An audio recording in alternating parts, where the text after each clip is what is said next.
Sir, I will certainly commend the Honorable Minister for his detailed statement on India's foreign policy and for providing competent leadership.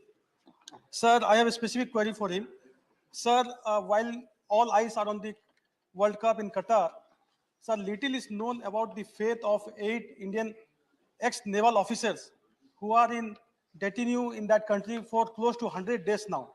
Sir, as per newspaper reports, they were picked up in the middle of the night from their home and are kept in solitary confinement since 30th of August. And consular access was provided to them only on 3rd of October. Sir, the family members have expressed serious concerns about the health, mental harassment of the ex-heroes of our country. And sir, it seems that MEA is not very forthcoming on what dialogue is going on with the Qatari government to secure and seek their release and repatriation. And also, sir, it is believed that this has been done and they have been charged with espionage, apparently at the behest of one of our neighbor, unfriendly neighbor. So, sir, through you, sir, I would like to know from the Honorable Minister, what are the steps being taken by the Government of India to seek the release of our former heroes? Thank you. Mr. Pramod Tiwari. No, he was interrupted. I asked him to take seat because it had not come through a method. Go ahead. Sir, मेरा सिर्फ एक विनम्रता पूर्वक राष्ट्र हित में एक सवाल है कि मिले होंगे आप, वहां अच्छी बात भी हुई होगी, G20 में भी मिले थे और जगह मिले थे। हमारे 21 जवानों की शहादत हुई है भारत चीन सीमा पर। कुछ भूभाग भी उन्होंने काफी कब्जा कर रखा है। क्या उसके संदर्भ में कोई वार्ता हुई हो तो आप अवश्य बताएं, पूरा राष्ट्र जानना चाहता है, ये आवश्यक है। बहुत ही बहुत धन्यवाद। Mr. Vinod Vishwam. Sir, thank you. Sir, the statement made by the Honorable Minister Jaishankar ji is so important to the contemporary times. And the keen interest the House extended to him shows that how important it is for this House also. I am grateful to the Minister and for his broad-heartedness. So on certain questions, I share the views raised by my colleagues like Manoj Kumar Jha and John Bittas and some others.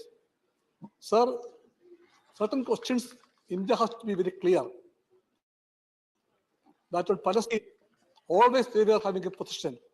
We stood with the people of Palestine. We regarded them always as our friends and sons and daughters. Now we feel whether there is a tilt of our voice in that matter. Kindly be clarified.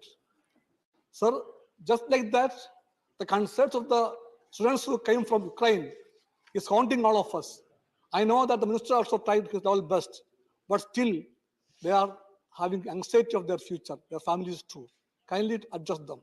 Sir, the third point is that the SAU, South Asian University, run by the SAARC countries. India is hosting it in Delhi. Sir, the SAU students and the teachers are facing a problem. That has to be settled. I am very sure that the diplomatic skill of our minister can help it. I am very sure that he has intervened. I wrote to him, he replied to me also. But I am very clearly telling you, the matters are yet to be answered clearly. So please serve the issue. My next point is that regarding I went through the agenda of G20, and now we are the chairman. The chairmanship is rotation, sir. Last year it was Indonesia. Next year somebody else will come. It will come. So it is very good that India is now the chairman.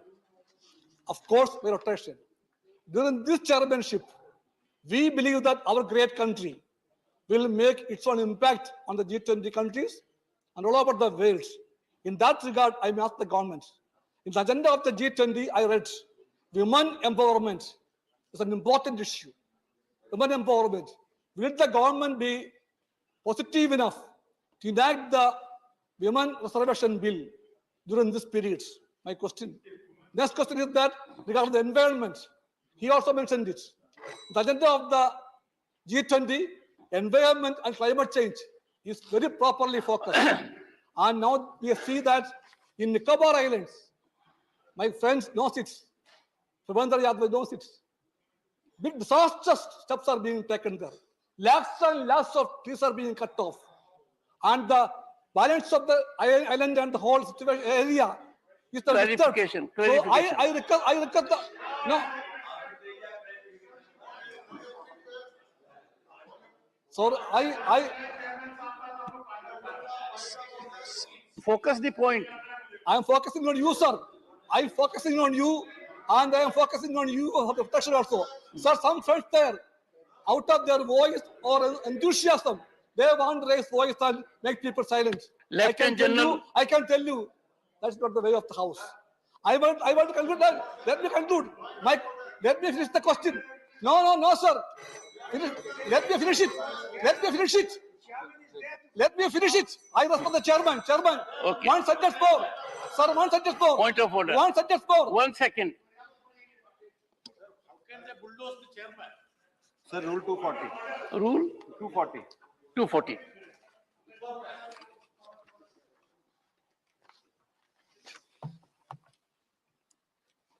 Yes.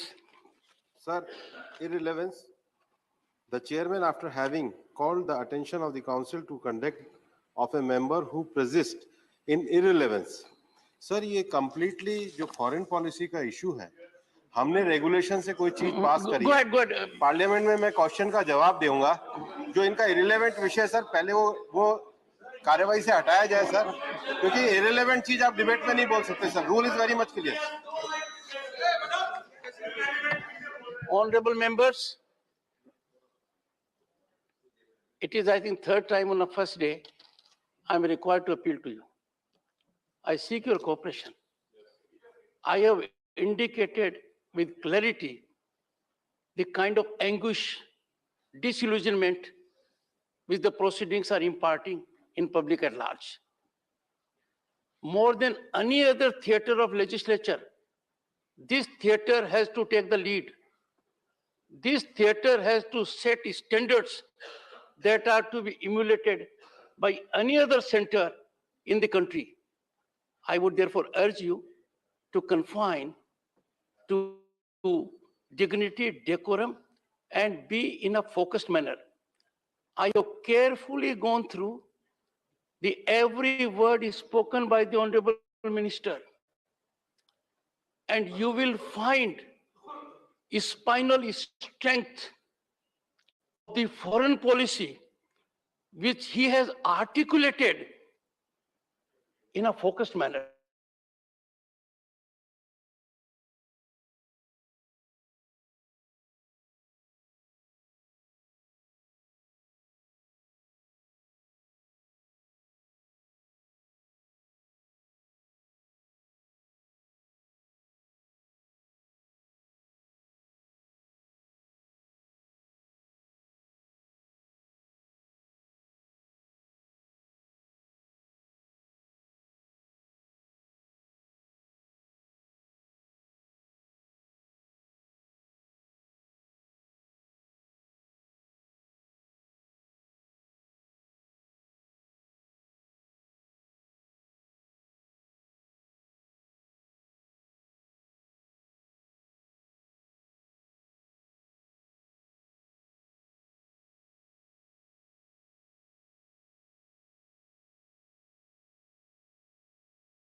DP Watts.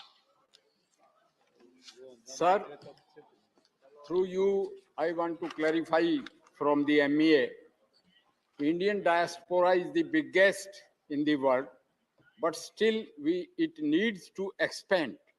And lakhs of students, especially with technical know-how, they want to go on work visa, on study visa.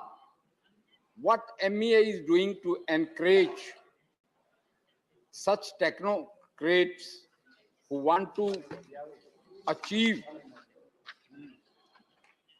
the know-how, expertise, and be beneficial to us in earning foreign exchange. Sri Syed Nazir Hussain. Sir, thank you, sir, for giving me this opportunity. Sir, as you know, and most of the members of the House knows, that in last couple of sessions, we have been raising this issue of Indo-China border dispute. And we have been raising this issue through the rule of the House, and on several occasions, it was not allowed to be discussed in the House. I would have liked the External Affairs Minister to have dwelled upon this issue in his statement. It's an important issue, and I wish he not only clarifies today, and I wish he gives a separate statement on the state of affairs on our border. One. Second, sir, I had already written a letter to the External Affairs Minister on South Asian University. He had replied back to me, which was not very satisfactory. I think, though the South Asian countries are involved in that university, since it is situated in India, especially in the national capital, when the students are agitating and the teachers are also involved, and a couple of them happens to be my friends also, my classmates also. So I think that should have been taken up seriously, and it should have been resolved instead of punishing the students. The third issue is, sir, as many of our friends stated, on the issue of Palestine, we have a well-stated foreign policy. Our stand is very clear from last 40, 50 years. I think we should be moving in that direction. There should be more clarity from the days of our freedom struggle. So I think there should be more clarity, and there should be some clarification on that issue also. Thank you so much, sir. Sri A.A. Rahim.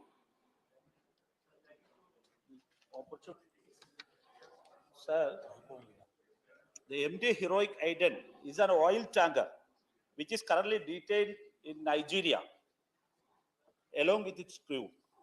The crew consists of 26 sailors, of whom 16 are Indians. Sir, the sailors has been detained since 8th August. Sir, sir, this is a very, very aggressive matter. No. I am, see, no. See, so, Honorable members, so this is a concern. honorable members, Sir, this is a concern. honorable members, Not question. would you please take your seat? Take your seat. Once settle down, then I'm here to take care of the situation. If you start dealing amongst yourselves directly, I don't have to tell you the importance and relevance of the chair. What can be more unwholesome? There is a simple method of putting across one second. There is a method where you can put your point very firmly, persuasively, moderately, in any manner you like. It has to be through the chair. And we will be saving precious public time and getting good response by way of input from the Honorable Minister if there is formulation in precise terms. You raise your point. Thank you, sir. Please. Thank you, He's thank- on legs. Thank you very much, sir. You see, it does not look nice for me on the first day that I suffer these kind of interruptions. I am here to accommodate everyone. I am going to an extreme degree. But that accommodation has to be on rational premise and on some rationale. So don't have interest exchanges. I am the one you have to address. I am the one who has to call upon. Please conclude. Sir, once again, I would like to salute you, sir. Please. Sir, since 4 months, 16 Indians are illegally detained. This is my concern. This is my question. Sir, these 16 parents and families are absolutely they are under panic. So, what are you taking the steps regarding this issue? This is my question. I already wrote a detailed letter to Honorable Minister, and I hope that the government will take this issue with a serious manner. Thank you, sir. Mr. Vishwadhan, yes, please. Thank you, sir. Sir, here in this document, Minister has very detailed manner. He made the Pravasi Bharat Divas and the programs. So here, I request the Minister for the clarification regarding the government is aware of the number of the Indians in different countries and the number of Indians that their jobs and also how many are lost their jobs in this recent crisis. This thing is, if Minister is ready to explain here, that is very helpful for us. Honorable members, there are no further names. So you should be happy to note that on this issue of critical importance, where the Honorable Minister has imparted his statement, I have given you full operational play. The Honorable Minister. Honorable Minister. Honorable Minister. So I'd very quickly like to respond to the request for clarifications from multiple members, even if they couched it sometimes in a non-clarificatory way. Starting with Shri Amarpat Nayak ji, sir. The question of cross-border digital flows is not a direct foreign policy issue. It is under the domain of my colleague, Meity Minister. It is a matter on which government's views have been put in the public domain for comments. So I think it is obviously something that will evolve as public comments come in and the matter will be pursued. Regarding his second clarification, inequity, will we speak up for Africa? Will we take up Africa's cause and interest in the G20? Absolutely, the answer is an unambiguous yes. Regarding Sir Vaikoji's two questions. One about our abstention in the UN Human Rights Commission. This has been a long-standing position by India, keeping in mind what not just this government, but its predecessor governments have also thought is the most constructive way of addressing and advancing the interests of the Tamil community in Sri Lanka. That continues to be our approach. Regarding the support we have given to Sri Lanka, please, I would request the honorable member to appreciate. We have given support to the entirety of Sri Lanka, which also includes the Tamil community, the Sinhalese community, the other communities. So we have not taken a communal approach to giving support. To have in this kind of serious economic situation, we would be shirking our responsibilities if we did not step forward at that moment. And that is exactly what we have done. If I could move on, sir, to Dr. Manoj Kumar Jha's observations. One, he asked, the view of foreign policy is to 2014 centric. I don't think that is accurate. I think if you look at everything that I have said, it is not that, in some way I'm suggesting that what has been a continuing strain in our foreign policy, and I'll come to the Palestine issue, particularly in that context. But since you are asking me, I would say, yes, 2014 was a watershed moment. Yes, things have changed better after 2014. Yes, our foreign policy has become more dynamic, more effective, more prominent after 2014. So I think I'm so glad you picked up the 2014 issue, and I hope you will be supportive of it. On the Gaza issue and the Palestine issue, because some other members also raised it. We are very clear on Palestine. We support, sir, a two-state solution. We want a two-state solution with the two states living peacefully side by side. Some of the members suggested somewhere that our support or empathy for the Palestinians had changed. In fact, our financial support for the Palestinian Refugee Welfare Agency has gone up in the tenure of this government. I hope that honorable members would appreciate that. The issue was also raised about the neutrality not my words, sir. This was the honorable member's clarification request on the Ukraine situation. And Professor Jha suggested that he could do my job better. I mean, that is certainly he is free to hold that opinion. What I do want to say is we have been clear, publicly clear at the Prime Minister's level that this is not an era of war. We have consistently urged dialogue and diplomacy. When it comes to the impact of the war on Indian people or in the rest of the world, we have also done the right things about that.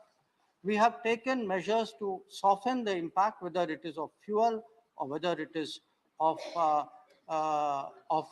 food inflation, whether it is of fertilizer costs. So if it is your contention that our position has been in putting the interests of the Indian public first, I plead guilty to it. Yes, I put the interests of the Indian public first. It is my duty to ensure that fuel, fertilizer, food, the Indian public does not pay the cost of some other country's actions or some other region's actions. I think that is the way, in my view, at least foreign policy should be conducted. If I could turn then, sir, to Mr. John Brittas's comments. One, the Palestine issue I have already addressed. The pressure from the West, I think I have addressed publicly. I have said again what I have just mentioned. I would like to clarify. We do not ask our companies to buy Russian oil. We ask our companies to buy oil. What is the best option that they can get? Now, it depends on what the market throws up.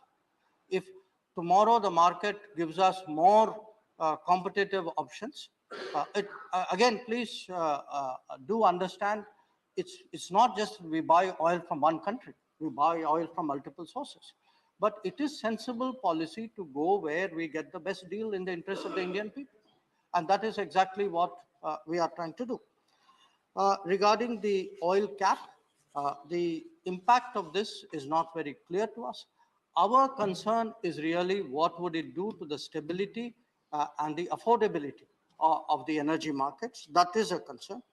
On his clarification regarding diversity in the G20, absolutely yes. I mean, the fact that we are going to celebrate the G20 across the states of India in multiple cities in a manner in which we have never done any international event before.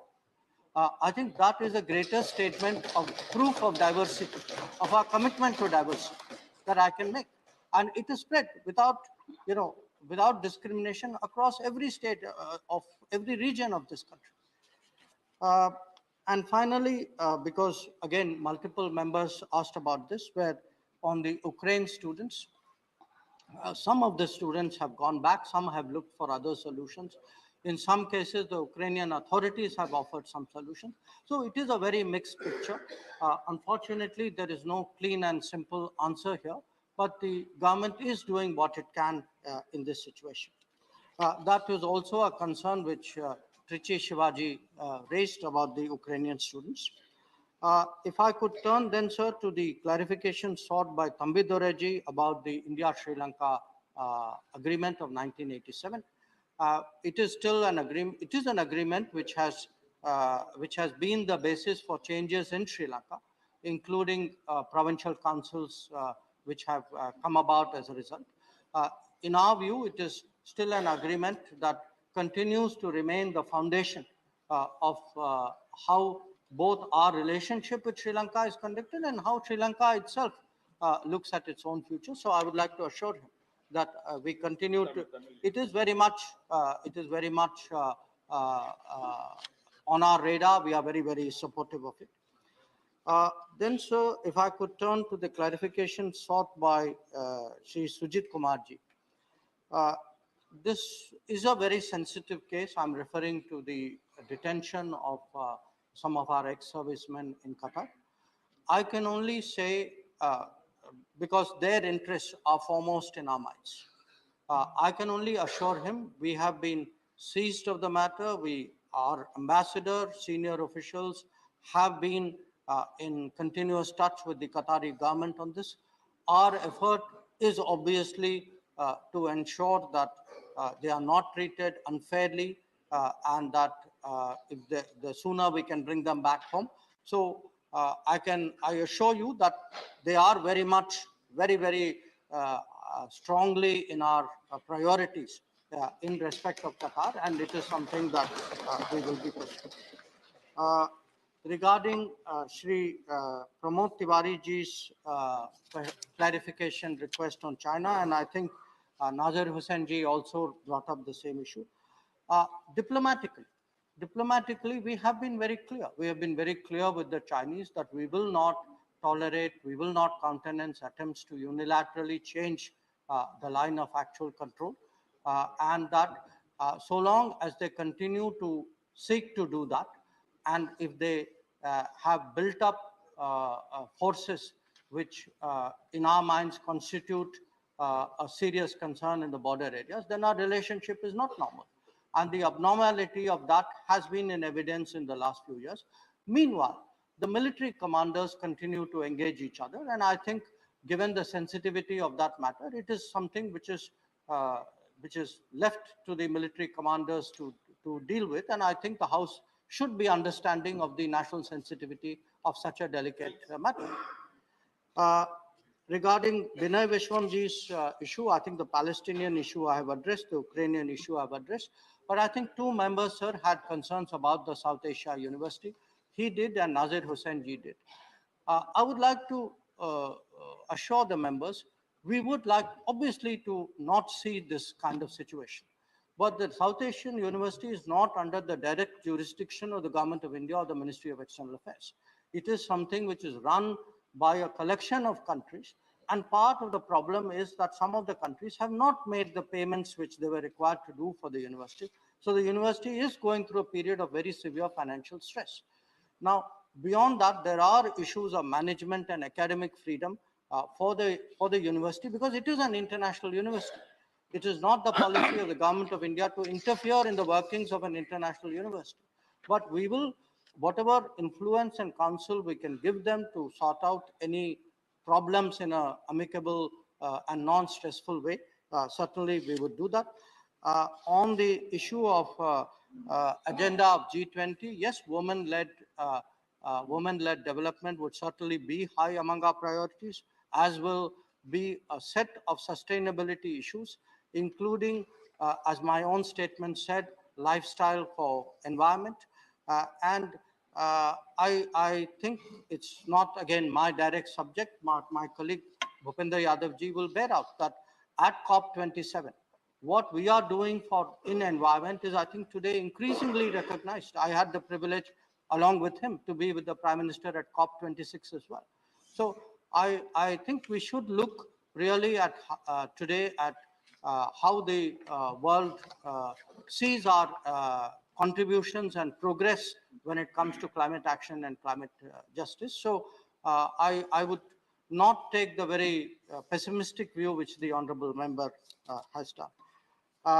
Regarding General Wats's point about study visas, we are very concerned that a number of countries, for reasons which have to do with finance and their processes, have slowed down issue of visas. We have taken up with many of these countries. I myself have done at the ministerial level with the US, with the UK. Yesterday, I did it with Germany. In many cases, our intervention has led to an improvement. I still think there is some distance to go, but it is certainly, as I said, we run a people-centric foreign policy in the Modi government, and certainly today, facilitating the faster issue of visas would be very, very high among our priorities.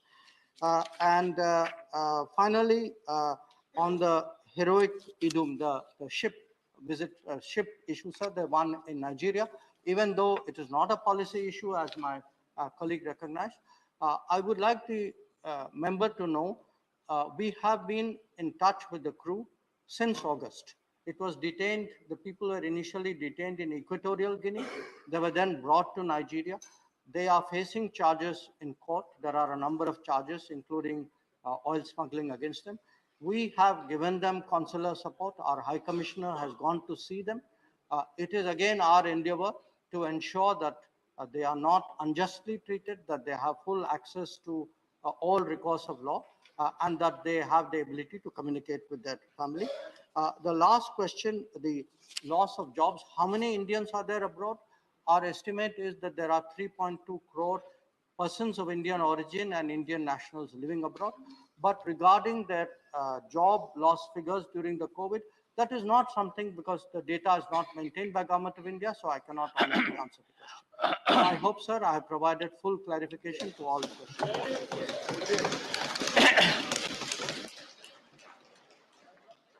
The Wildlife Protection Amendment Bill 2022, Shri Bhupender Yadav to move a motion for consideration of the Wildlife Protection Amendment Bill 2022. Time allotted is 4 hours. Respected Chairman, sir, I move that the Wildlife Protection Amendment Bill 2022 as passed by the Lok Sabha to further amend the Wildlife Protection Act 1972 be taken into consideration.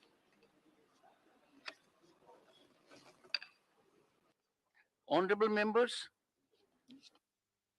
Honorable Minister, if you like to say about the bill, you may speak. मैं कुछ बोलना चाहूंगा। माननीय सभापति महोदय, भारतीय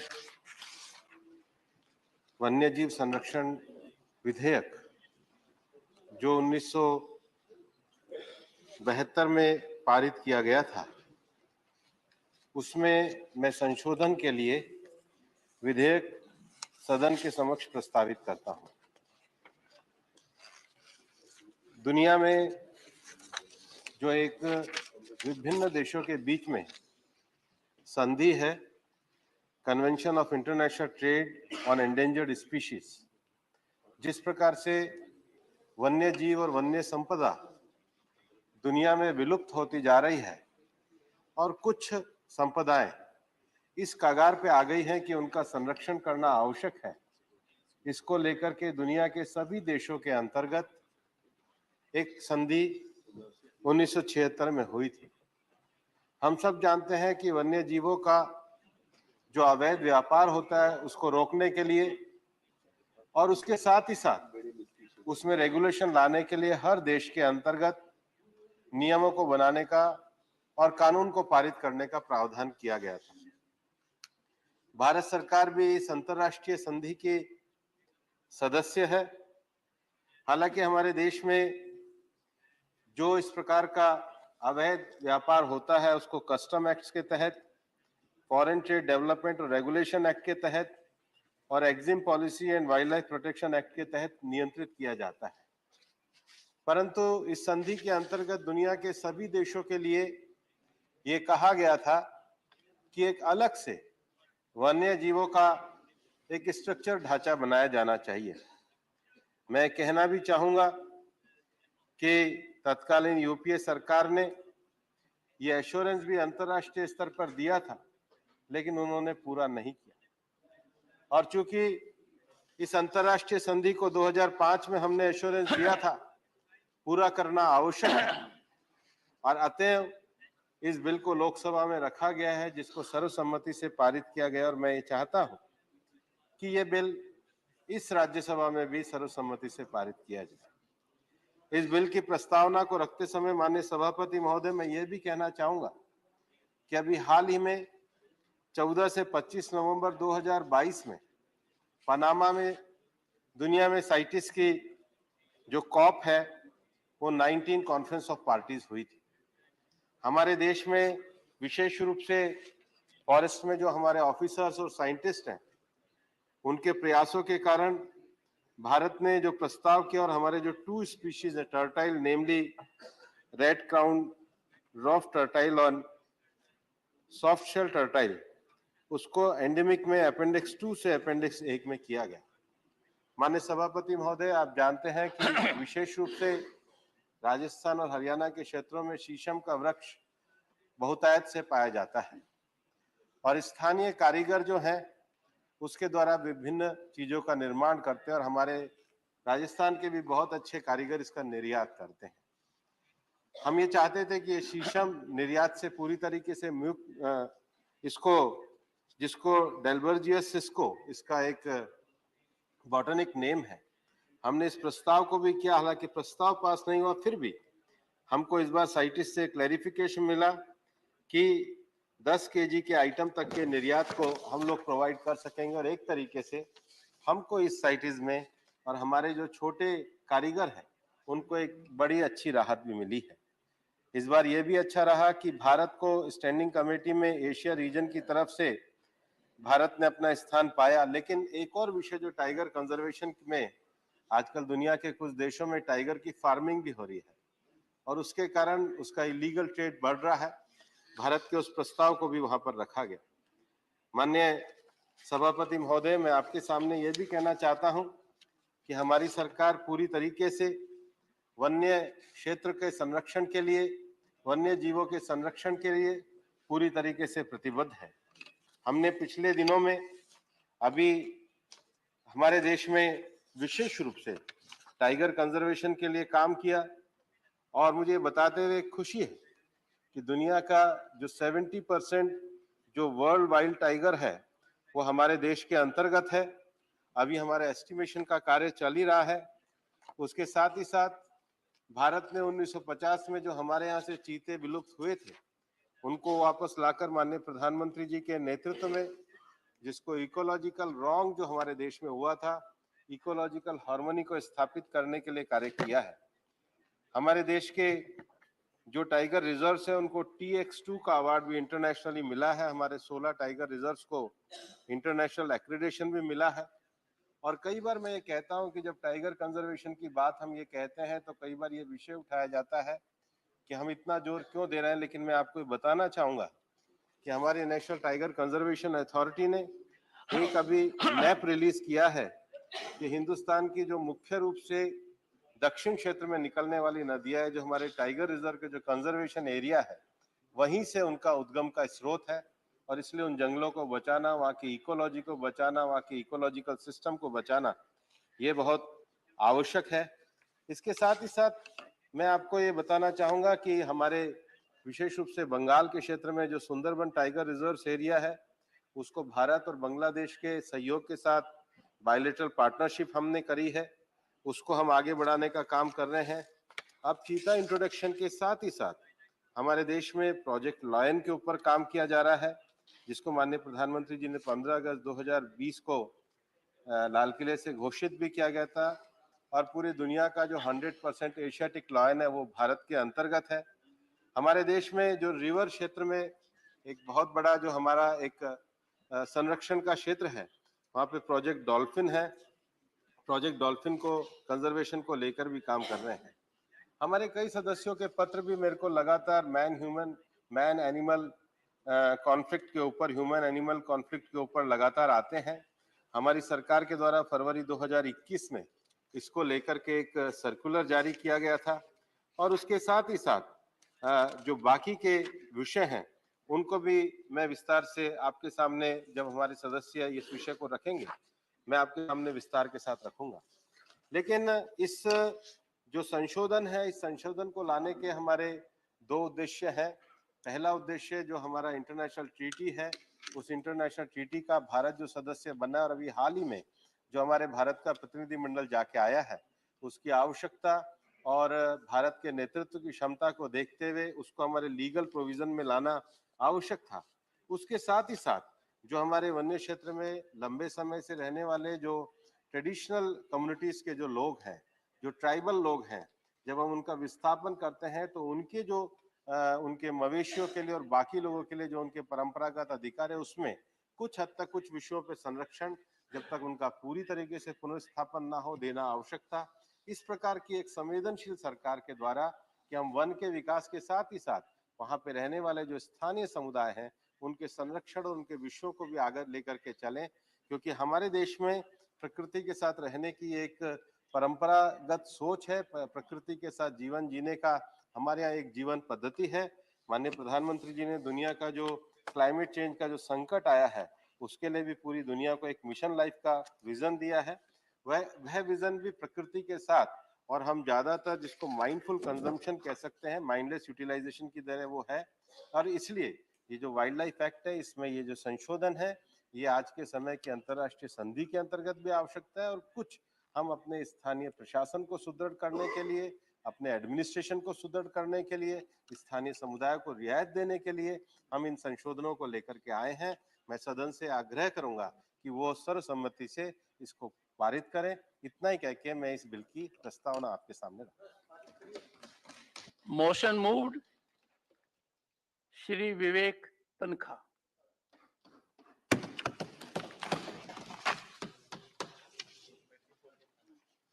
First of all,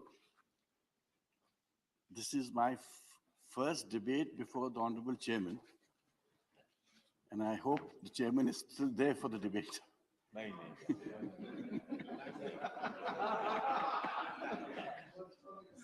Yeah, it's okay. I thought the safest way to take a respite is when a distinguished member of the same fraternity, a senior advocate, who normally on the first day will have no option but to be indulgent.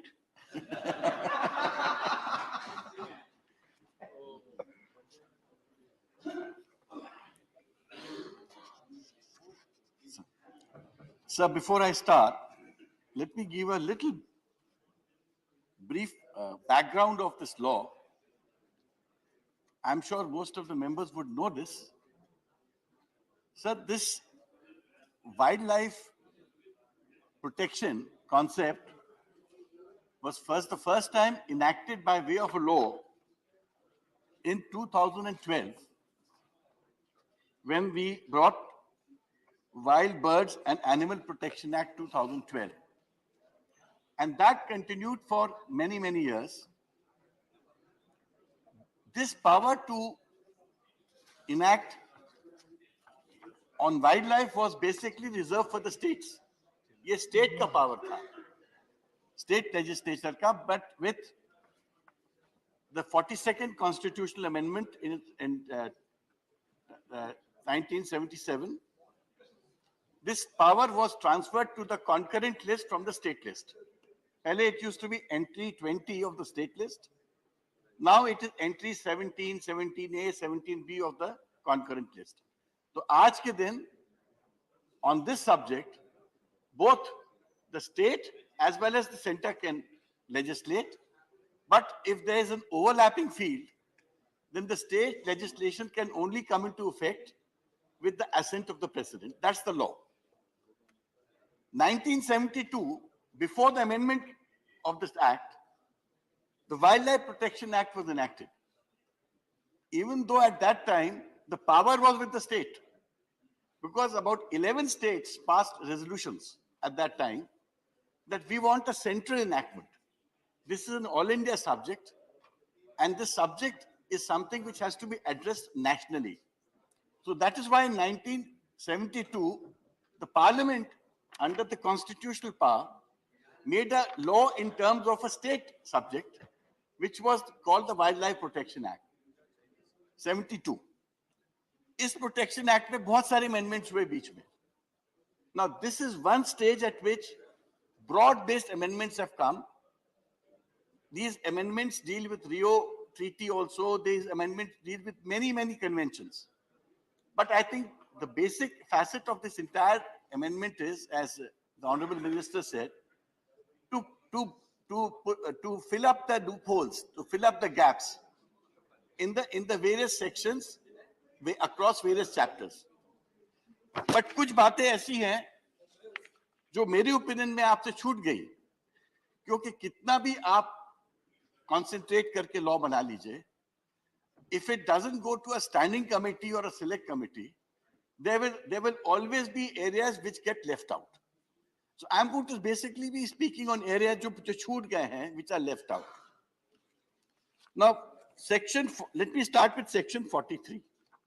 Section 43 is the section जिसमें सबसे ज़्यादा विवाद है इस वक्त.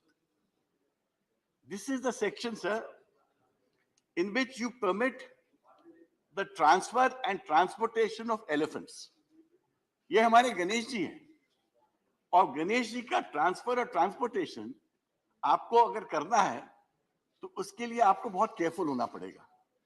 Problem arrows because जो अभी जो एक्ट इन्होंने प्रोवाइजो लाए हैं, जो प्रोवाइजो सेक्शन 43 पे प्रपोज्ड है, it says this can be done. ये elephant transportation and transfer can be done for religious, वो तो ठीक है, or for any other purpose. और any other purpose section 63 में ये कहते हैं कि हम rules के through deal करेंगे. Now that has left a big gap. आप any other purpose करके आपने इसको इतना वेग कर दिया है, depending on who is in power, who thinks how. ये चीजें में even touch human sensibility.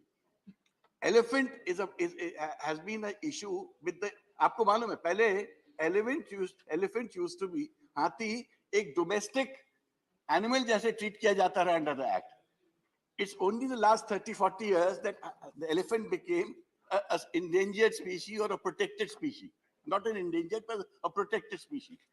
आज problem ये है कि अगर हम elephant को, if we allow elephant to be used for any other purpose, तो उसमें इतने सारे बड़े issues हो जाएंगे, because आपको अंदाज नहीं है कि 2675 captive elephants इंडिया में है, 2675, और उनमें 1251, that is 1251 के पास ही ownership certificate है under section 42. These are PETA figures which I have taken, sir.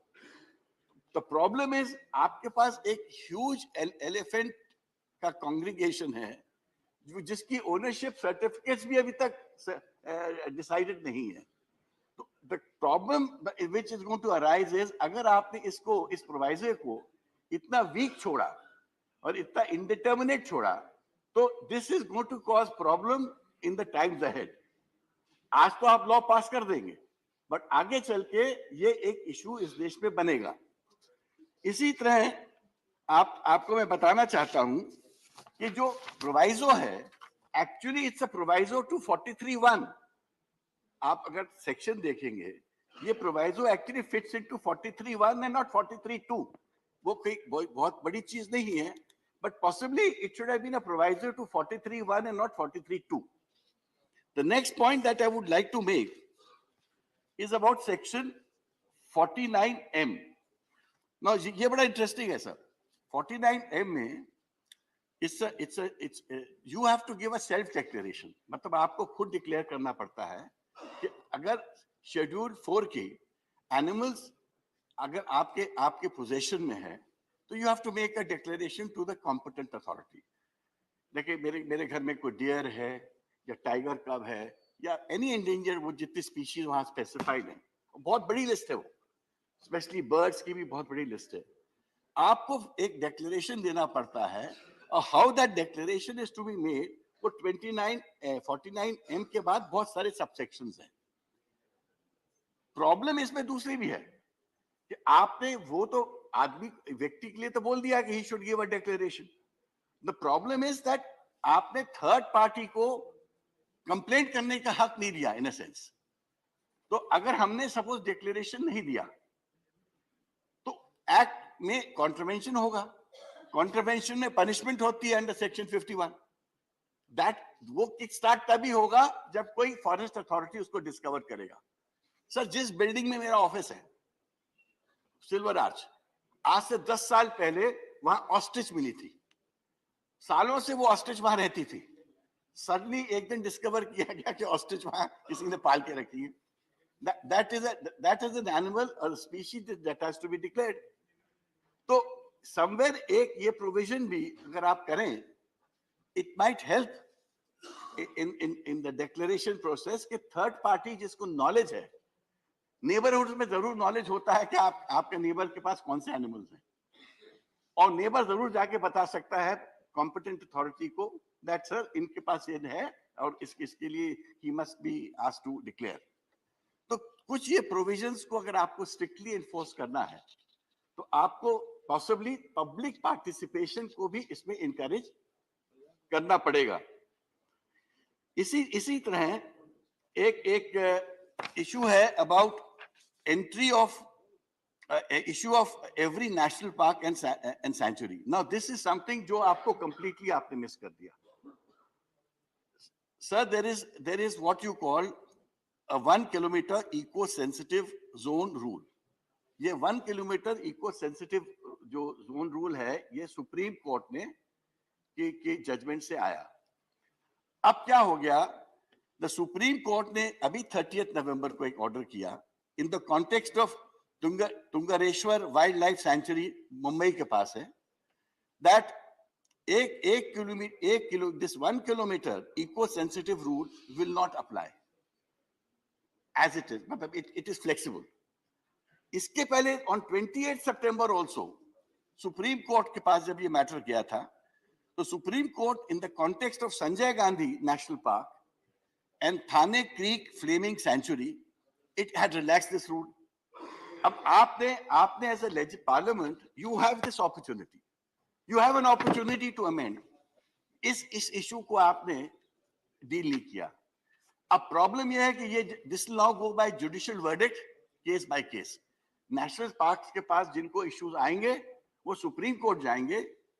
गोदा वर्मन की एक परमानेंट बेंच चलती है, हमारे ऑनरेबल मिनिस्टर उससे परिचित भी हैं, वहां आप एप्लीकेशन लगाएंगे और वो फिर रिलैक्स करेंगे 1 किलोमीटर के अंदर से इको सेंसिटिव जोन में रिलैक्स करा जा सकता है कि नहीं करा जा सकता, किन चीजों के लिए किया जा सकता, क्या यहाँ होटल आ सकते हैं, होटल आएंगे तो किस प्रकार के होटल आएंगे, क्या यहाँ पर वेलनेस सेंटर्स आएंगे, जो भी करना है इको सेंसिटिव जोन में आप जो भी करेंगे उसको आपको इको सेंसिटिव वे में ही करना पड़ेगा. तो उसके भी रूल्स बनने, उसके बारे में भी सोच होनी चाहिए थी. एक बहुत बड़ा एरिया जो कि एक अपॉर्चुनिटी थी टू एड्रेस, ये इस वक्त इनसे मेरे ओपिनियन में छूट गया है, बिकॉज ये area is now being dealt by Supreme Court rather than the Parliament और द एग्जीक्यूटिव.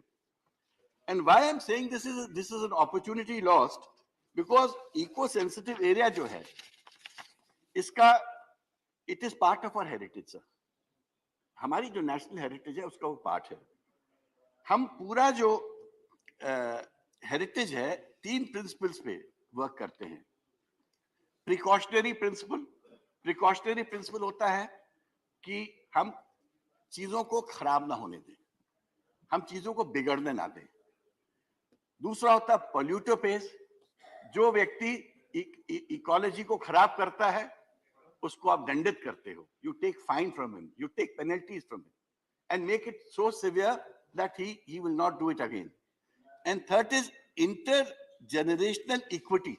मतलब हम ये जो सब कर रहे हैं, rightly so, as the honorable minister said, we are doing this all for the future. ये हम अपने आगे वाली generations के लिए कर रहे हैं.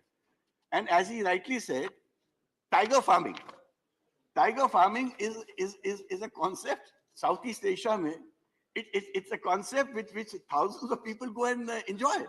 वहां पर tigers are tamer than dogs. I mean, आपके Indian dogs are more ferocious than a Thailand tiger.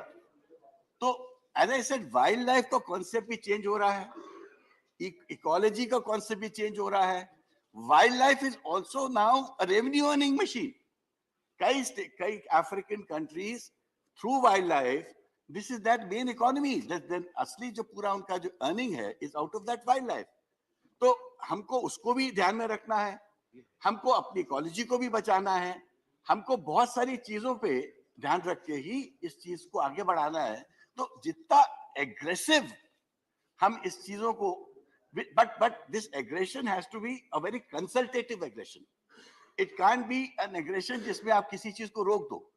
I still remember, हम तो गोदा वर्मन केस में I was appearing for years as counsel for Madhya Pradesh, and हम लोग की तो सबसे ज्यादा applications वहाँ pending होती थी. मेरा शहर जबलपुर कि all around eco sensitive parks हैं. There's Kana on one side, Bandhavgarh on one side, Pench on another side. आप जहाँ जाएं उस सब तरफ हमारे ये सेंचुरीज हैं, टाइगर रिजर्व्स हैं. तो ये भी एक बहुत बड़ी अर्निंग का जरिया बन सकते हैं. तो as you rightly said, sir, that it is correct that law amendments are necessary, but when we make these laws, we also should not lose opportunities which the law gives us to make in an intergenerational future. क्योंकि हम जो law आज बना रहे हैं, this is not only for us, it is also for the future. Our children are going to enjoy this law. Not only the law, the environment of which creates out of this law. तो मेरा यही कहना है, while nobody will be objecting to this bill per se, but there are so many gaps in this bill, whether it be 43M, and this Supreme Court judgment which has not been taken into consideration. I would like the minister to take these facts into consideration before finalizing the bill, so that at least when you finalize a thing, you have a comprehensive picture before you. Thank you, sir. Thank you, Mani Vinay Tankhaji. Dr. Kanimoji, please. Honorable Chairman, sir, wildlife wealth is the world's natural wealth. The protection and conservation of wildlife is the need of the hour and is one of the most important duties of the government and people to protect our wildlife wealth. Sir, the Wildlife Protection Amendment Bill amends the Wildlife Protection Act 1972 and seeks to increase the species protected under the law and implement the Convention on International Trade in Endangered Species of Wild Fauna and Flora. Sir, the human population has grown exponentially over the past 200 years to more than 7 billion people today, and it continues to grow rapidly. This means the natural resources are being consumed faster than ever by the billions of people on the planet. This growth and development and also endangers the habitats and existence of the various types of wildlife around the world. So humans are being the current rate of species extinction, which is at least 100 to 1,000 times higher than the nature intended. According to the WWF's Living Planet Report 2018, the world has witnessed an astonishing 60% decline in the size of populations of mammals, birds, fishes, reptiles, and amphibians in just over 40 years. In a healthy biome and biodiversity, world humans are the culprits. Their greed for development and advancement has made detrimental to the world wildlife. Therefore, any law which is aimed to protect and conserve wildlife population is absolutely necessary. So there is a conflict of interest between Forest Rights Act and the Wildlife Protection Act. Protection of wildlife is important. At the same time, protection of the forest rights of the scheduled tribes and other traditional forest dwellers living near the protected wildlife zones. A near total ban on grazing, coupled with a system that undo the FRA has made life difficult of locals, stripping them their rights. So, cattle grazing has been recognized under the Tamil Nadu Forest Act 1882. The court then revised its order on March 17th. Now, cattle grazing became legally permissible in forests outside tiger reserves, sanctuaries, and national parks. In effect, the verdict removed 8,101.79 square kilometer or 35.42% of forests and 6.23% of the state total's area from Tamil Nadu grazing area, even from those who were illegitimate right holders. The court thus rewrote the provisions of two major laws that the Parliament has enacted in 2006, the 2006 Amendment to the Wildlife Protection Act and the Wildlife Protection Act of 1972, rendered tiger reserves a statutory category and prescribed provisions for the notifications. The government has since notified 52 tiger reserves, both of which were designed to protect, preserve, conserve, and manage forest, wildlife, and biodiversity. According to the Wildlife Protection Act, Tamil Nadu has to prepare a tiger conservation plan to protect the agricultural, livelihood, developmental, and other interests of the people living in the tiger reserves. The core area, the critical tiger habitat, is to be established without affecting the rights of the scheduled tribes or such other forest dwellers, while the buffer area should promote coexistence between wildlife and human activity with due recognition of livelihood, development, social and cultural rights of the local people. Separately, the scheduled tribes and other traditional forest dwellers recognize grazing and traditional seasonal resource access of nomadic communities. That is, it accorded community rights to the village to be regulated by its RAJYA SABHA and not an individual grazing permit to be granted on payment of the prescribed fees by the forest department. This has to be followed without any hindrances to the tribal population and traditional forest dwellers. Sir, in the vast country like our India, different regions will have different wildlife population. The wildlife species living in Western Ghats are not expected to be seen in the Aravalli ranges of the north. The wildlife in the northeast India is much different from those in the Eastern Ghats. Therefore, the state governments are better equipped to act upon the wildlife protection and conservation. I urge the union government to have a consultation with the state governments in forming the management authority and to provide adequate representation from the states in the composition of the authority. Sir, the pristine environment of the forest are deteriorating due to the unregulated tourism. Untreated sewage and plastic wastage have endangered the environment. Only if the people realize the importance of the clean environment and cooperate with the local administration, the natural resources can be protected. In Tamil Nadu, the Eastern Ghats and the Western Ghats are natural boon to protect fauna and flora typical to this weather and environment. We have tremendous coastal and marine habitat. Therefore, in protecting the wildlife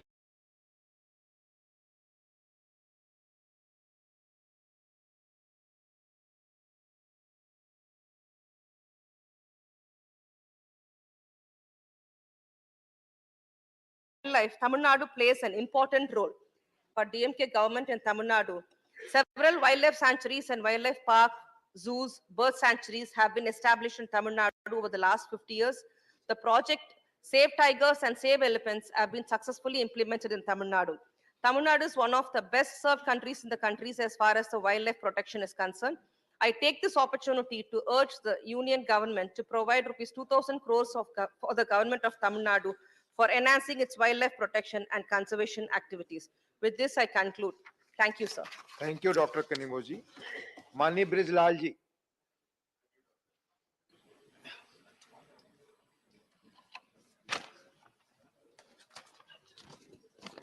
Thank you, Deputy Chairman, sir. I thank you for giving me opportunity to speak on the Wildlife Protection Amendment Bill 2021, which proposes to amend the Wildlife Protection Act 1972 so as to incorporate the necessary changes to appropriately implement CITE, Convention on International Trade in Endangered Species of Wild Fauna and Flora in India, that is called CITES. In addition to this, certain other amendments have also been proposed so as to make the act more comprehensive.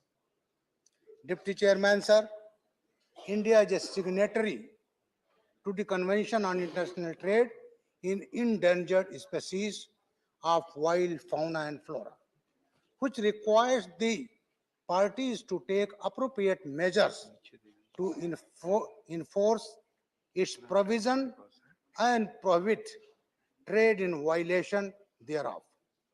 CITES regulate trade in over 38,700 species of wild animals and plants. Currently, 183 countries are signatory to CITES. Non-compliance by a country to adopt appropriate legislation to implement CITES may result in a recommendation from CITES to suspend trade in CITES-listed species with such country. Such a recommendation was made in respect of India, as a minister told, in 2004, but was withdrawn in March 2005 following an assurance by India. India has been implementing CITES through the Custom Act 1962, Foreign Trade Development Regulation Act 1992, the EXIM policy, and the Wildlife Protection Act 1972. However, the CITES Secretariat has noted certain gaps in India's implementation of the CITES. India has been identified by the CITES Standing Committee as one of the parties requiring attention as a matter of priority regarding the national legislation. A recommendation to suspend trade with India for CITES listed species would affect India's export and imports, such as a species including agarwood, sesame, red sandalwood, wood, medicinal plant, aromatic plants, etc. अभी मंत्री जी ने कहा कि एक plant हमारे यहाँ डलवर्जिया latifolia जिसको हम रोज वुड कहते हैं कि ज्यादा इसका प्रोडक्शन केरला वहाँ होता है, कर्नाटक में, हरियाणा में, और इसके प्रोडक्ट बड़े कॉस्टली हैं और ये साइट की लिस्ट में है। अगर हमने लेजिस्लेशन ना किया तो वो हमारा प्रोडक्ट जिससे हम फॉरेन एक्सचेंज कमा रहे हैं वो सस्पेंड हो सकता है। इसी तरह से the other species which is in the site list is called agarwood. इसको ऊद भी कहते हैं। अभी मैं होम अफेयर कमेटी को लेकर गया था असम और वहां मैंने इस पर बातचीत की, क्योंकि अगरवुड वहां होता है, उसमें एक इन्फेक्शन होता है, मोल्ड डेवलप होता है और उसके बाद उसका हार्टवुड टर्न्स ब्लैक और उसके बाद रेजिन होती है, उससे ऑयल निकलता है and that is very very costly and that is used in perfume and incense.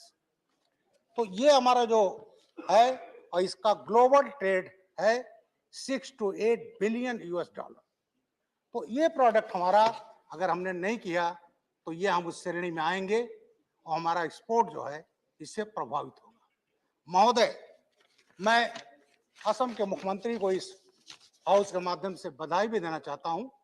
उन्होंने अभी 26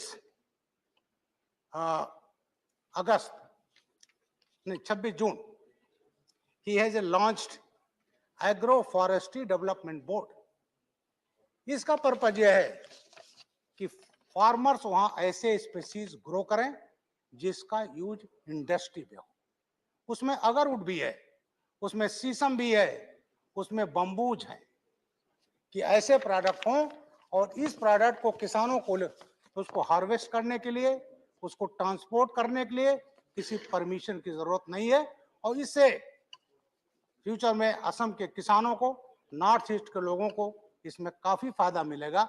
इसलिए ये लेजिस्लेशन जरूरी है कि जिससे साइट जो पाया सम गैप्स हैं उस गैप्स को हम पूरा कर सकें।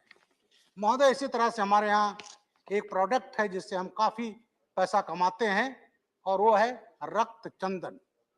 ये आंध्रा में होता है, पार्ट ऑफ तमिलनाडु में होता है, कर्नाटक में होता है।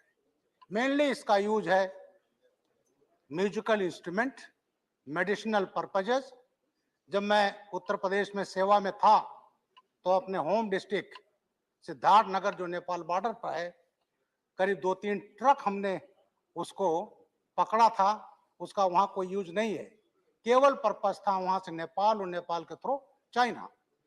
तो ये रेड सैंडर जो है जिसको हम रक्त चंदन कहते हैं, इसका भी हम जो है एक्सपोर्ट करते हैं और अनलेस ये लेजिस्लेशन पास नहीं होगा तो इस पे एक्सपोर्ट पर भी हमारी प्रॉब्लम आएगी।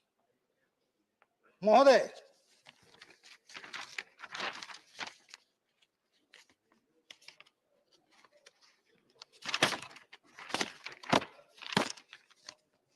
in nutshell, the bill seeks to include provision of site regulation in the Wildlife Protection Act 1972 in order to control illegal trade in wildlife, their parts and products.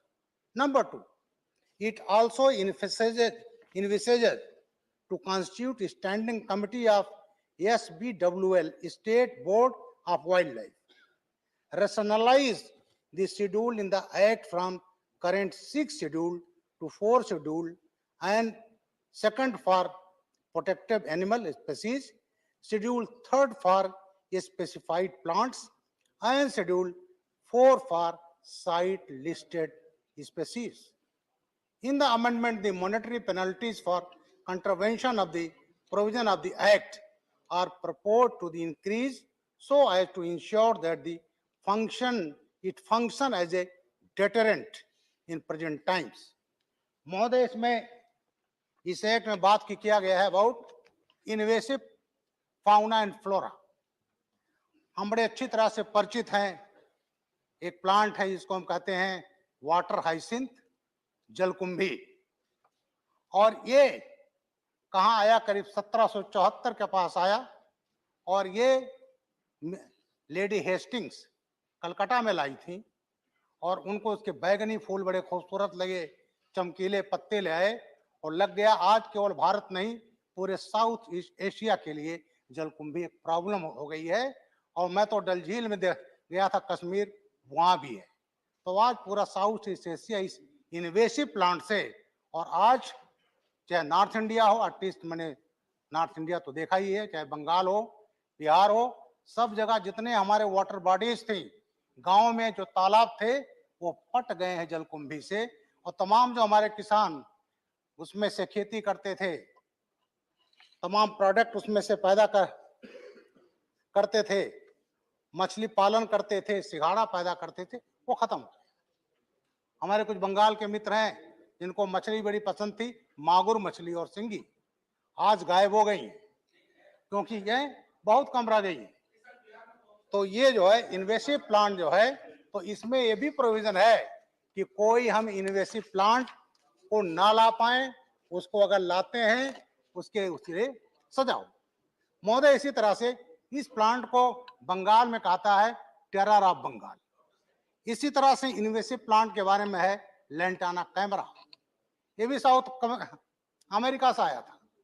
और आज हमारे फॉरेस्ट में it has created havoc, चाहे वो कर्नाटक हो, बांदीपुरम century में।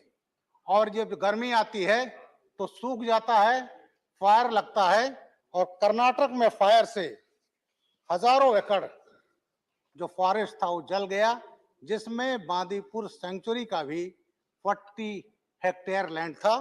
तो ये भी एक लेंटाना कैमरा जैसा।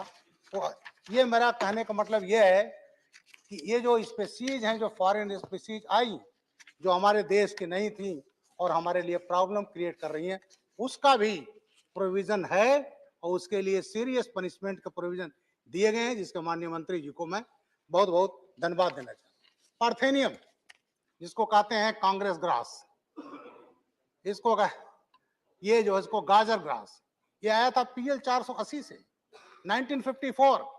जो हमारे पास खाने को नहीं था, हम लोग पास अनाज नहीं था, तो अमेरिका से इंपोर्ट होता था अंडर पब्लिक लॉ 480, और उसी के तहत से ये प्लांट आया। और आज ये हालत है, किसानों के लिए सबसे बड़ा प्रॉब्लम है। लखनऊ में अपने घर के सामने मैंने गार्डन लगाया, मैं रोज सफाई करता हूँ, फिर उगाता है। तो ये भी इन्वेसिव प्लांट है। तो इसके लिए प्रोविजन है कि साहब इन्वेसिव प्लांट्स, चाहे फाउना चाहे फ्लोरा। इसके बाद तो अपनी बात थोड़ी मैं कह करके समाप्त करूंगा अबाउट इन्वेसिव फाउना। आप देखते होंगे आज बाजारों में, जो मार्केट में आप जाएंगे तो थाई मांगुर बहुत मिलता है। थाई लैंड मांगुर के बारे में यह है, it eats everything in the river except crocodile.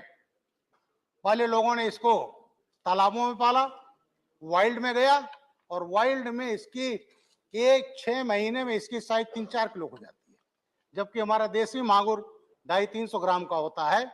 और आज इसकी वजह से जो तमाम हमारे जलीय जीव थे, हमारी ट्रेडिशनल मछलियां थी, इंडियन मेजर क्रॉप्स, कार्प्स, रोहू, कतला और ये मृगल, नैनी, ये सब गायब होती जा रही हैं।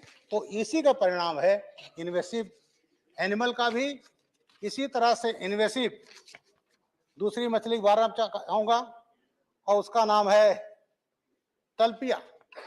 तलपिया ये अफ्रीकन फिश थी, और ये आई अफ्रीका से नहीं आई, ये हमारे यहाँ थाईलैंड और लंका से आई, और ये आई करीब 1960 के आसपास।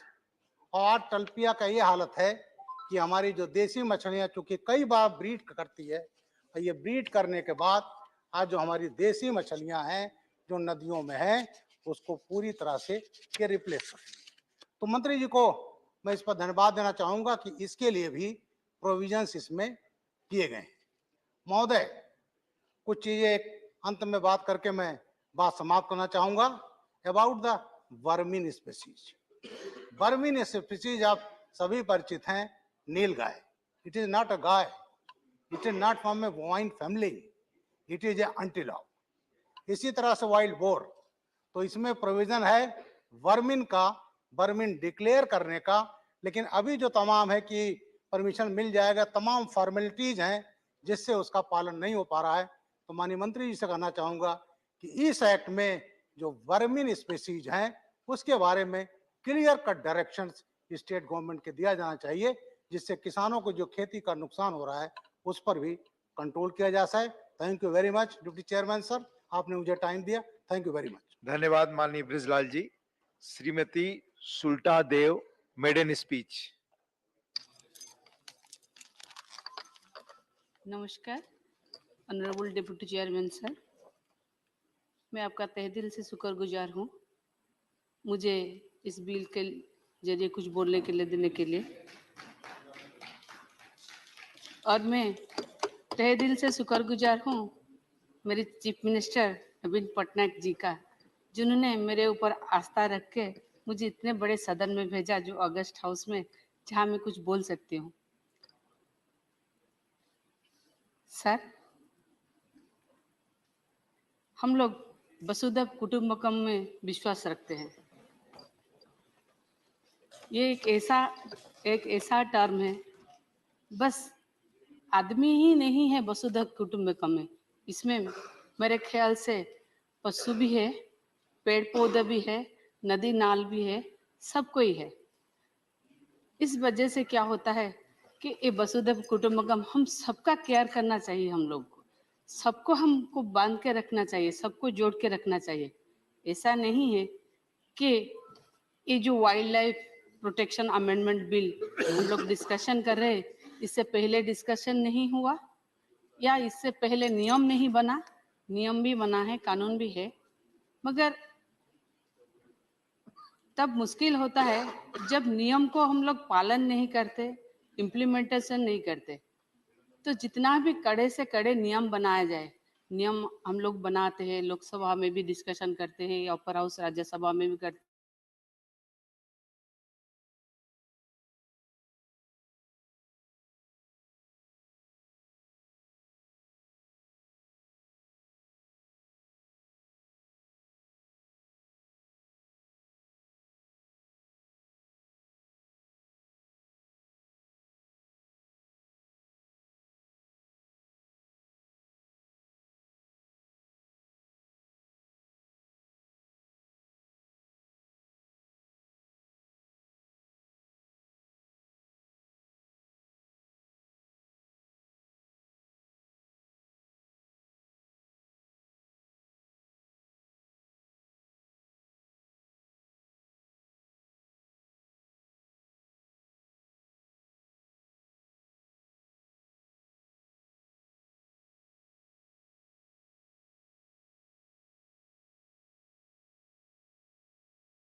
उनके वाहन के, क्योंकि जब हम लोग उनको पूजा करेंगे, कम से कम हम लोग उनको नहीं मारेंगे। ऐसा भी नहीं है कि बस पशु पक्षी रहते थे, कितने पेड़ पौधे भी हैं जो हमारे जो पूजा पाते हैं, जैसे नीम है, जैसे बेल है, जैसे तुलसी है, ऐसे बहुत सारे पेड़ पौधे भी है। इस तरह से हम लोगों को सिखाया जाता है कि हम लोग कैसे करके हमारा जंगल को रखे, हमारे पेड़ पौधों को रखे, और हमारे जो एनिमल्स और पक्षी है, रेप्टाइल्स है और मामाल से, सबको हम कैसे केयर में रखें। हम लोग उड़ीसा से बिलोंग्स करते हैं। ये उड़ीसा जो है, हम लोग को आपको बताना चाहूंगी, यहाँ पर हमारे 19 सेंचुरीज है, 2 नेशनल पार्क्स है, 2 टाइगर रिजर्व्स है, 3 एलिफेंट रिजर्व्स है, एक बायोस्फीयर भी है। और उड़ीसा एक ऐसा स्टेट है जहाँ पर आपको टाइगर भी मिलेगा, आपको एलिफेंट भी मिलेगा, आपको ऑलिव रिडले भी मिलेगा, और आपको इरावदी डॉल्फिन भी मिलेगा चिलिका में। जो चिलिका लेक होता है वो एशिया का सबसे लार्जेस्ट ब्रैकिश सॉल्ट लेक होता है। जो ओडिशा में जहां अभी भी अगर चलेंगे तो वहां पर लाखों के हिसाब से अगर देखा जाए माइग्रेटेड बर्ड्स आते हैं। हम लोग उसका बहुत ख्याल रखते हैं, कैसे करके वो वहां पर जो 4 महीने के लिए आते हैं, बहुत सारे हमारे सरकार ने, नवीन पटनायक जी ने वहां पर गार्ड्स रखे हैं, लोकल पीपुल जो है उन लोगों को भी रखे हुए हैं, किस तरह से उनको ठीक से कोई मारे नहीं, कोई खाए नहीं। जो बोल रहे थे अभी एक भैया हमारे, जो मेडिसिन के लिए भी कुछ लोग पक्षियों को मार देते हैं, कुछ पौधों को भी मार देते हैं, उनको जगने के लिए हमारे पास में बहुत सारे हैंड्स भी है। अगर देखा जाए हमारे पास में बस ये नहीं है, इरावदी डल्फिन के अलावा हमारे पास में क्रोकोडाइल भी है, जो स्वीट वाटर क्रोकोडाइल है, मगर और घड़ियाल बोलते हैं, और क्रोकोडाइल जो है सॉल्ट वाटर क्रोकोडाइल जिसको हम बोला बोलते हैं, जो बोला कुंभीर है, वो हमारा मास्कट था, गौरी मास्कट भी था। अगर देखा जाए जो भारत क्या पूरे विश्व में मिलानेस्टिक टाइगर जो है ना हमारे यहाँ पर, कहाँ पर, जहाँ सिमलीपाल है वहीं पर मिलते हैं। और हम लोग देखते हैं जो ऑलिव रिडले है, इस साल 5 लाख ऑलिव रिडले का जो नेस्टिंग होता है वो प्रजनन प्रक्रिया में ऋषिकुल्या में भी हुआ, और गहीरमथा में भी 5 लाख ऑलिव रिडले ने अपना अंडा दिया। और उसके लिए भी हम लोग वहां पर लोकल कमिटीज बनाए हुए हैं कि इस तरह से उनको प्रोटेक्शन में रखे, कैसे उन लोग को ठीक से रख सके और ठीक से उन लोग समुद्र में जाए। उस टाइम में फिशिंग करने के लिए भी मना किया गया है गवर्नमेंट से। बहुत सारे काम है। वही मैं बोली, एशिया का जो सबसे बड़ा लेक चिल्का लेक है, वहां पर अगर देखा जाए तो सारे प्रजाति का भी आप लोग को मिलेगा वहां पर, इसलिए उनका भी अभी बोल रहे थे। जो जलकुंभी है ना, जो डाल लेक में दिखाया जाता है, वो जलकुंभी हमारे चिल्का लेक को भी प्रदूषण कर रहा है। कुछ ना कुछ करके सबके लिए वहां पर वो व्यवस्था बनाना चाहिए, कैसे वो जलकुंभी को समूल विनाश कर सके, जैसे कि सारे जो वहां पर जो मछली है, जो कुछ है, जो वो रेप्टाइल्स है, वो सब कैसे आराम से रह सके। अगर देखा जाए यहाँ हम एक जरूरी बात बोलेंगे कि 2002 से 2022 में हम लोगों का जो फॉरेस्ट कवर एरिया था, उसको अगर देखा जाए तो 10,000 square kilometre forest cover area हम लोग का बड़ा है। क्योंकि अगर देखा जाए तो ये 48,000 स्क्वायर किलोमीटर था, अभी 58,000 स्क्वायर किलोमीटर बना है। अगर ये मैं नहीं कह रही हूँ या उड़ीसा सरकार नहीं कह रही है, ये अगर देखा जाए ये report of forest survey of India का है। ये हिसाब से हमारा फॉरेस्ट भी बढ़ रहा है। इससे सोचिए हमारा गवर्नमेंट कितना काम कर रहे हैं, कितना प्लांटेशन हो रहा है, जिसके वजह से फॉरेस्ट लैंड भी बढ़ रहा है। और यहाँ देखा जाए तो हम अभी आएंगे ह्यूमन और एलिफेंट कॉन्फ्लिक्ट में, क्योंकि जंगल भी है हमारा, एलिफेंट रिजर्वर भी है, सब है। अगर देखा जाए तो ह्यूमन एलिफेंट कॉन्फ्लिक्ट होता है, तभी क्या होता है ना, कभी कभी एलिफेंट का भी डेथ होता है, कभी कभी ह्यूमन का भी डेथ होता है इस कॉन्फ्लिक्ट में। इसके लिए गवर्नमेंट ऑफ उड़ीसा ने एक ऐप बनाया है जिसको अनुकंपा मोबाइल ऐप बोलते हैं। अनुकंपा मोबाइल ऐप से हम लोग कितने जल्दी एसग्रेसिया मनी जो होता है, वो जो विक्टिम होते हैं उनको दिया जाता है। इसके लिए शायद उड़ीसा ही पहला स्टेट है जिसमें अनुकंपा मोबाइल ऐप बनाया गया है। अगर देखा जाए ये जंगल जो है और ये कंकरेंस लिस्ट में आता है, इसमें स्टेट के साथ साथ केंद्र सरकार का भी सहभाग रहना चाहिए, क्योंकि अगर ठीक टाइम से ठीक से पैसा जाएगा, ज्यादा अमाउंट जाएगा, प्रोजेक्ट जो जंगल का प्रोजेक्ट होता है उसमें जो हाथी रहते हैं, टाइगर्स रहते हैं, उनके प्रोटेक्शन के लिए जो लोग गार्ड्स रहते हैं उनके लिए अगर ज्यादा से ज्यादा पैसा जाएगा तो कम से कम हम लोग उनको ज्यादा से ज्यादा अच्छे से अच्छा लाइफ भी दे सकते हैं, अच्छा प्रोटेक्शन भी दे सकते हैं। मगर कभी कभार क्या होता है ना, हम लोग को देखे हैं गवर्नमेंट का जो, जैसे हमारे पास अभी भारतवर्ष में 30,000 के करीब हाथीज है, एलिफेंट्स है। अगर देखा जाए तो जैसे नेशनल टाइगर कंजर्वेशन अथॉरिटी है, उस हिसाब से टाइगर कंजर्वेशन अथॉरिटी के हिसाब से एलिफेंट कंजर्वेशन अथॉरिटी बनाना चाहिए।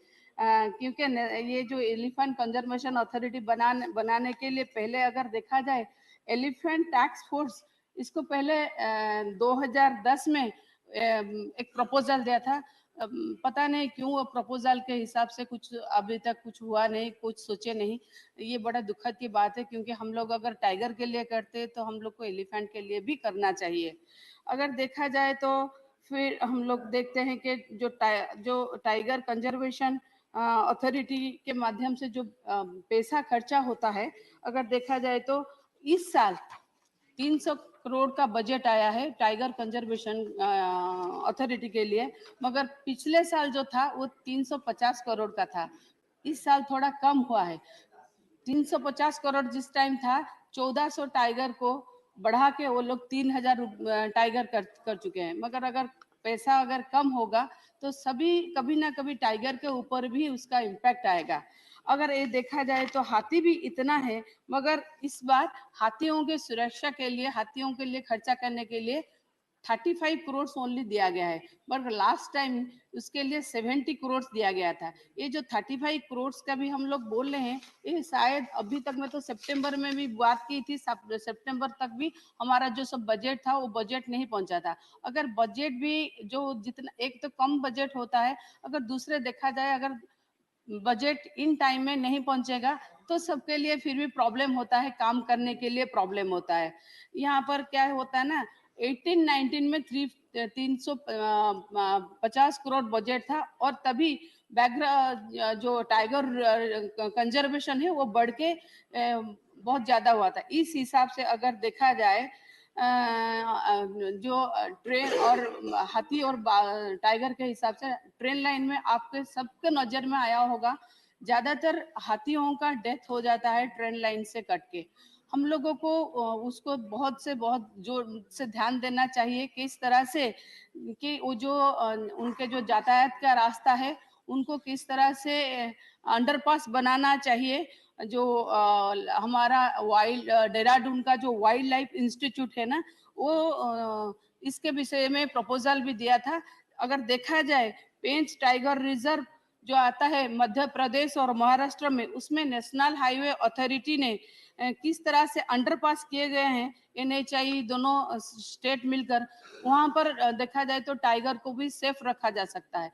इस तरह से अगर उड़ीसा में भी NHI के जरिए अंडरपास, जहां जहां हाथी के ऊपर ट्रेन, हाथी जाने आने का रास्ता है, वहां पर अगर हम लोग NHI के हिसाब से, NHI से मिलके गवर्नमेंट ऑफ ओडिशा उसको सपोर्ट करेगा, और उस वहां पर अगर अंडरपास बनाया जाता है तो कम से कम जो हाथियों को भी हम लोग सेव कर सकते हैं। और एक बात है, ये जो हाथी है ना, हाथी क्या होता है ना, जो झारखंड, हम लोग हाथी और ह्यूमन कॉन्फ्लिक्ट उड़ीसा में ज्यादातर दिखाई देता है। इसके वजह से झारखंड में जो डलमा अंचल, डलमा है एरिया, वो डलमा अंचल का अंचल से, वो एरिया से पश्चिम बंग होते हुए बांकुरा और मेदिनीपुर से बहुत सारे हाथी उड़ीसा में चले आते हैं। अगर देखा जाए वो मयूरभंज जिला है, जो हमारे राष्ट्रपति जी, महामहिम राष्ट्रपति जी का जिला है, अगर वहां दिखा जाए मयूरभंज में रास गोविंदपुर और बेतनटी रेंज जो उसमें, और देखा जाए तो बालेश्वर की जड़ेश्वर और निर्गिल रेंज में ज्यादा से ज्यादा हाथी वहां पर आते हैं, वो सारे खेती बाड़ी नष्ट कर देते हैं। किसान बेचारा क्या करे?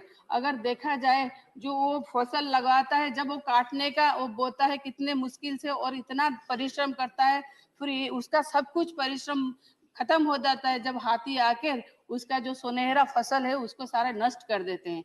वो मेरा ये सुझाव है, अगर बिल में इतना सारे सब काम है तो देखा जाए तो हाथी को पहले देखना चाहिए कि वो क्यों अपना जो स्थान है वो छोड़कर दूसरा स्थान जाता है। शायद वहां पर उनको ठीक से खाने के लिए नहीं मिल रहा, उनका खाने के लिए अगर प्रावधान वहां पर करना चाहिए जो डलमा में, और वहां पर अगर क्या पानी है, पानी कम है या खाना कम है, किस तरह से वो लोग वहां से निकलकर वेस्ट बंगाल के जरिए फिर हमारा उड़ीसा आते हैं और खराब होता है सारा चीज, उसको देखना चाहिए और उसको ज्यादा से ज्यादा गुरुत्व देना चाहिए कि वहां पर कैसे उन लोगों को रखा जाए।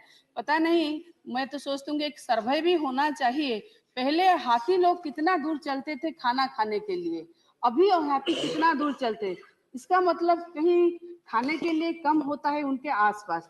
और ऊपर से अगर हाथी लोग चलते रहते हैं, जो जो स्टेट होके वो लोग जाते हैं, उन स्टेट को लेके कोऑर्डिनेशन कमेटी बनाना चाहिए। जो फॉरेस्ट डिपार्टमेंट है, जब हाथी आते हैं चल के, वो भी खाना खा के भी चले जा सकते हैं, मगर हम लोग उसके साथ छेड़खानी करते रहते हैं। जो जब जहां मिल जाए उसके साथ छेड़खानी करते रहते हैं। अगर कोऑर्डिनेशन कमेटी बनाया जाएगा तो कम से कम छेड़खानी नहीं होगी। हाथी लोग अगर आएंगे भी, वो अपने रास्ते से भी चले भी जा सकते हैं।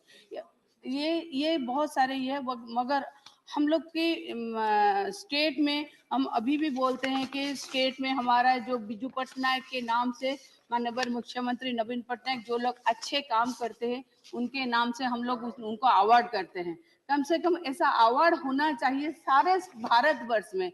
जो आगे बढ़ के जो लोग वाइल्ड लाइफ को और फोना और फ्लोरा को जो लोग प्रोटेक्शन देंगे, उन लोगों को अवार्ड होना चाहिए। और देखा जाए तो हमारे फ्लोरा और फोना को भी हमारा प्रोटेक्शन के साथ साथ सबके लिए वो बहुत इम्पोर्टेंट है। क्योंकि हम अभी बोल रहे थे गाजर घास, हमारे यहाँ भी गाजर घास दिखाई देता है। जो गाजर घास सारा जमीन का है ना, जो खेती होता है, वो सारे जमीन के खेती को नष्ट कर देता है।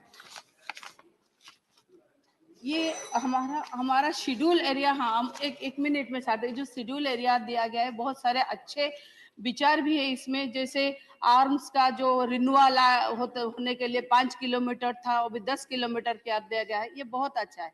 मगर जो खेती होता है, जो किसानों का जो नुकसान होता है ना, उसके भरपाई के लिए मैं तो इसमें चाहूंगी, गुजारिश करूंगी, थोड़ा अच्छे से अगर आप कंपनसेशन दे दे, कम से कम किसान भी बच जाएगा और जानवर भी कहीं ना कहीं बच जाएगा, जानवर भी नहीं मरेगा। और हमारा जो डाइवर्सिटी, बायोडाइवर्सिटी है, उसको हम सबको मिलके बचाना है।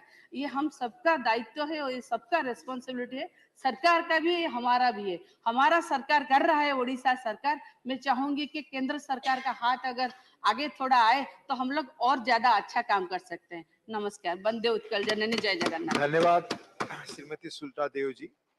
माननीय Ayodhya Rami Reddy ji. Sir, I want to thank you for giving me this opportunity to speak on the Wildlife Protection Amendment Bill 2021. Positives of this bill.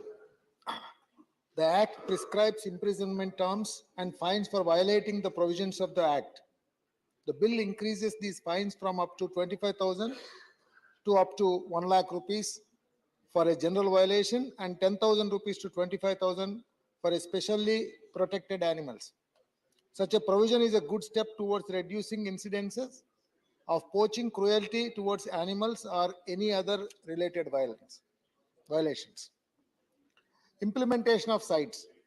This bill aims to implement the Convention on International Trade in Endangered Species, an international agreement that regulates the international trade of wild animals and plants in order to prevent any threat to their extinction of the species. The bill will provide for the designation of a management authority which grants export or import permits for trade of specimens, and scientific authority which gives advice on aspects related to impact on the survival of the specimens being traded, thus bringing us under a global agreement, and is therefore a welcome provision. So problems need to be addressed in this bill. The issue of vermin. In the Wildlife Protection Amendment Bill 21, any species falling under Schedule 2 may be declared as vermin. The bill also does not define the word vermin, thereby empowering the central government to directly declare any species as vermin. The particular species will not be covered under the Wildlife Protection Act and can be hunted or culled without restriction and once declared vermin. This specific change is projected to impact 41 species of mammals, 864 birds, 17 reptiles and amphibians, and 58 insects, as they may be declared vermin and will be subject to hunting and killing. Thus, a more scientific approach should be taken in declaring an animal as vermin. Human-wildlife conflict is another issue that needs to be addressed. This issue of vermin is a part of bigger problem of human-wildlife conflict. Several states have reported crop loss, incidents of crop raiding, and other incidents of crop damage due to animals. However, if the central government starts declaring a lot of these animals as vermin, they would be up for indiscriminate killing. The act of killing could result in severe ecological imbalance and impact the food chain in the region.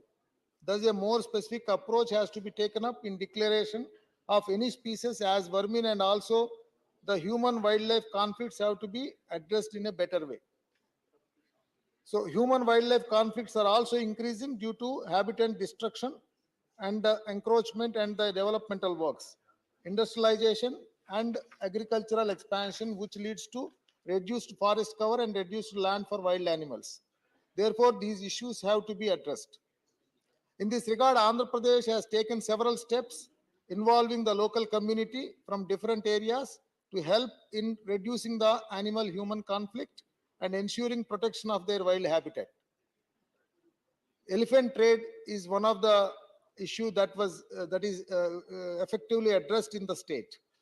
While 43 of the Principal Act clearly provides for a ban on any sale or transfer of captive animals in their ownership, the proposed amendment bill will introduce an exemption clause to Section 43 in the case of transport of ownership of the live elephants. This exception has the potential of encouraging commercial trade of elephants, which may lead to elephants being subject to captivity and brutality. Therefore, the earlier ban should be upheld even in the case of elephants, and additional mechanism may be introduced for acquiring elephants in for religious institutions. Missing species. The species listed in all the 3 schedules of the bill is incomplete, as has been pointed out by several wildlife organizations, as well as the report submitted by the Parliamentary Standing Committee on the bill. And so there is a need for a greater inclusion of scientists, botanists, biologists, and others in the process of listing all the existing species of wildlife.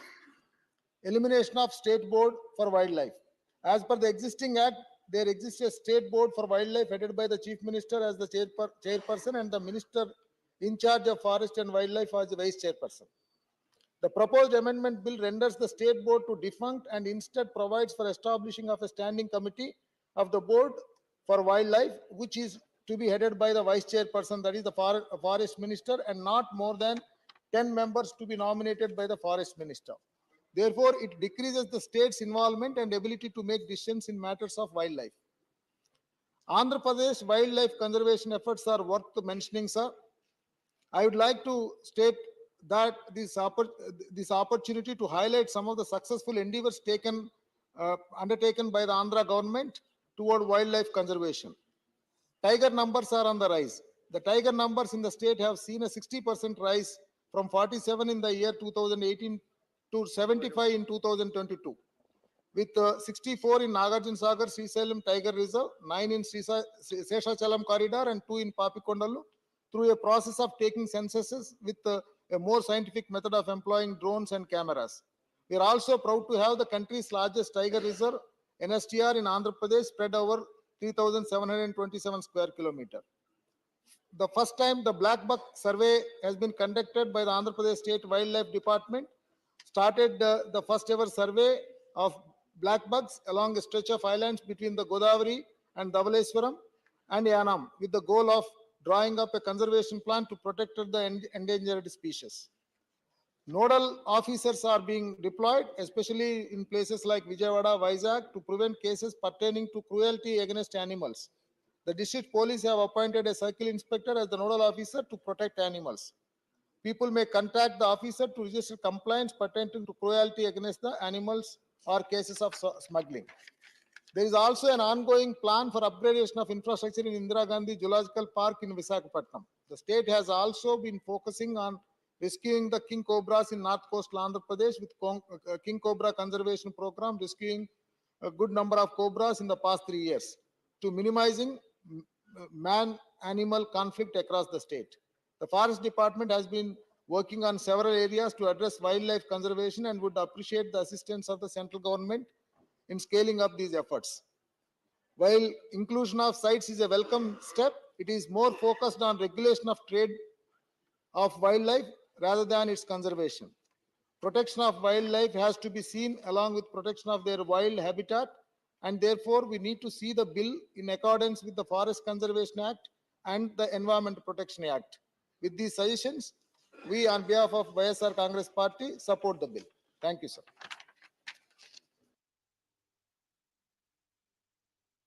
Thank you. Professor Manoj Kumar Jha. शुक्रिया उपसभापति महोदय। ये wild life protection bill कई बाधाओं को पार करके आज इस मुकाम तक पहुंचा है। मैं माननीय मंत्री जी का बहुत बहुत धन्यवाद करता हूं। बहुत वक्त लगा, हम सुनते थे कि इस पर ये काम हो रहा है, इस पर ये काम हो रहा है, इस पर यहाँ टेस्टिमोनियल आ रहा है। तो आमतौर पर मैं बधाई के साथ साथ कुछ ऑब्जर्वेशन मेरे होंगे, मैं समझता हूं कि उसके बारे में मैं जिक्र करूंगा। पसंद आए तो ग्रहण करिएगा, ना पसंद आए तब भी ग्रहण करने की कोशिश कीजिएगा।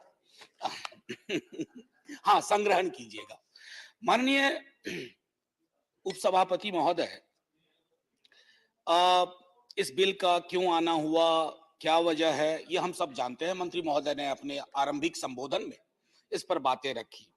मेरी चिंता या यूं कहूं कि दुविधा बीते 19 के बाद से, जब से दोबारा सरकार बनी है, अभी मैं एक अपने साथी से बात कर रहा था जो अक्सर मित्रवत ही रहते हैं हमारे भाजपा के साथियों के साथ। उन्होंने एक बात कही कि सारी बिल का मजमू कुछ भी हो, एक चीज कॉमन है, कहीं ना कहीं फेडरल स्ट्रक्चर को चोट पहुंचाने की कोशिश होती है। तो मुझे लगता है कि कुछ वर्षों बाद अगर आप ही की सत्ता बनी रही तो राज्य नाम की अवधारणा शायद कहीं खत्म ही ना हो जाए कि India is A union of states के बदले रहे India is A union of union.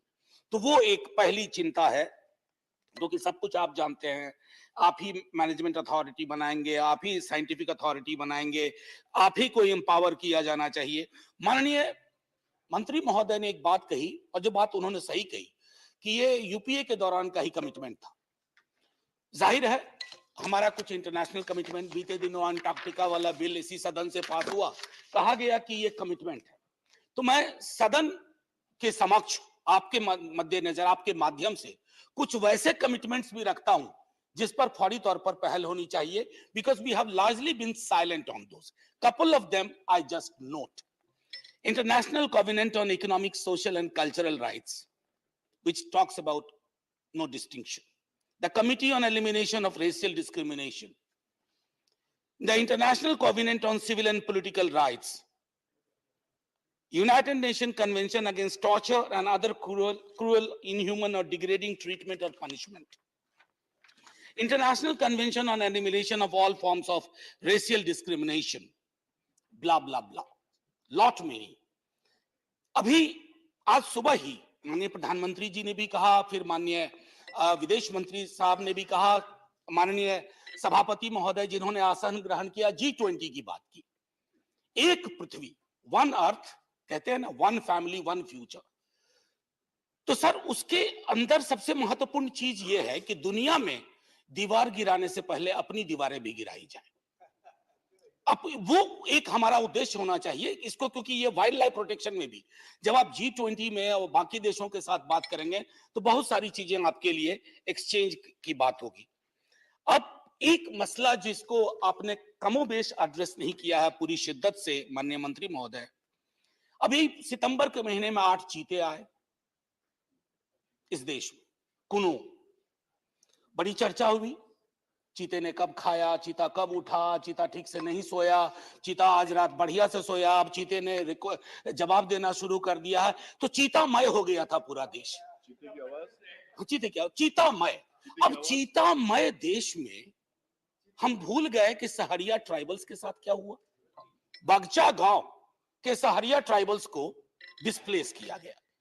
तो मैं, देखिए, मैं जानवर एनिमल विरोधी नहीं हो भी नहीं सकता, बहुत ट्रेनिंग मिली है, लेकिन सर ईश्वर न करे कभी ऐसी विधा हो हमें चुनना पड़े कि जिंदा इंसान उनके सरोकारों से विमुख जा, कितना दूर तक हम जा सकते हैं। ये इससे पहले सर एशियाटिक लायन आया था, तब भी ये डिस्प्लेसमेंट हुए थे, ये ऑन रिकॉर्ड है। अब तो आदिवासी हमारे जो समुदाय के लोग हैं वो कहते हैं न धरती अपनी न जंगल अपना, और मैं तो उस डिबेट में जाना ही चाहता, वनवासी या आदिवासी कुछ भी कह लीजिए, कोई भी वासी, लेकिन उनके बसावट की चिंता अगर नहीं है, और मैं चीता विरोधी नहीं हूं, फिर से दोहरा रहा हूं, मैं भी बहुत समर्थक हूं चीते का, लेकिन चीता भी ज्यादा प्रसन्न होता अगर उसको किसी का घर उजाड़ना ना पड़ता। अब आइए सर, आपकी जो अभी तक की भी व्यवस्थाएं मैं देख रहा हूं, इसमें 4 मिनट बोल भी गया मैं, sorry sir.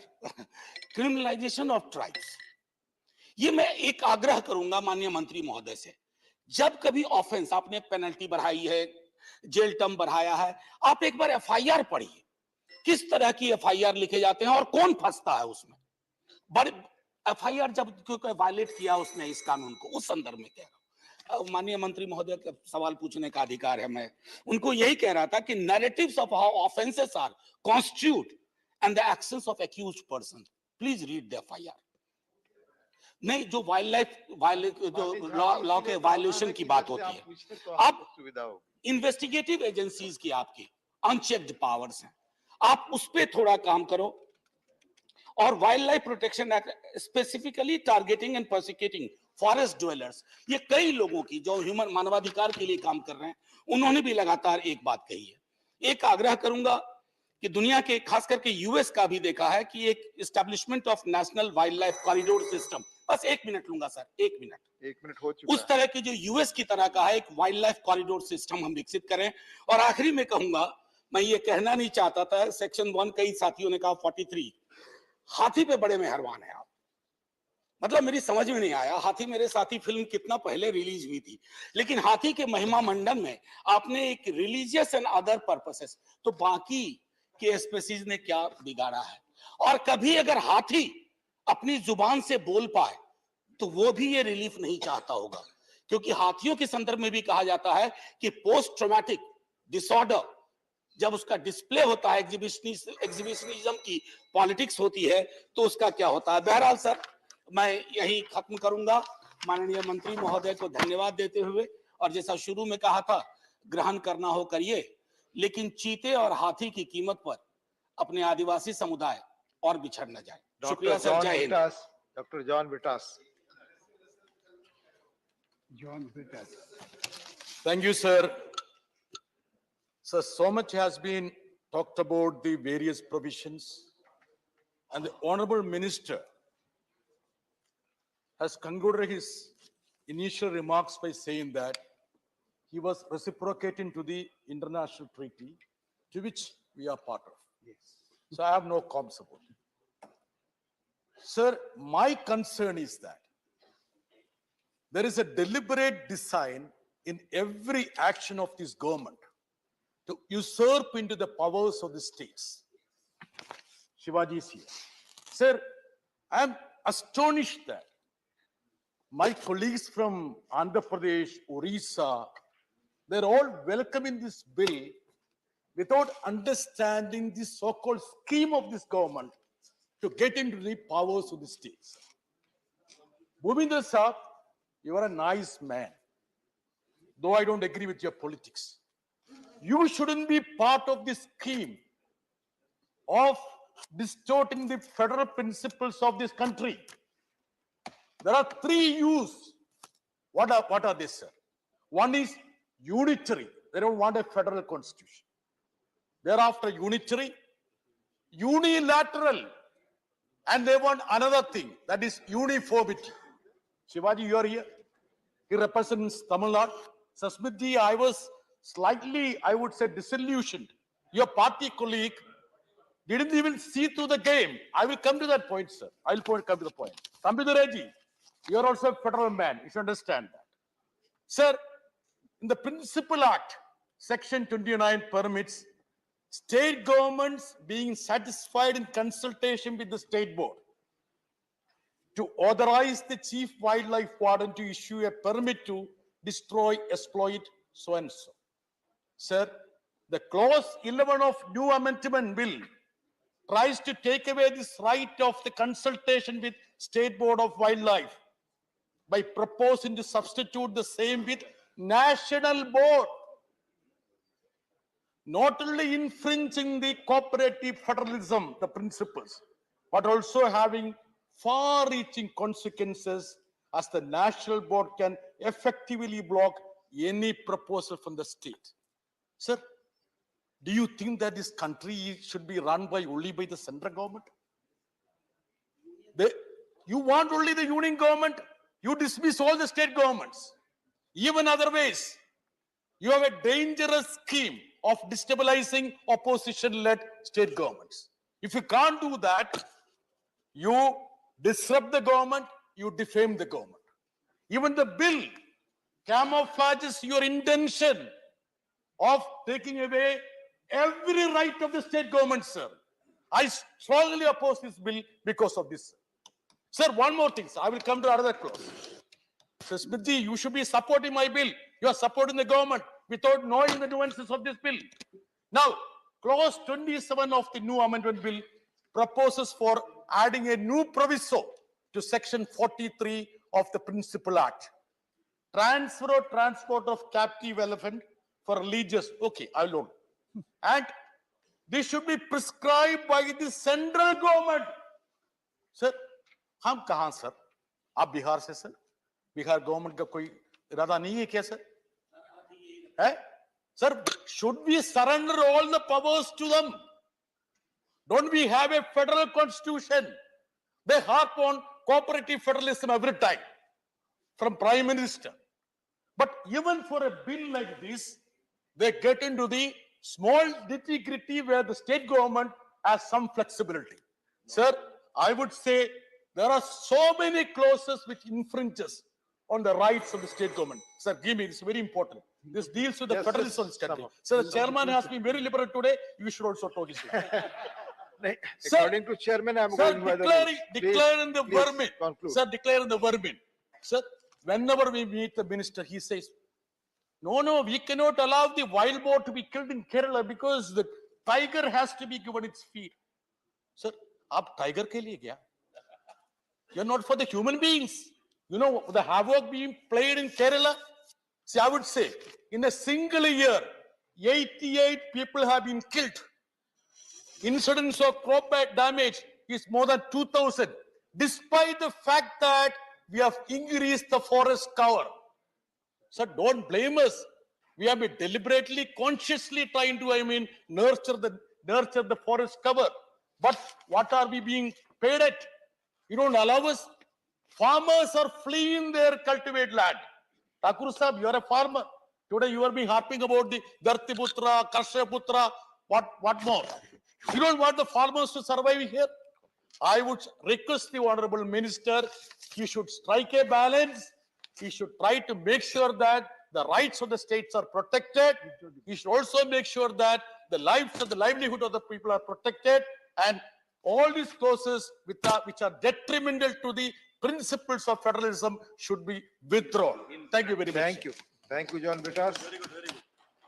Mani Anil Hegde ji made a speech. Deputy Chairman, sir, I rise to speak on the Wildlife Protection Amendment Bill 2022. First of all, I'd like to congratulate the government for inserting provisions to control the invasive alien species. Sir, these invasive alien species have done irreparable loss elsewhere in the world and even in our country. These invasive alien species are not natural to our biome. Genetically modified organisms are also invasive alien species, sir. These need deadly pesticides and herbicides. These herbicides and pesticides harm the bees. Bees are, they are pollinators. They because of the pollination, we get more yield. Sir, you आपने हाथी के बारे में, elephant के बारे में भी इसमें जिक्र है. मैसूर के पास जो बंडीपुर फॉरेस्ट एरिया है, वहां पर उस इलाके में एचटी कॉटन लोग का फसल वो उगाते हैं. वहां पर ड्रोन में ये हर्बिसाइड्स का छिड़काव होता है. वहां पर ये हाथी अधिक संख्या में वहां पर आता है कॉटन का फील्ड में, और इसके बारे में आज तक स्टडी नहीं हुआ है कि हाथियों के ऊपर ये जो हर्बिसाइड का छिड़काव के वजह से क्या हानि पहुंचा है. ये सब चीज का ध्यान में रखते हुए हमारे पार्टी का नेता और बिहार के मुख्यमंत्री जी और 2009 में उस समय का तत्कालीन एनवायरनमेंट मिनिस्टर को चिट्ठी लिखे थे जब बीटी ब्रिंजॉल का जो वहां पर जीएसी ने क्लियरेंस दिया था. और मैं I want to congratulate Jairam Ramesh ji, who was then environment minister. इन्होंने देश भर में इसके बारे में लोगों का पब्लिक हियरिंग 7 जगह पे रखे और लोगों को ऑपोजिशन को सुना, और उसके बाद उन्होंने मोरेटोरियम लगा दिए. Sir, this I'm sorry, we got to know that on October 25th the GESC, Genetic Engineering Appraisal Committee under your ministry, and has given clearance for GM, genetically modified mustard. Sir, India is a center of origin, center of diversity for mustard, sir. And because of this, these will need lot of herbicides, because of which the pollinators will die, pollinators will get extinct. माननीय हेगड़े जी, माननीय मंत्री जी कुछ कहना चाहते हैं. लेकिन मेरा ये कहना है कि चर्चा जो है वो वाइल्ड लाइफ एक्ट पे है, जीएम क्रॉप्स पे नहीं है. उसके लिए अलग से प्रश्न आएगा, मैं जवाब दूंगा. आप पॉलिनेटर्स खत्म हो रहा है, बीज खत्म हो रहा है, इसके जिसको हर अमेरिकन टेक्नोलॉजी आप लेके आ रहे हैं. आप ऑर्गेनिक फार्मिंग के बारे में बात करते हैं. माननीय Hegde ji, the subject is wild life protection act. ठीक, मैं एक आधा मिनट. So my appeal to you, sir, is that GMOs also should be listed as invasive alien species, and I request you, I appeal to you to take care that these invasive alien species are not introduced in the country. And because based on the precautionary principle, I appeal to you through the deputy chairman that we should not rush through the bill in a hurry. Thank you.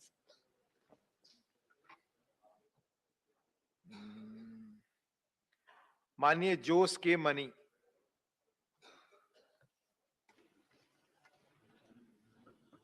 Thank you, sir. Thank you, sir.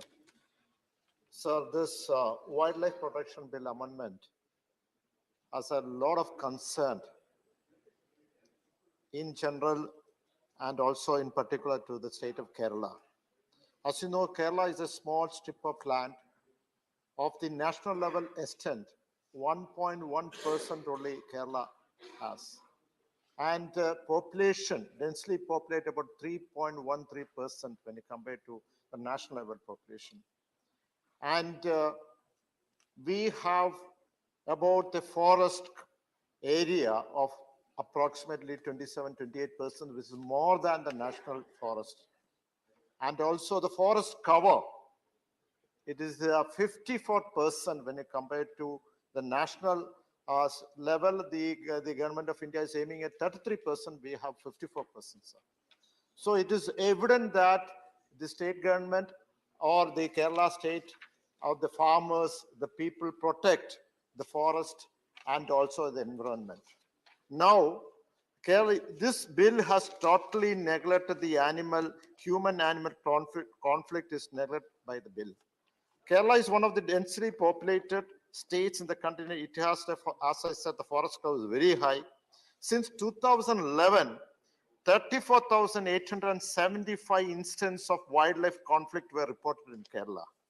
During the last decade, more than 1,300 humans lost their lives and more than 7,000 injured. This is what has happened in Kerala alone, sir. Now, the Wildlife Protection Act states the meaning is to protect the animal from the human. That is presuming that the animals will be inside the forest. Now it is about 50 years back, actually it was introduced in 1972. About for more than 7 decades have lapsed. The situation was changed. Now the animal has started coming to the habitat area and attacking the human beings.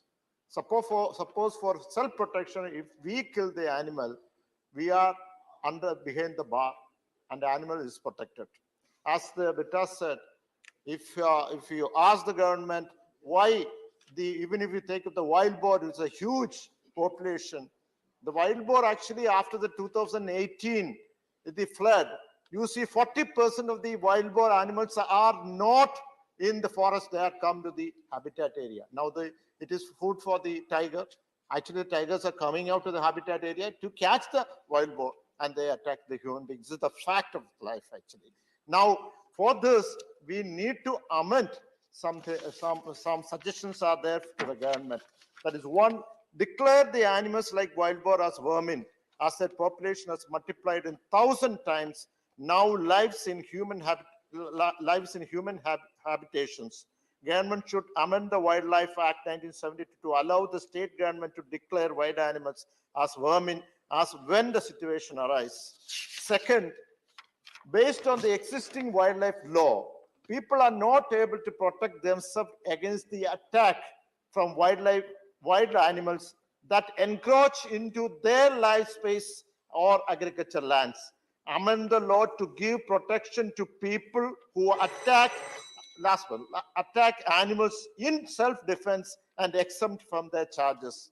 In lines of Motor Accident Claims Tribunal, set up a wildlife accident claims tribunal for granting adequate and timely compensation for the loss of life and agriculture crop due to the wildlife attacks. The last point, in order to prevent further loss of human lives and to control the damage caused by the wild animals in areas outside the forest, 500 meters interior from these should be forest boundary, human sensitive zone, so as to restrict wild animals at the HSZ, that is human sensitive zone border. Because you see that Kerala House, the forest cover of 54%. We are protecting the environment and the forest. So the sensitive area should be inside so that the animals does not come to the It's not going on record now. Please. Shri Kanak Mehta Ravind Kumar ji. Sir, thank you, Chairman, sir, for giving this opportunity. Sir, we have to discuss with this act, not in the Indian scenario, we have to discuss in the global scenario this aspect is concerned. Sir, I would like to state that the ecological security and the environmental security means the protection and the safety of the wild animals, birds and plants, they are also part and parcel of the ecosystem. That's why it's a prime responsibility that each and every citizen, as well as the entire society, to see the wildlife, especially wild animals, birds and plants are protected. Security and safety of these things have to be taken to be prime consideration. Sir, clause 2, subclause 6, prior to this amendment, there was a definition which was, it included cattle. Subsequently, in the 1991, the amendment, it was omitted. At the same time, there is a part 1 schedule also that is termed elephants have to be protected. So my suggestion is that it is to be incorporated in the schedule because Asiatic elephant is there. It includes the Asiatic elephant but excludes the tamed elephant so that it can be protected. For coming to the another clauses, it concerns clause 3 of the bill, which talks about invasive alien species. I will give you an example from my home state of Andhra Pradesh, how introduction of an exotic plant spices 1980s in Seshachalam Hills. It covers, it has distributed ecological balance in Chitturu, Kadapa and Nelluru districts of Andhra Pradesh. Now we have to replace it with native spices. Otherwise, the entire biosphere of Seshachalam, which is home for several epidemic plants, like lead sand, cycas, etc., would be destroyed. Clause 3, which deals with, it's a good move, sir. Secondly, Appendix 2, Schedule 4, Item 444, it has mentioned that Petrocarpus, it is the scientific name of for red sandal tree, which is available only in Seshachalam forest in Chitturu, AP. It is smuggled out of the country by local smugglers. You might have seen, if you saw the movie, that there is a recently movie also taken in Pushpa. And sir, it is smuggled on our country, and any action for smuggling of red sander is under Customs Act, not under the Wildlife Protection Act. It is because the tree is not in the scheduled species. So I suggest for consideration of the Honorable Minister to include the red sandal under the relevant schedule with the help of the taking action under the legislation remedy.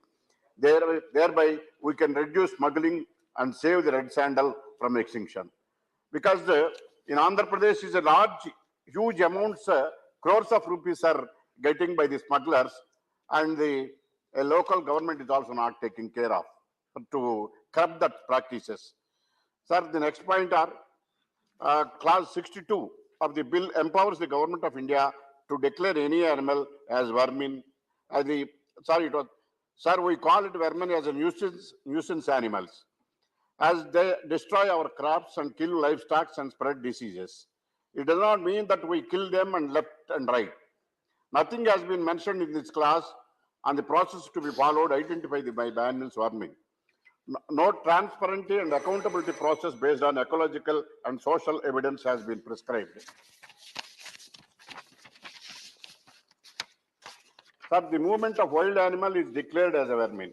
It loses and its legal protection, and such animals become a domestic animal and can be killed, tamed or traded.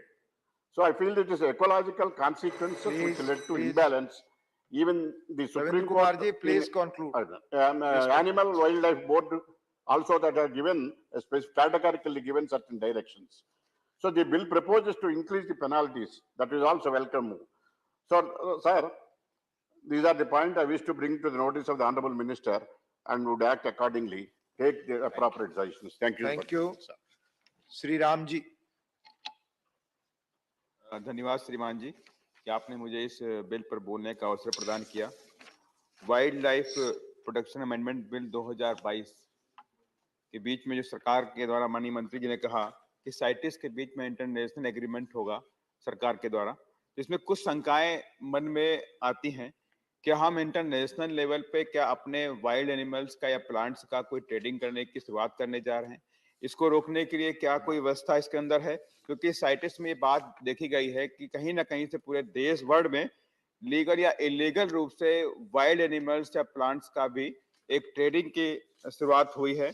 इस पे कई सारी संख्याएं हैं। और दूसरी श्रीमान जी, माननीय मंत्री जी के आपके माध्यम से माननीय मंत्री जी से मैं कहना चाहूंगा कि कई सारी चीजें देखने को मिली कि वाइल्ड लाइफ प्रोटेक्शन बिल के तहत जो आदिवासी जंगलों में रहते हैं, वनवासी जंगलों में रहते हैं, उनको विस्थापित करने की व्यवस्था है और उनको सिर्फ 10 लाख रुपए का मुआवजा मिलता है। लेकिन इस 10 लाख रुपए में ना तो वो जंगल से बाहर जाके अपना घर बना सकता है, ना ही अपने जीवन का भरण पोषण की कोई व्यवस्था कर सकता है। इसको देखते हुए माने आपके माध्यम से सरकार से कहना चाहूंगी इस व्यवस्था को बढ़ा के 10 लाख की बजाय से 25-50 लाख रुपए देने की व्यवस्था की जाए। और साथ ही अगर ये जंगल जमीन किसी उद्योगपति के लिए खाली कराई जाती है तो उसके लिए कोई कठिन से कठिन नियम कानून बनाए जाएं, ताकि ये जंगल और जमीन में रहने वाले लोगों को सिर्फ प्रॉफिट के लिए उन्हें नहीं हटाया जाए।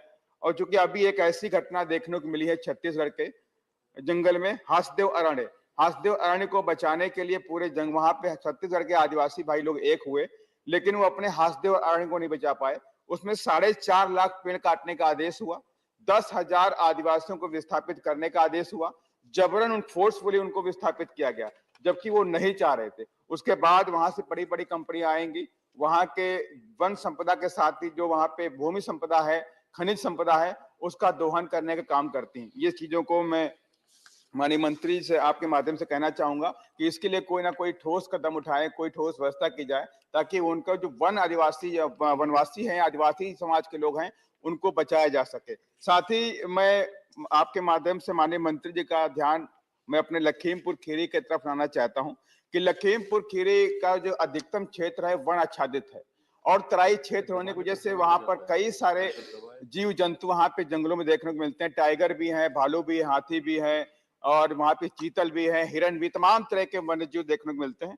और इन वन्य जीवों का और मनुष्यों का वहां पे रहने वाले लोगों के बीच में तमाम कई बार आपस में उनका एक द्वंद होता है। उसमें कई सारे हमारे लोगों की जानें गई हैं। पिछले 2-3 महीने के अंदर 6 लोगों की मौत टाइगर के द्वारा हुई है और वहां पे सरकार की तरफ सिर्फ 5 लाख रुपए का मुआवजा है, जबकि वहीं महाराष्ट्र के अंदर कोई अगर वन्य जीव के द्वारा किसी भी व्यक्ति की मौत होती है तो 20 लाख रुपए मिलता है।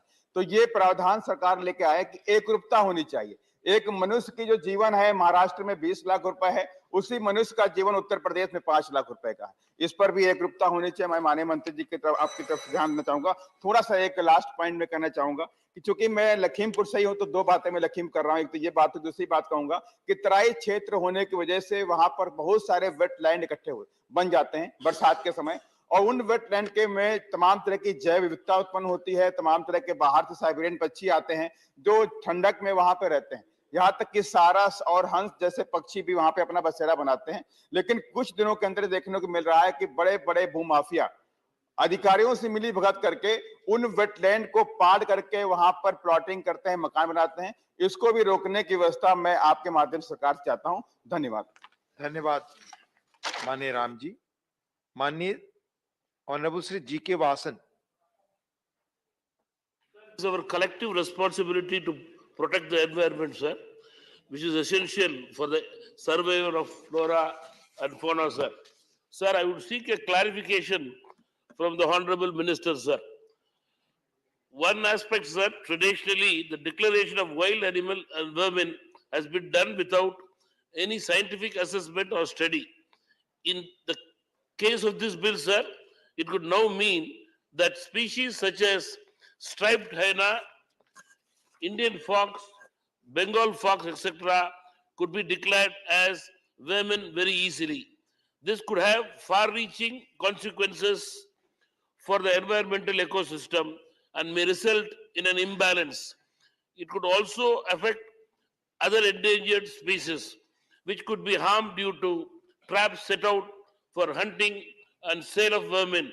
Therefore, sir, there is a need for clarity on what types of animals can be declared as vermin. The overall sentiment and direction of the bill is something that no well-wisher of the country and the flora and fauna can deny. With these words, sir, I welcome the bill. Thank you. Thank you. माननीय Abdul Wahab ji. Honourable Abdul Wahab, not present. माननीय श्री वीरेंद्र प्रसाद बैस जी। माननीय Virendra Prasad Bais ji, not present. माननीय Vinay Vishwam ji. Honourable Vinay Vishwam. Sir thank you. ये वाला चल रहा है। ये वाला चला। अच्छा दोनों चलता है। Sir, I question the purpose of the bill and the intention of the government behind the bill. When I question the intention, I would like to remind the government and the Honorable Minister the famous quote from our traditional scripts. Ega nidame logam. The whole universe and the world is one place for a bird's house, Nidam. That was the concept of our forefathers. I share that view. A communist I am, I share that view. The universe and the world is Ega Nidam, in which all of us are supposed to live together. When we say all of us, it doesn't mean that you or me, the humankind, the rich people, No. This earth has a place for the wildlife also, for the plants also. All living beings should have a place there. That's the concept. If you allow me to quote Karl Marx, I will quote from him. Quote. Karl Marx, quote. Of course.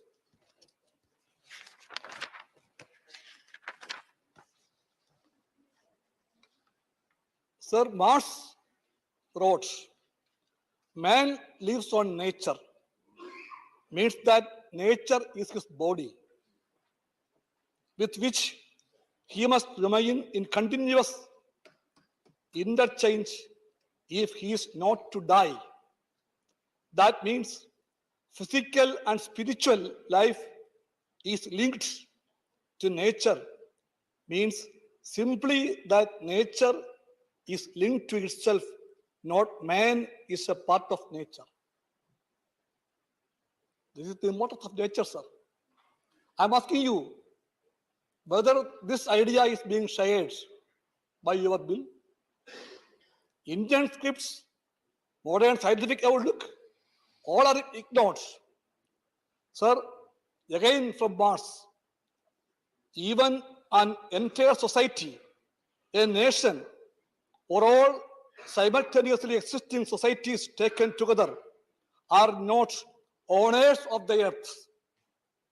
They are simply its possessors, its beneficiaries, and have to bequeath it in an improved state to succeeding generations. That's our duty. So we have to bequeath it to the coming generations. And we of today are not fulfilling that. This government is committed to Paris Agreement. We chair the G20.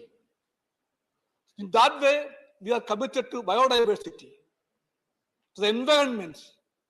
In that way, to wildlife also. I'm asking the minister very politely. Many of the provisions of this bill contradicts the Biodiversity Act. Many of it. If we have time, we can explain it in bits. So this is a trade-oriented act, amendment, trade-oriented. You're mainly for trade. Trade is for profits. Wildlife and all its subsidiary parts are for trade, for international trade. You talk of cities. Cities is regarding trade only, sir. The full form is clear. International trade in endangered species of wild fauna and flora. You asked here, what about GM? Vinay Viswanji, please Sir, conclude. this actually affects the lives of the Please wild conclude. bees also. Please conclude. Bees. Please. Bees are important for the Vinay country, for Viswanji, the please economy conclude. also. All these basic Please. approaches are forgotten in this bill. So I request you, please reconsider this. Refer I'm this calling bill now, to a please, standing. please No, conclude. sir. Please, all of Please you have refer taken this more bill time. to standing Please. committee. Please. Support me, sir. Please. I request him to refer this bill to a standing committee for Thank further you. debates, discussion, Thank you. to make it foolproof. I Thank believe you. that he will agree to me. Thank you, sir. Thank you, Vinay Viswanji. माननीय राकेश सिन्हा जी. उपसभापति महोदय, wild life protection bill amendment bill के समर्थन में मैं बोलने के लिए खड़ा हुआ हूं। मैं मंत्री जी को बधाई देना चाहता हूं कि वेल ड्राफ्टेड, वेल थॉट एक बिल को उन्होंने सदन के सामने प्रस्तुत किया है। जिस बात की चर्चा आज से 20 वर्ष पहले होनी चाहिए थी, convention on international trade in endangered species, यह समझौता 1973 में वाशिंगटन में हुआ था। भारत ने 1976 में रेटिफिकेशन किया था। 1979 में इसका एक अमेंडमेंट हुआ था। 76 से लेकर लगभग 40 वर्षों तक हम इस पर ध्यान नहीं दिए। उपसभापति महोदय, भारत को कई बार फटकार मिला। 183 देश इस कन्वेंशन में शामिल हैं। 182 देशों से भारत के ट्रेड पर प्रतिबंध लगाने की भी धमकी दी गई थी। इसलिए मैं प्रधानमंत्री नरेंद्र मोदी जी के नेतृत्व में जिन बातों पर ध्यान दिया जा रहा है, जो अब तक उपेक्षित थी, लेकिन जो मानव अस्तित्व के लिए, पृथ्वी के अस्तित्व के लिए, हमारे पर्यावरण के लिए आवश्यक है, जो राजनीति का हिस्सा नहीं है। नई दिल्ली में चाहे जिसकी भी सरकार हो, पर्यावरण मंत्री और प्रधानमंत्री जो कोई भी हो, कुछ ऐसे मुद्दे होते हैं जो मानव के अस्तित्व से, मानव के हित से और पृथ्वी के संरक्षण से जुड़ा होता है, वो राजनीति का विषय नहीं होता। लेकिन दुर्भाग्य की बात है कि मैं जिस बात की आज चर्चा नहीं करना चाहता था, लेकिन मैं उस बिल पर आने से पहले मैं उन दो बातों की चर्चा करूंगा आज। विपक्ष से एक बात आई, यह बिल संघीय व्यवस्था के प्रतिकूल है। कैसे प्रतिकूल है उसका कोई तार्किक बात नहीं कही गई। संघीय व्यवस्था कोई नारे की चीज नहीं है।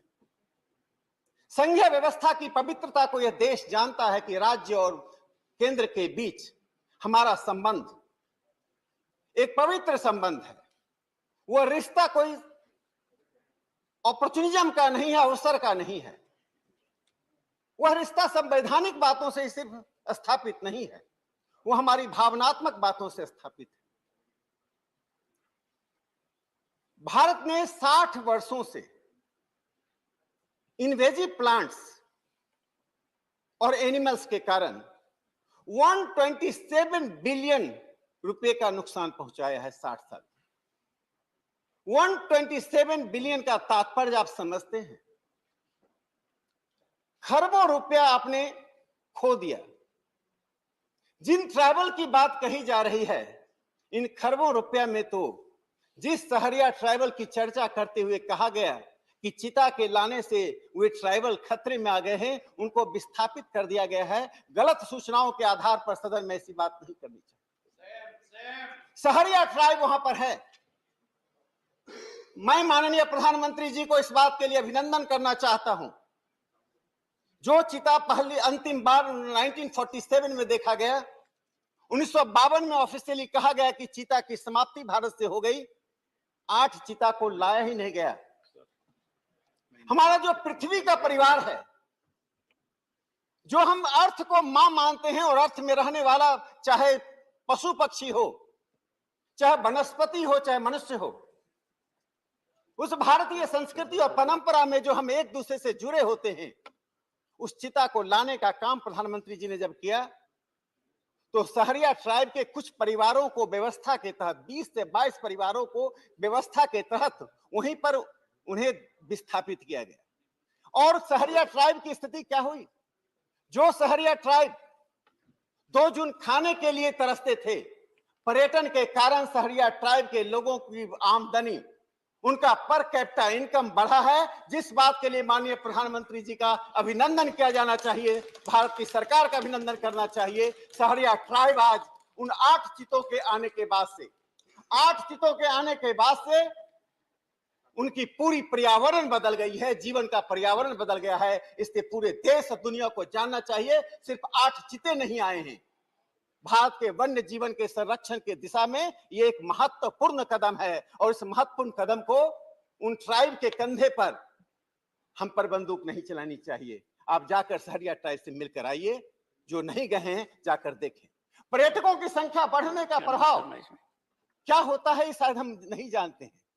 यदि यही पर्यटन बिहार में बोधगया के नाम पर, वैशाली के नाम पर बढ़ गया होता, तो जीडीपी 7% बढ़ता। आप पर्यटन नहीं बढ़ा रहे हैं, हम पर्यटन बढ़ा रहे हैं। जहां मौका मिलेगा हम लोगों के जीवन स्तर को बढ़ाने का काम कर रहे हैं और वनवासियों के जीवन को सुरक्षित संरक्षित कर रहे हैं। सभापति महोदय, भारत में पूरी दुनिया का 8% वाइल्ड लाइफ है। जो विविधता हमारे जीवन में, वो विविधता हमारे वन्य जीवन में भी है। उस विविधता के संरक्षण में हमें कहां चूक हुई? जब प्रधानमंत्री जी अमृतकाल कहते हैं तो अमृतकाल सिर्फ हमारे लिए ही नहीं है, उन पशु पक्षियों के लिए भी है जिनका भारत शरण स्थल है। हम जिस संस्कृति से आते हैं उस संस्कृति में सिर्फ स्वयं को नहीं देखते हैं, स्व को नहीं देखते हैं, हम स्व में की परिधि को इतना बड़ा करते हैं, हमारे इर्द गिर्द आने वाले पशु पक्षी और वनस्पति भी आता है। क्या आपको मालूम है कि ऐसे पशु पक्षी 50% पक्षी विलुप्त हो चुके हैं? क्यों विलुप्त हुए हैं? एक कारण तो प्रदूषण और पर्यावरण का होता है, दूसरा कारण ट्रैफिकिंग का है। दुनिया में जिस प्रकार के ट्रैफिकिंग होते हैं, पहला ट्रैफिकिंग का नारकोटिक्स में है, दूसरा ह्यूमन ट्रैफिकिंग है, तीसरा फॉरफिटेड चीजों पर है, और चौथा जो ट्रैफिकिंग में आता है वह वाइल्ड लाइफ की चीजों का आता है। इसका मार्केट कितना बड़ा है सभापति महोदय? 19.2 बिलियन डॉलर का मार्केट 2021 में इस ट्रैफिकिंग से हुआ है। जो भारत के आंकड़ों में देखा जाए तो खरबों रुपए का ट्रैफिक पूरी दुनिया में हो रहा है, जिसमें भारत की भागीदारी 20% है। यदि 150 खरब है तो उसका 20% ट्रैफिकिंग भारत से होता है। जब हम उस ट्रैफिकिंग को रोक रहे हैं, जब उस ट्रैफिकिंग को रोकने के लिए हम कानून बना रहे हैं, तो उसमें कौन सी संघीय व्यवस्था को क्षति पहुंच रही है? क्षति उन माफिया को पहुंच रही है जो अपने स्वार्थ के लिए पर्यावरण को समाप्त कर रहे हैं, जो अपने लाभ के लिए संघीय व्यवस्था को मोहरा बनाकर हम पर आक्रमण कर रहे हैं। उन माफिया को जो वन्य जीवन को समाप्त कर रहे हैं, उनके लिए खतरे की घंटी नहीं है, उनको सीधा सीधा ये चेतावनी है। सभापति महोदय, 1,20,000 प्लांट्स और एनिमल्स इन्वेजिव हैं। इन्वेजिव प्लांट्स और एनिमल्स उनको कहते हैं जो किसी खास देश का नहीं होकर बाहर से आते हैं। बाहर से आने वाले हुए प्लांट्स और एनिमल्स जो स्थानीय अर्थव्यवस्था को, पर्यावरण को खतरा पहुंचाता है, यानी इकोनॉमी को, इकोलॉजी को और एनवायरनमेंट को जो खतरा पहुंचाता है, ऐसे इन्वेजिव प्लांट्स हैं। इनकी संख्या 1,20,000 है, जो पूरी दुनिया के 6 देशों में है। उन 6 देशों में भारत भी है। वो देश कौन है? यूनाइटेड स्टेट है, यूनाइटेड किंगडम है, ऑस्ट्रेलिया है, ब्राजील है, साउथ अफ्रीका है और भारत भी है। यानी 1,20,000 प्लांट्स और एनिमल्स भारत पर भी हैं। उसका मैं एक नाम लेना चाहता हूं। उसका लोटाना कैमरे नाम का एक इन्वेजिव प्लांट है जो 1800 ईस्वी में भारत आया था। आज टाइगर रीजन जिसको कहा जाता है, हिमालयन रीजन, उसका 1,54,000 स्क्वायर किलोमीटर में ये प्लांट्स फैला हुआ है। इसका हमारे क्लाइमेट पर, इसका हमारी इकोनॉमी पर क्या प्रभाव पड़ता है? इन्वेजिव प्लांट्स का हमारे सॉइल की प्रोडक्टिविटी घटती है, हमारे एग्रीकल्चरल प्रोडक्टिविटी घटती है, हमारा क्लाइमेट परिवर्तित होता है। यदि इन इन्वेजिव प्लांट्स को समाप्त करने के लिए बात हो रही है, जो 350 से अधिक आइडेंटिफाई किया जा चुका है, और 3% ऐसे इन्वेजिव प्लांट्स हैं जिनकी अब तक हम जानकारी भी नहीं प्राप्त कर पा रहे हैं, क्योंकि दशकों से, सदियों से ये प्लांट्स भारत में आते रहे। Honorable member, you may continue tomorrow. Thank you. Now I will take up special mentions. Shri Biplab Kumar Dev,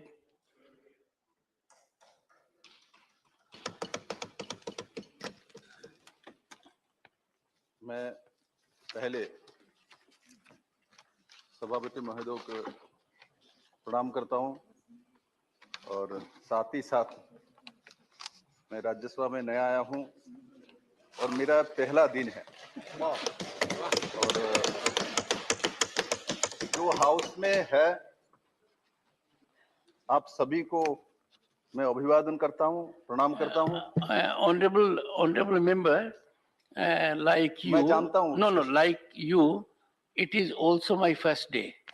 Okay. And we both must set very high standards. So we will avail the opportunity on some other occasion. Right now, confining only to the text. Okay. Thank you. Special mention में मैं त्रिपुरा के संबंध में उठाना चाहता हूँ। You'll have to read out the text. राष्ट्रीय धरोहर के रूप में त्रिपुरा में विश्व प्रसिद्ध माँ त्रिपुरा सुंदरी मंदिर के अलावा उनकोटी, पिलाक, भुवनेश्वर मंदिर और बक्सनगर तरीके अद्वितीय सांस्कृतिक विरासत के पुरातात्विक स्थल है, जो कि राज्य के पर्यटन को चार चांद लगा सकता है। इनकी देखरेख का जिम्मा भारतीय पुरातत्व सर्वेक्षण के पास है। संस्था अपना काम बखूबी कर रही है, मगर राज्य में इसका सर्किल कार्यालय ना होने के वजह से कई बार कम्युनिकेशन गैप की स्थिति उत्पन्न होती है। अगरतला में एएसआई का सर्किल ऑफिस होने से इन स्थलों के विकास और प्रचार प्रसार में राज्य के साथ सहयोग बढ़ाने में मदद मिलेगी। इसके अलावा राज्य में स्थित पुरातात्विक जो महत्व के अन्य स्थानों के अन्वेषण और सांस्कृतिक रूप से महत्वपूर्ण अन्य पौराणिक स्थलों के खोजने की और विकसित करने का भी सहायता मिलेगी। आज प्रधानमंत्री श्री नरेंद्र मोदी जी के नेतृत्व में समूचे नॉर्थ ईस्ट का विकास हो रही है। इनके मार्गदर्शन में त्रिपुरा सरकार भी प्राथमिकता के पर राज्य के सांस्कृतिक और पुरातात्विक स्थलों का आरक्षण, संरक्षण, उन्हें संवारने का कार्य कर रही है। पुरातात्विक महत्व के स्थलों को संरक्षण एवं सांस्कृतिक विकास के त्रिपुरा में पर्यटन क्षेत्र का विकास होना होगा। श्री मोदी जी के नेतृत्व में डबल इंजन की सरकार त्रिपुरा के पर्यटन के विशेष मानचित्र पर स्थापित करने के लिए प्रयासरत है। इसलिए राज्य में एएसआई की सर्किल कार्यालय की स्थापना से प्रदेश के पुरातात्विक महत्व और स्थानों को संपूर्ण विकास और उनके संरक्षण में महत्वपूर्ण योगदान मिलेगा, जो कि नॉर्थ ईस्ट क्षेत्र के भारत के अष्टलक्ष्मी के रूप में स्थापित करने के मददगार साबित होगा। सरकार से अनुरोध है कि त्रिपुरा में भारतीय पुरातत्व सर्वेक्षण की सर्किल कार्यालय बनाने का कृपा करें। धन्यवाद। श्री सुजीत कुमार, श्री संतोष कुमार। और अंधविश्वासों के विरोध प्रतिबंधित करने के लिए राष्ट्रीय कानून। भारतीय संविधान की अनुच्छेद 51A वैज्ञानिक समभाव के विकास को हर नागरिक का एक मौलिक कर्तव्य बनाता है। इसके बाद भी देश की सभी हिस्सों से काले जादू और जादू टोने की खबरें बड़ी संख्या में आती है। ऐसी कुप्रथाओं के कारण अनेक नागरिकों की मृत्यु तक होती है। ये कुप्रथाओं संविधान के अनुच्छेद 21 द्वारा प्रदत्त जीवन के अधिकार का स्पष्ट उल्लंघन करती है। साल 2021 की राष्ट्रीय अपराध रिकॉर्ड ब्यूरो की रिपोर्ट के अनुसार मानव बलि के कारण 6 जानें गई, जबकि जादू टोने 68 हत्याओं का कारण बना। साल 2020 में जादू टोने के कारण 88 मौतों हुई और 11 हत्याएं मानव बलि के रूप में हुई। वर्तमान भारतीय दंड सहित काले जादू और अन्य अंधविश्वासी प्रथाओं के कारण के लिए अपराधों को रोकने के लिए सक्षम नहीं है। हत्या की सजा देने वाली आईपीसी की द्वारा 308 भी मानव बलि का संचालन का हत्या होने के बाद ही लेती है। भारत के कुछ राज्यों जैसे महाराष्ट्र, कर्नाटक, छत्तीसगढ़ आदि ने इन कुप्रथाओं के निपटने के लिए पहले है कानून बनाया लिया है, परंतु अभी भी ऐसा कोई केंद्रीय कानून नहीं है जो विशेष रूप से जादू टोना, अंधविश्वासों या तंत्र मंत्र के संबंधित गतिविधियों को कारण किए गए अपराधों से निपटना हो। राष्ट्रीय स्तर पर कानून के अभाव में काले जादू की परिभाषा भी निर्धारित नहीं है। इन सभी कारणों पर विचार कर केंद्र सरकार को राष्ट्रीय स्तर पर एक व्यापक अंधविश्वास विरोधी कानून बनाने की पहल करनी चाहिए, जो सभी राज्यों और केंद्र शासित प्रदेशों पर लागू हो। Shri professor Manoj Kumar Jha. Honorable Chairman, sir, with your kind permission and with the subject line, India's obligations and commitments under human rights conventions. So every year, the Parliament passes domestic legislation that is consistent with India's obligations under various international covenants. However, India is also a signatory to various other human and socio-economic rights conventions that remain unfulfilled. The International Covenant on Economic, Social and Cultural Rights, ICESCR, requires that India to enact legislation to ensure civil and political rights for all citizens without distinction of any kind. The convention also talks about discrimination in the private sphere, such as landlords refusing homes to a certain section of individuals. However, no such legislation has been designed in India. The Committee on Elimination of Racial Discrimination in 2007 urged India to take more effective measures to tackle segregation and denial of equal access to healthcare and education to Dalits and Adivasis, which persist despite the Atrocities Act. Similarly, India is also a signatory to International Covenant on Civil and Political Rights, which prohibits advocacy of national, racial, or religious hatred that constitutes incitement to discrimination, hostility, or violence. Despite that, there is no separate legislation or strong laws on mob lynching. Further, under the Genocide Convention, India is obliged to prevent crimes against humanity through international cooperation. However, Rohingyas were expelled from the Indian territory and sent to a place where their lives and freedoms would be threatened. In light of this, I urge the government to honor India's international obligations and bring in necessary legislation and amendments. Thank you, sir. Jai Hind. Sri Binoy Vishwam. Sir, thank you. So my mention is regarding the fraud in union government's welfare schemes. Rampant frauds and leaks in several welfare schemes funded by the union government have meant that the intended beneficiaries bear the brunt and are adversely affected. According to the statement made by the Minister of Agriculture and Farmers' Welfare, over 150 crores of frauds have occurred under the PM Kisan scheme due to ineligible beneficiaries drawing benefits. Several FIRs have already been filed in this regard across the country.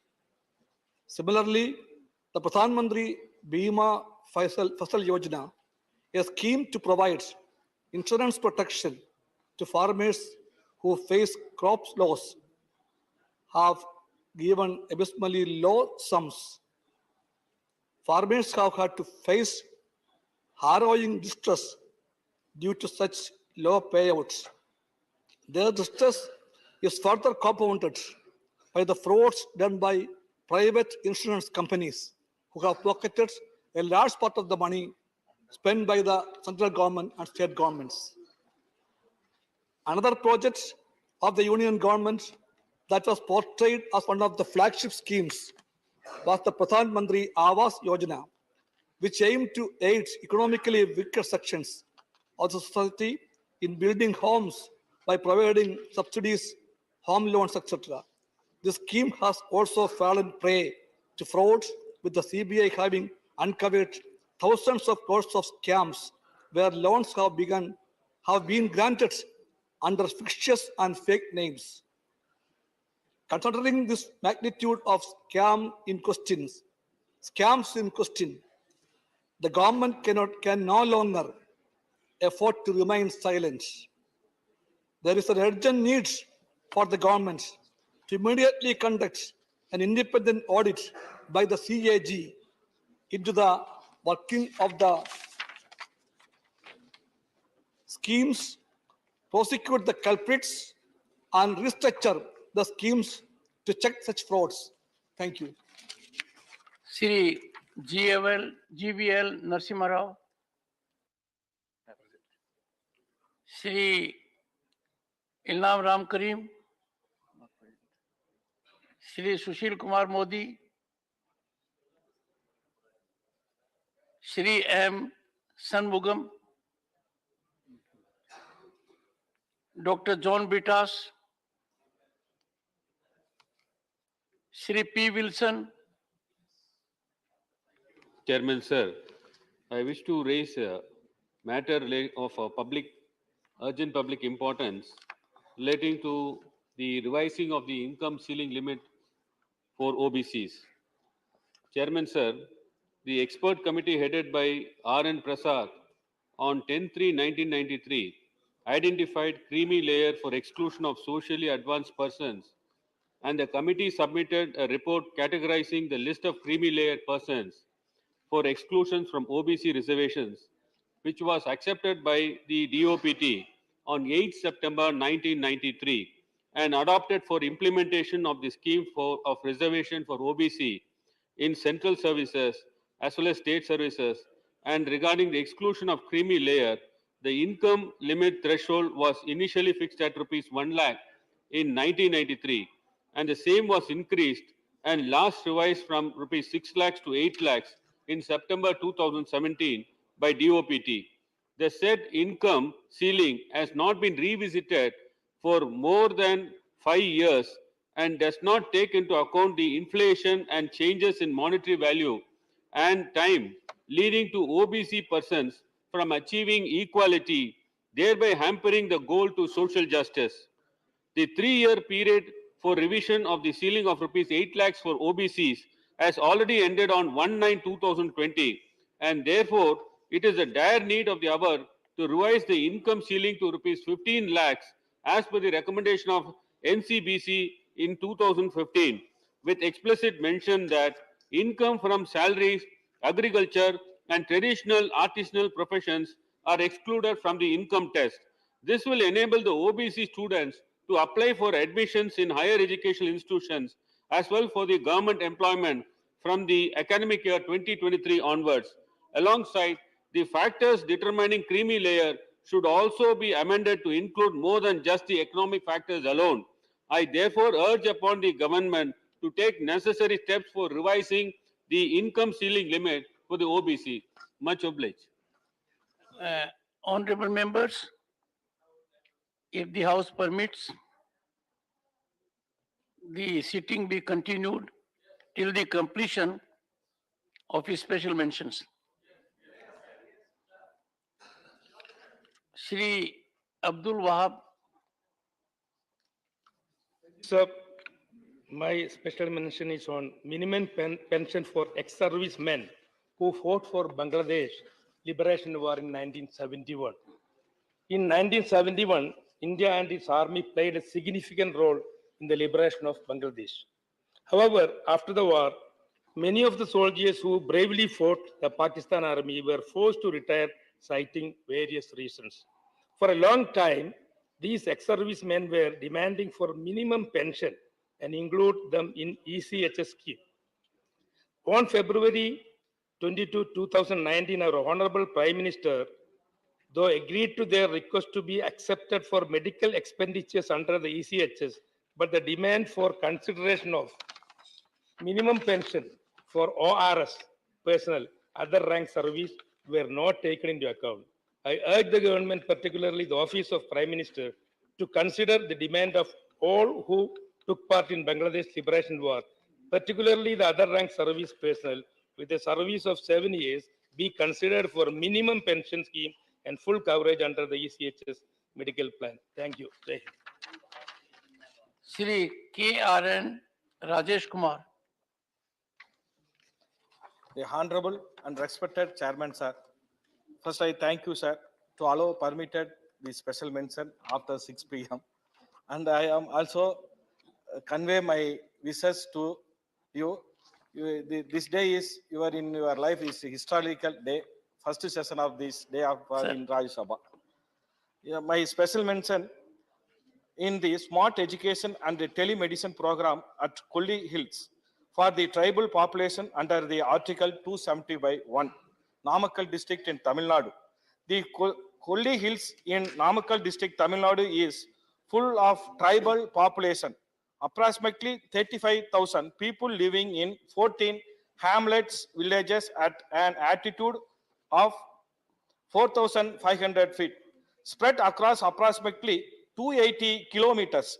These people does not have access to proper internet connectivity and network coverage, which in turn affect their daily life.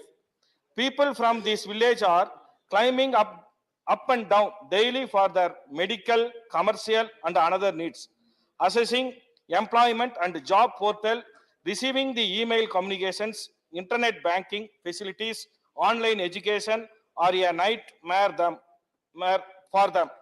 Under Article 275(1) of Tribal Development Grants, to develop their livelihoods and to bridge the gap between scheduled tribe population and others, to accelerate development of STs by ensuring education and health needs.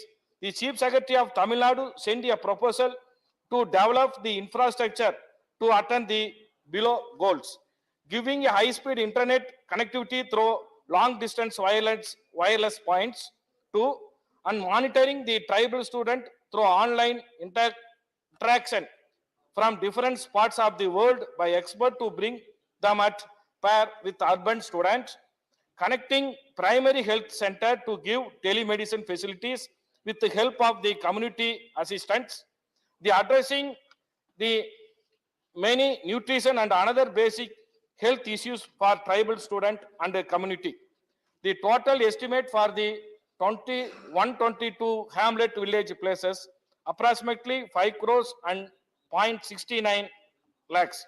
I humbly request the Honorable Minister of Tribal to via the Honorable Chairman in this special mention under the 180A to approve the allocate funds for this project for the betterment of the ST people at Holy Hills, Namakkal district, Tamil Nadu, under the Article 275(1) of Tribal Development Grants. Thank you, sir. Shri Mujibullah Khan, Shri A.A. Rahim. This opportunity. The HLL Life Care Limited is a Government of India owned public sector undertaking in Thiruvananthapuram, Kerala. It produces various healthcare products and its brand have large market share in the country and abroad as well. Hindustan Latex Limited has its head office in Thiruvananthapuram and factories in 7 locations across India. 4 of the factories were built in Kerala, such as Perurkada, Akkulam, Kakkanad and Airapuram. The rest 3 factories are in Belgaum, Manesar and Indore. HLL currently has 220 pathology labs, 47 imaging centers and 6 labs under the brand name Hind Labs. It runs a total of 253 pharmacies across our country. HLL runs a subsidiary with the name of HLL Infratech Service Limited. In 2020-21, the company reported a turnover of rupees 5,081 crore. It is employing thousands of persons across states. The HLL also played a key role in providing assistance during the COVID pandemic. This was particularly possible as it is a public sector unit and is not operating merely to make a profit but to serve a public purpose. Hence, Hindustan Latex Limited must not be disinvested and privatized. HLL factory in Kerala is situated on land given by the state government in view of advancing the private sector. Given that circumstances, Kerala has the right to retain HLL as state public sector unit that's free from the center's hold. The land and assets owned by HLL should therefore be retained to Kerala, or alternatively, the state should be allowed participation in this auction. Thank you, sir. Dr. Amar Patnaik. Thank you, Chairman, sir. So I rise to make this statement relating to demand for revising the sharing pattern of centrally sponsored schemes for Orissa. So inter and intra-state regional imbalances stem from an asymmetric growth exacerbated by historical socio-economic backwardness of vulnerable groups, calling for the focused attention of the government. The aspirational districts of program is a step in that direction, with Orissa having 10 out of those 112 districts. However, without any budgetary allocation and delinking 8 centrally sponsored schemes will have a steep increase in the state's share. An immense financial burden has been imposed on the Orissa's exchequer. Further, the unique geoclimatic conditions of Orissa make it vulnerable to multiple natural disasters. The total financial losses incurred by Orissa due to natural calamities from 1994 to 2019-20 amount to 85,313 crore. As per the Revenue and Disaster Management Ministry of Odisha, the state incurred a loss of over 1471 crores to cyclones in 2020-21 alone, impacting over 60 lakh lives. And this is exclusive of the losses of capital assets.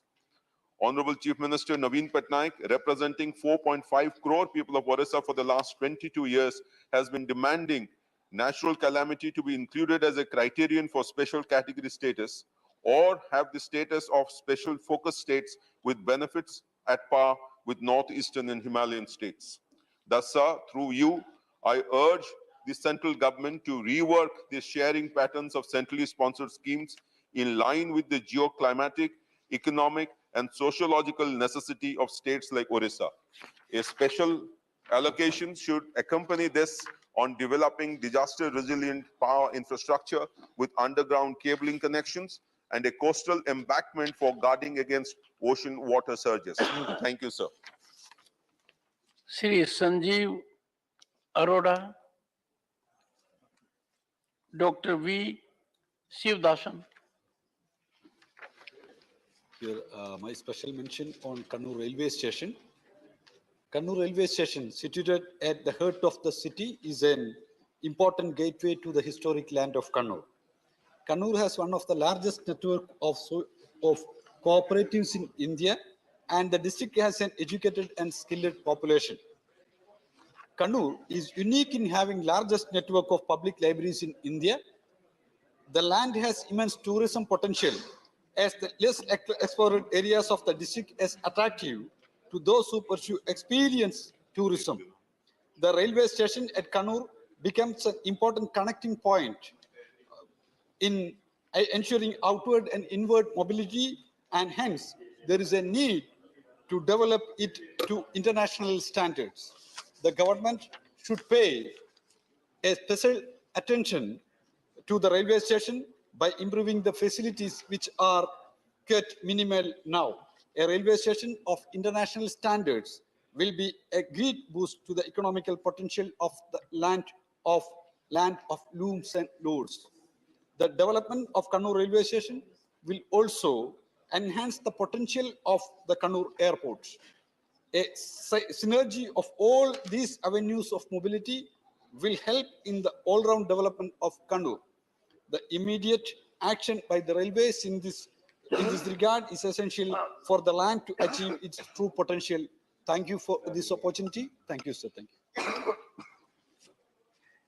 Dr. Fozia Khan. Thank you, Chairman, sir. Mike, thank you.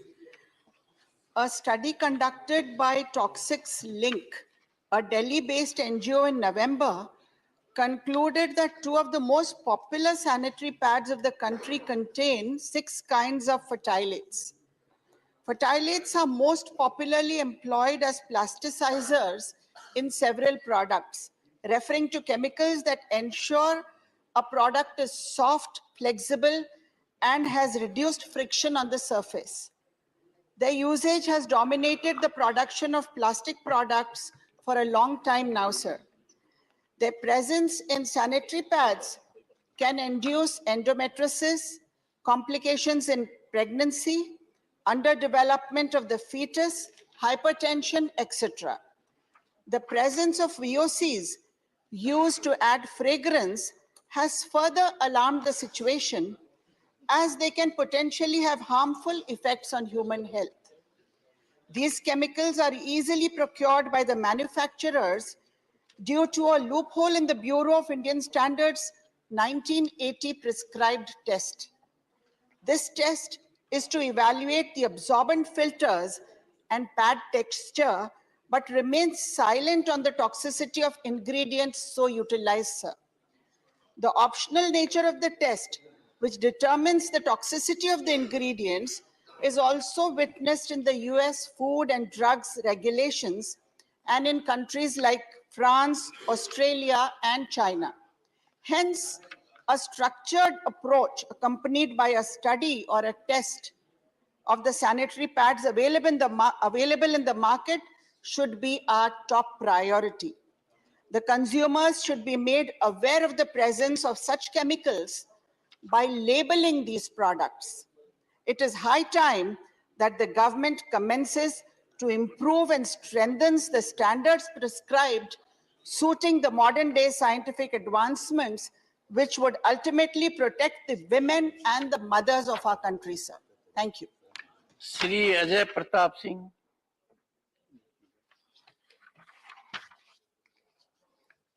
Dr. John Britas. Sir, Honorable Chairman, thank you very much.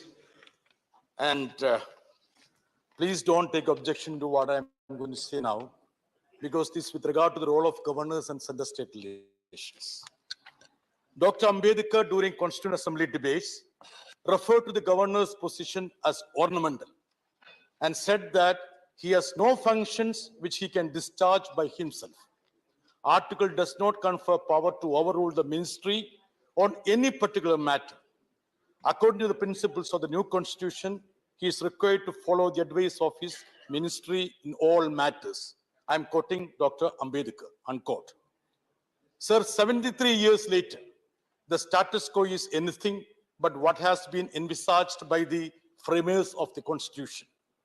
Sitting on a bill passed by the assembly, instead of ascending or returning it for reconsideration as soon as possible, as per Article 200, misquoting the limited discretionary power of governors under Article 163, etc., are common occurrences these days. Sarkare Commission, Punji Commission, National Commission to review the working of the Constitution, as well as the Supreme Court, have all stressed over the years the importance of governor as an autonomous and impartial agent who would serve as a bridge between the state and the center. Various commissions also recommended for introducing the procedure of consultation with the state chief minister in the selection of governors and time limit for taking decisions by governors on granting assent or reserving a bill for consideration of the president or returning a bill for reconsideration.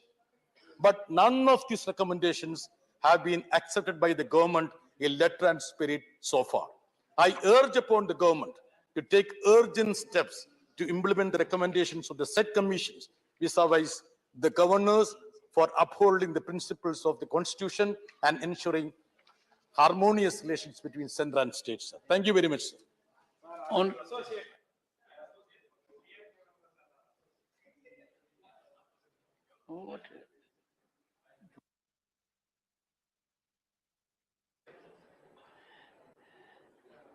I think everyone has had it.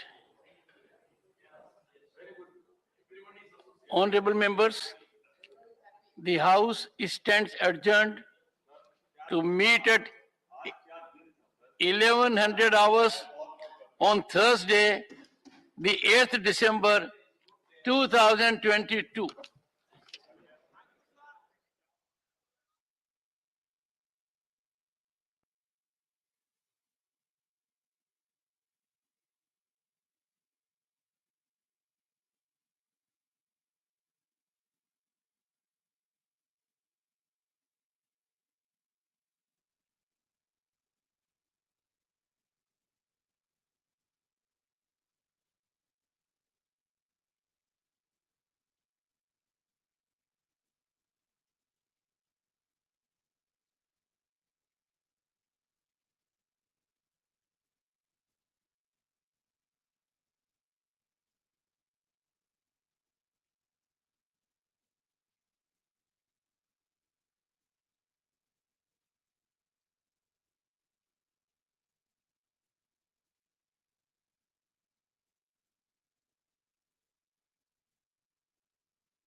हम आपको संसद भवन में मौजूद एक ऐसे department के बारे में बताने जा रहे हैं जिसकी बहुत बड़ी भूमिका होती है लोकसभा और राज्यसभा की प्रोसीडिंग्स में। इस डिपार्टमेंट को मिनी इंडिया भी कहते हैं और इस डिपार्टमेंट का काम होता है अलग अलग क्षेत्रों से आए मेंबर ऑफ पार्लियामेंट के बीच की दूरी को कम करना। ये डिपार्टमेंट कैसे काम करता है, आइए जानते हैं। इंटरप्रिटेशन डिपार्टमेंट कहें या भाषांतरण विभाग, इसका काम होता है प्रोसीडिंग्स के दौरान सदन में बैठे हर मेंबर तक किसी भी भाषा को इंटरप्रेट करके पहुंचाना, फिर चाहे वो हिंदी, अंग्रेजी या कोई भी रीजनल लैंग्वेज हो। माननीय अध्यक्ष महोदय, आपका आभार कि आपने इतने महत्वपूर्ण विषय पर मुझे बोलने का अवसर प्रदान किया। Sir, I am completely new here, and I thank you for giving me opportunity to speak here as a new member. भाषाओं से सजी हमारी संसद में देश के कोने कोने से सांसद चुनकर आते हैं और इस तरह मिनी इंडिया के बीच भाषाओं की दूरी को कैसे मिटाया जाए, यह देखने का काम इंटरप्रिटेशन डिपार्टमेंट या भाषांतरण विभाग का होता है। संसद के पहले सत्र की शुरुआत 13 मई 1952 को हुई। तब तक हिंदी से अंग्रेजी में और अंग्रेजी से हिंदी में ही भाषांतरण होता था। पार्लियामेंट में इंटरप्रिटेशन की सबसे पहली शुरुआत 7 सितंबर 1964 को 22 भाषाओं के साथ की गई, क्योंकि तब तक ये जरूरत महसूस की गई कि यही वो कड़ी है जिसके जरिए एक मेंबर ऑफ पार्लियामेंट दूसरे मेंबर ऑफ पार्लियामेंट की भाषा को आसानी से समझ सकते हैं। ये डिपार्टमेंट प्रोसीडिंग्स के बाद भी उतना ही एक्टिव होता है जितना कि और दिनों में। और पार्लियामेंट में मौजूद किस किस डिपार्टमेंट के लिए यह काम करता है, जैसे standing committees, parliamentary committees, speaker office में, लोकसभा अध्यक्ष की बैठकों में, फॉरेन पार्लियामेंट्री डेलीगेशंस की मीटिंग में और सेमिनार्स और एडवाइजरी कमेटीज की बैठकों में। मेंबर ऑफ पार्लियामेंट को जब भी अपनी मनपसंद भाषा में सदन में बात रखनी होती है तो उनको कुछ नियम मानने पड़ते हैं। अपनी मनपसंद भाषा में बोलने के लिए एक सांसद को नोटिस देना पड़ता है। संसद में आधे घंटे पहले सांसद देते हैं नोटिस। प्रश्नकाल में चर्चा में भाग लेने के लिए सांसद को एक दिन पहले इंटरप्रिटेशन डिपार्टमेंट को बताना पड़ता है। अपनी मनपसंद भाषा में बोलने के लिए सांसद को लोकसभा अध्यक्ष की अनुमति लेना अनिवार्य है। और अब बारी है खास बात की। खास बात यह है कि भाषांतरण और ट्रांसलेशन में बहुत बड़ा अंतर है, इसलिए दोनों को एक समझने की भूल आप बिल्कुल नहीं करना। भाषांतरण के लिए हमारे पास बिल्कुल भी वक्त नहीं होता है, जबकि ट्रांसलेशन के साथ ऐसा बिल्कुल नहीं है। उम्मीद है कि आज की ये जानकारी आपके जरूर काम आएगी। अपना पूरा ध्यान रखिए और हाँ, लोगों से अपनी दूरी भी बना करके रखिए, क्योंकि सावधानी ही सबसे बड़ी सुरक्षा है। Goodbye and keep watching Sansad TV.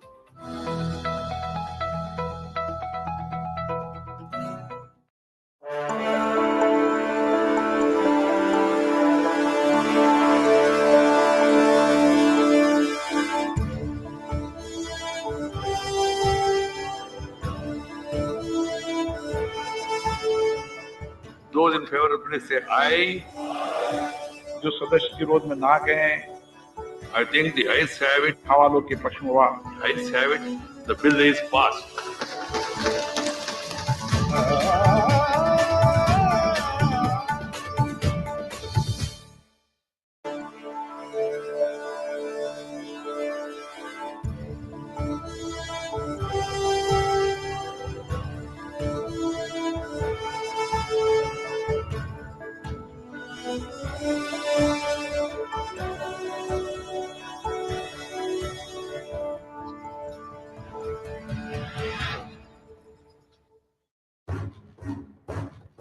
मैं भारत का संविधान हूं, दुनिया के सबसे बड़े लोकतंत्र की आस्था का केंद्र हूं।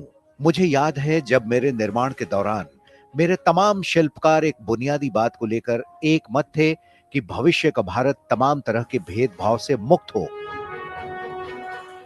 शायद इसीलिए प्रति सबका नजरिया और सबके लिए मेरा नजरिया समान रहा और इसी समान भाव को मूर्त रूप दिया संविधान सभा की सदस्य हंसा मेहता ने। मेरे शिल्पकारों ने मेरे देश की एक अलग पहचान के लिए राष्ट्रीय ध्वज होने की जरूरत समझी और तिरंगे को अपनाया। 14 अगस्त 1947 की आधी रात को भारत आजाद हुआ। सत्ता हस्तांतरण के इसी ऐतिहासिक अवसर पर संविधान सभा को आजाद भारत की महिलाओं की तरफ से हंसा मेहता ने देश के पहले राष्ट्रपति डॉक्टर राजेंद्र प्रसाद को तिरंगा झंडा दिया और वही तिरंगा झंडा रात के 12 बजे फहराया गया। तिरंगा देते हुए हंसा मेहता ने कहा, We have fought, suffered and sacrificed in the cause of our country's freedom. We have today attained our goal. In presenting this symbol of our freedom, we once more offer our services to the nation.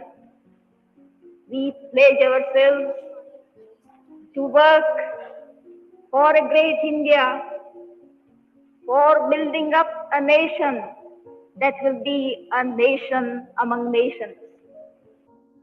Hansa Mehta मेरी उन विद्वान महिला सदस्यों में एक थीं जिन्होंने सामाजिक परिवर्तन के लिए प्रयास किए। समान नागरिक संहिता को हमारे मौलिक अधिकारों का अंग होना चाहिए। इसी मांग को हंसा मेहता ने ड्राफ्टिंग कमेटी के सामने रखा, जिस पर कई सदस्यों ने सहमति भी जताई। लेकिन कुछ सदस्यों की असहमति के कारण आज भी हंसा मेहता की ये मांग पूरी नहीं हो पाई है।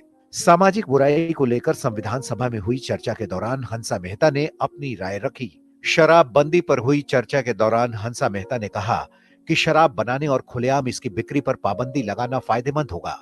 ऐसा होने से शराब पीने वाला प्रलोभन से दूर रहेगा।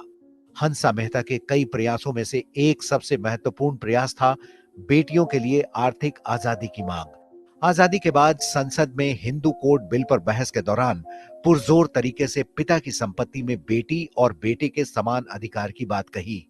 सिर्फ यही नहीं, अंतर्राष्ट्रीय स्तर पर भी उन्होंने लिंग पक्षपात को लेकर अपनी संवेदनशील सोच का परिचय दिया और पूरी विश्व बिरादरी को एक बड़ी गलती सुधारने के लिए सहमत कर दिया।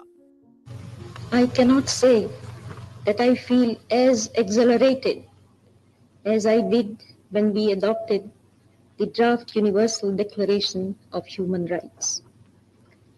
We have not found solution on some of the fundamental points. The measures of implementation are not adequate. 10 दिसंबर 1948 को यूएनएचआरसी के आर्टिकल 1 में बड़े बदलाव का श्रेय हंसा मेहता को ही जाता है। नतीजा ये कि आज हम बात all men are born free and equal की नहीं, बल्कि all human being are born free and equal की करते हैं। देश की पहली महिला कुलपति, सुप्रसिद्ध उपन्यासकार और पद्म भूषण हंसा मेहता ने न्याय और समानता के सिद्धांतों को विश्व व्यवस्था से लेकर भारतीय संविधान में स्थापित कराया। अगली बार बात एक ऐसे ही और संविधान निर्माता की।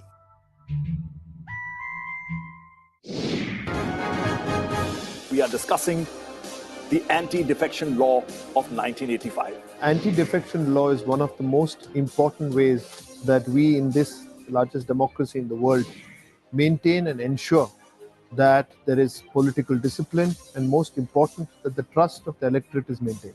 Whether speaker should have all the powers or not, whether some other kinds of quasi-judicial authority or judicial authority should be there to decide the defection-related matters, that we must ponder over and we must rectify. Watch with us, 75 years, laws that shaped India.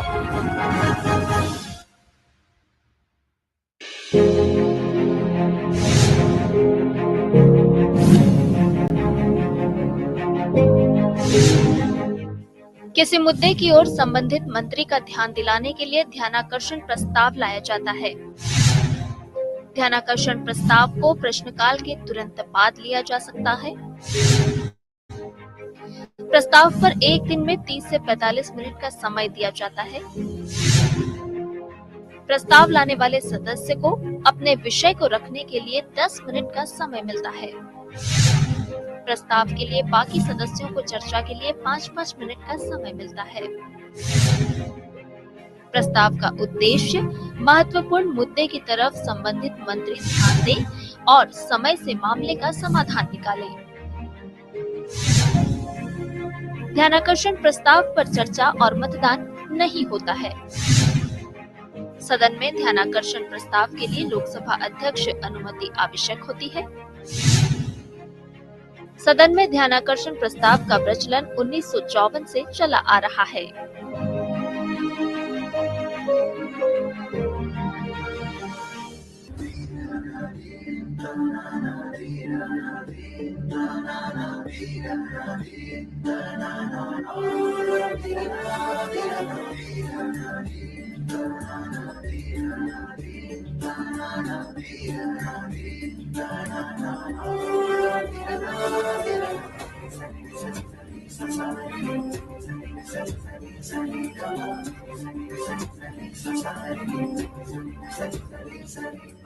धार्मिक आस्था और आध्यात्मिक ज्ञान में रचा बसा काशी अपनी सांस्कृतिक परंपराओं के ताने बाने को समेटे हुए तमिलनाडु भौगोलिक दूरी, भाषा भेद के बावजूद इन दोनों क्षेत्रों की कल्पना करने पर जो चित्र उभरता है वो भगवान शिव के बिना नहीं हो सकता। तमिल संस्कृति में जहां महादेव का विशिष्ट स्थान है, वहीं काशी और विश्वनाथ एक दूसरे की पूरक हैं। तमिलनाडु और काशी एक दूसरे की ही तरह अलौकिक और मलंग हैं। भारतीय सभ्यता का ये जीवट केंद्र एक लंबी ऐतिहासिक यात्रा समेटे हुए है। अतीत के पन्नों से नई पीढ़ी को रूबरू कराने के लिए काशी में आयोजित हो रहा है काशी तमिल संगमम।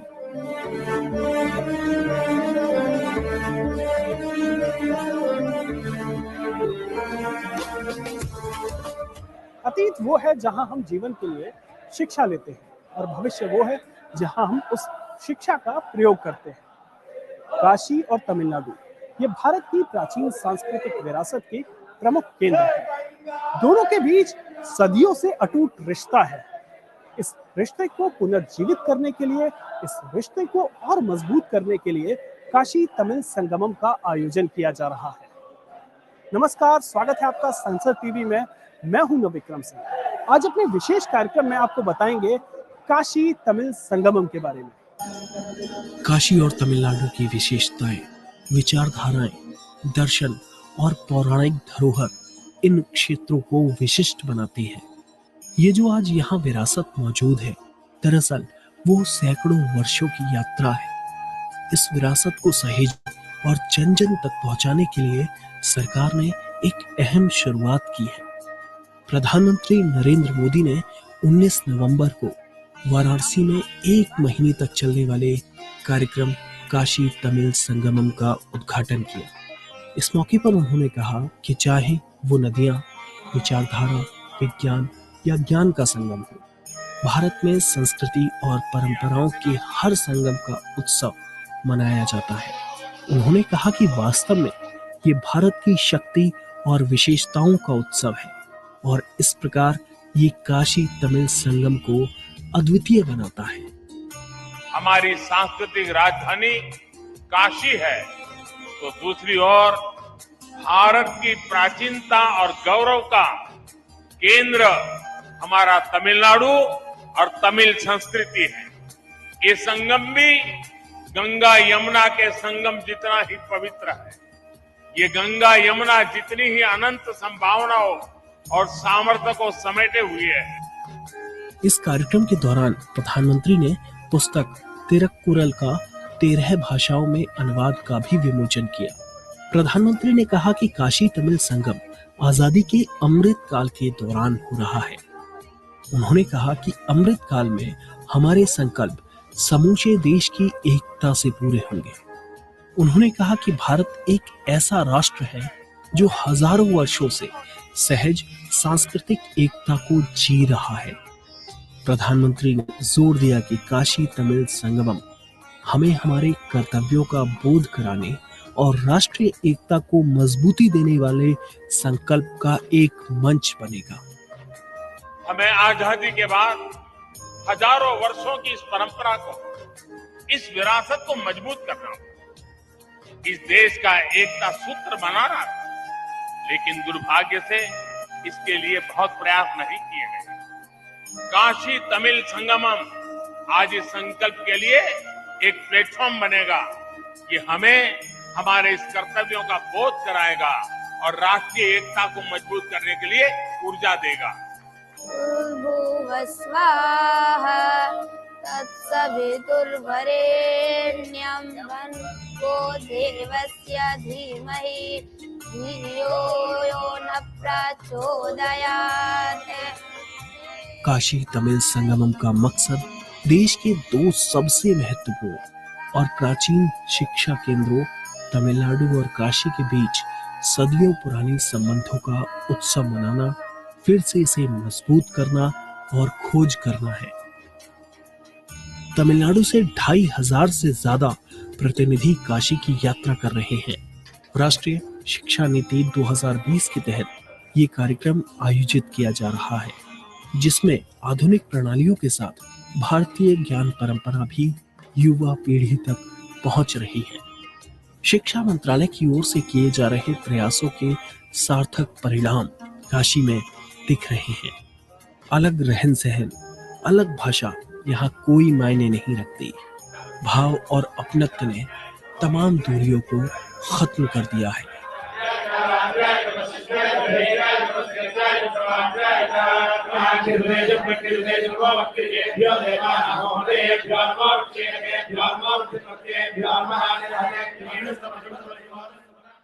काशी तमिल संगमम देश की महान विरासत से जुड़ने और उसे समझने का मौका है।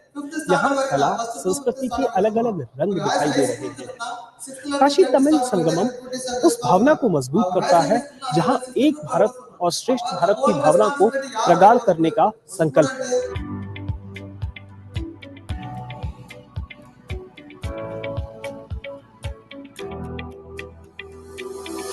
मोटरसाइकिल पर सफर करते ये तमिलनाडु के होसूर के रहने वाले रमा और राजन हैं। ये दंपति देश को जानने और करीब से समझने की जिज्ञासा की वजह से पूरे भारत का सफर कर चुके हैं। रमा और राजन ने जब काशी तमिल संगमम के बारे में सुना तो पहुंच गए काशी इस अनूठे उत्सव में शामिल होने के लिए।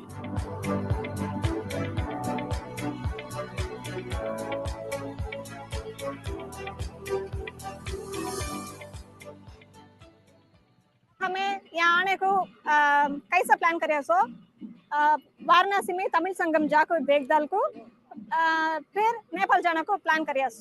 This was the plan. There are so many borders we can enter Nepal, but we plan to see the Kashi Tamil Sangam, how it has been, because I am big fan of Modi ji, Yogi ji and all. I am impressed about their governance, how they are running this one. So I want to see in direct Kashi Tamil Sangam. So we have it is in our list to enter here, see here, visualize all these things and go to Nepal. This is the plan. यहाँ पहुंचकर काशी तमिल संगमम की विशेष उत्सव और मनपसंद खाने ने रमा और उनके पति की थकान को दूर कर दिया।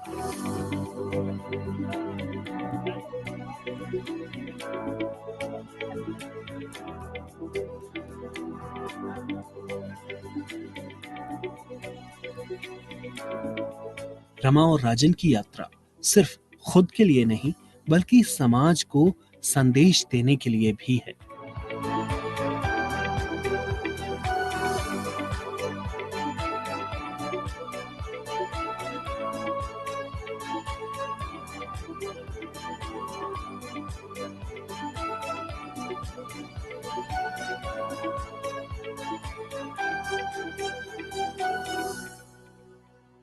All the night we ride 18,857 kilometers in 32 hours. We reached Varanasi. The another one reason why we ride in night means we want to let the fear down of the people who are living there, If you ride in night also, there is no fear to ride. Even a woman with a husband can ride. There is no fear. You can drive all the way. Rama और राजन के अलावा तमिलनाडु से हजारों लोग इस उत्सव का आनंद लेने के लिए आ रहे हैं। तमिलनाडु से 12 ग्रुप के 2500 से ज्यादा प्रतिनिधि काशी का दौरा कर रहे हैं। हर ग्रुप से संबंधित सेमिनार का आयोजन किया जा रहा है, जिससे कि ज्ञान का आदान प्रदान बेहतर तरीके से हो। साथ ही कोई भारत के उत्तर में बसा हो या दक्षिण में रह रहा हो, हमारी जड़ें कैसे एक ही हैं, इस पर वैज्ञानिक तरीके से मंथन भी हो रहा है।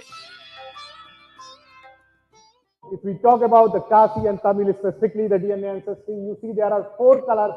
These 4 colors, the blue color comes from Indus Valley region, and you see that Indus Valley has given equal amount of ancestry to the either Kashi people or Tamil people, whereas you can see that the Andaman related ancestry is there, North Indian related ancestry is there, even European common related ancestry is there.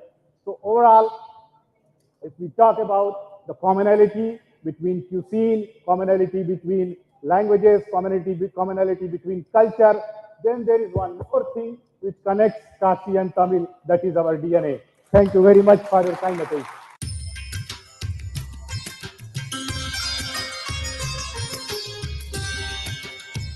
Tamil calendar के अनुसार अभी चल रहे कार्तिकेय महीने में धार्मिक यात्रा का विशेष महत्व है, इसलिए तमिलनाडु से आया हर यात्री काशी विश्वनाथ के दर्शन कर खुद को धन्य मान रहा है।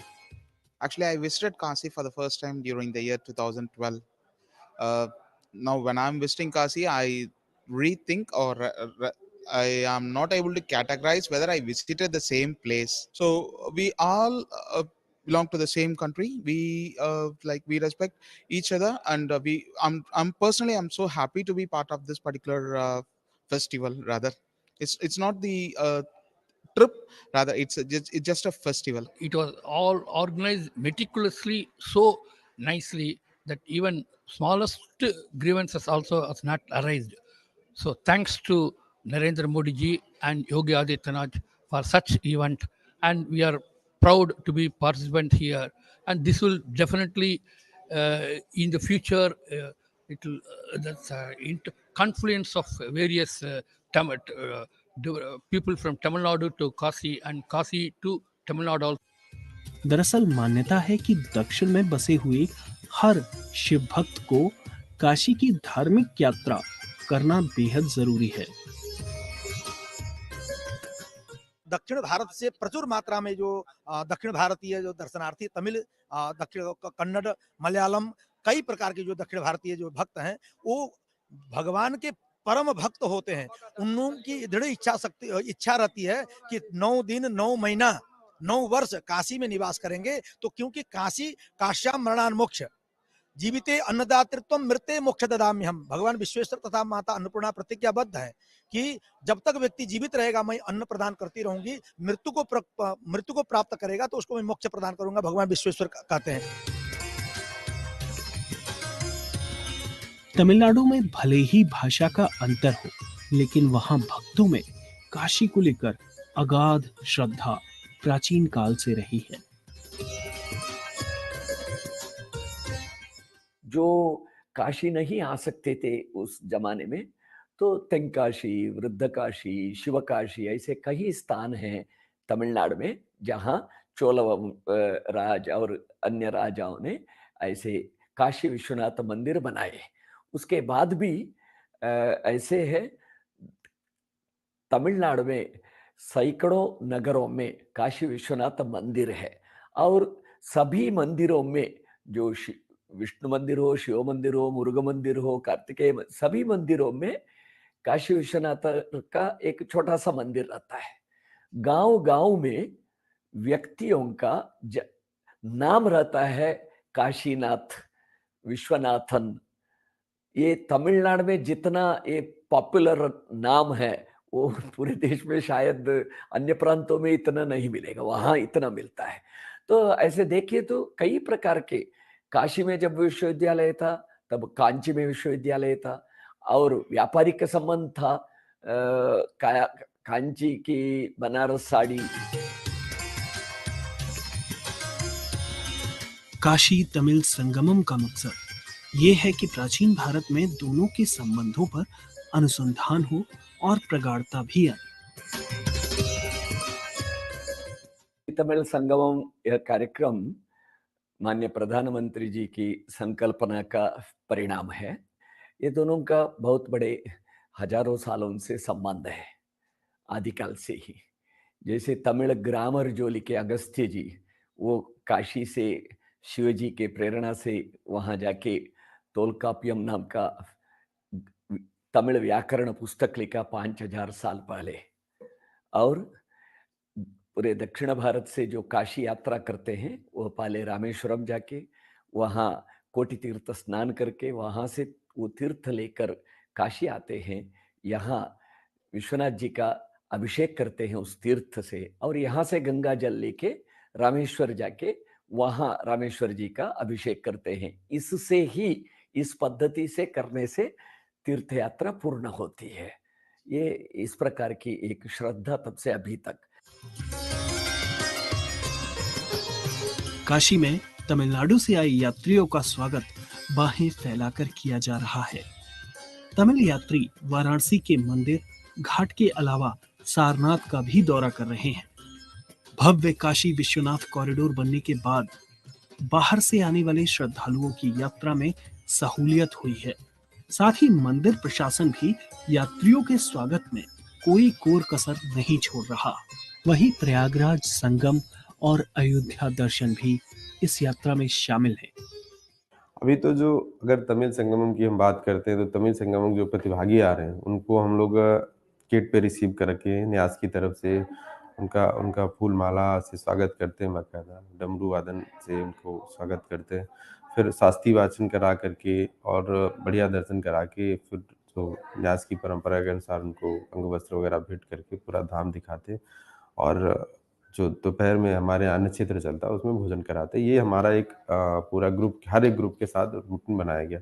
इसके अतिरिक्त अगर हम बाकी पर्यटक जो आ रहे हैं साउथ के, उनकी बात करें तो उनके लिए हम लोगों ने दोनों चीज़ें बेहतर व्यवस्था की। एक तो हमारे धाम में चारों गेट जो मुख्य गर्भगृह के उससे दर्शन होते हैं, एक तो ये सहूलियत है, तो श्रद्धालुओं को कम समय लगता है दर्शन करने। साथ ही साथ हमने टेक्नोलॉजी को यूज करके ऑनलाइन सिस्टम की भी व्यवस्था कर रखी है। अगर कोई श्रद्धालु घर बैठे बैठे टिकट लेना चाहता है या सहूलियत लेना चाहता है तो घर बैठे बैठे वो उसको बुक कर सकता है, चाहे वो रुद्राभिषेक हो, चाहे वो सुगम दर्शन की व्यवस्था हो, या अन्य कोई चीज़ प्रसाद की जैसी है। तो ये सब चीज़ें हमने ऑनलाइन सुविधा भी दे रखी, ऑफलाइन भी इन चीज़ों को सुविधा है, सहूलियत दे रखी। हमने पूरा अपना मंदिर के जो पूरे सेवा भाव में लगे हुए कर्मचारी हैं या और भी सेवादार हैं, उनको कहा रखा कि इन चीज़ों को बेहतर ढंग से जो बाहर के श्रद्धालु आ रहे हैं और जो यहाँ के श्रद्धालु, उनमें उनको ज़्यादा से ज़्यादा और समयबद्ध डिलीवरी उनको दी जा सके, ताकि उनका एक अनुभव अच्छा रहे और बार बार वो चीज़ों को बताएं और बार बार आने का उनका मन करे।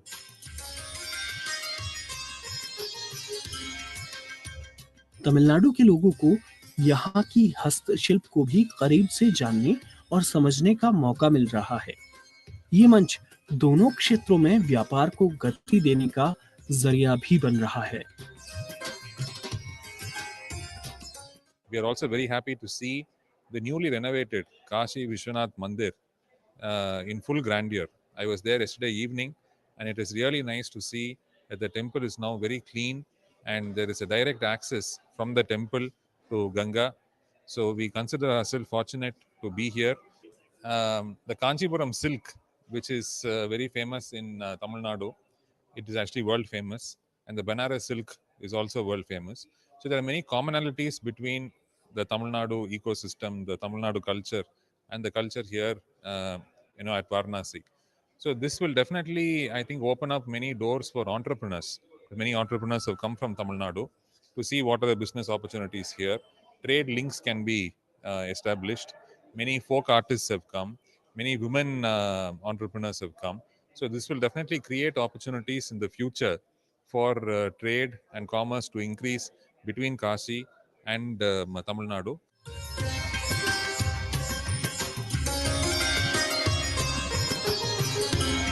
इस उत्सव में रंग भर रहा है काशी हिंदू विश्वविद्यालय का ये एम्फी थिएटर, जहां पर सजे 75 स्टॉलों पर तमिलनाडु और काशी के व्यंजन,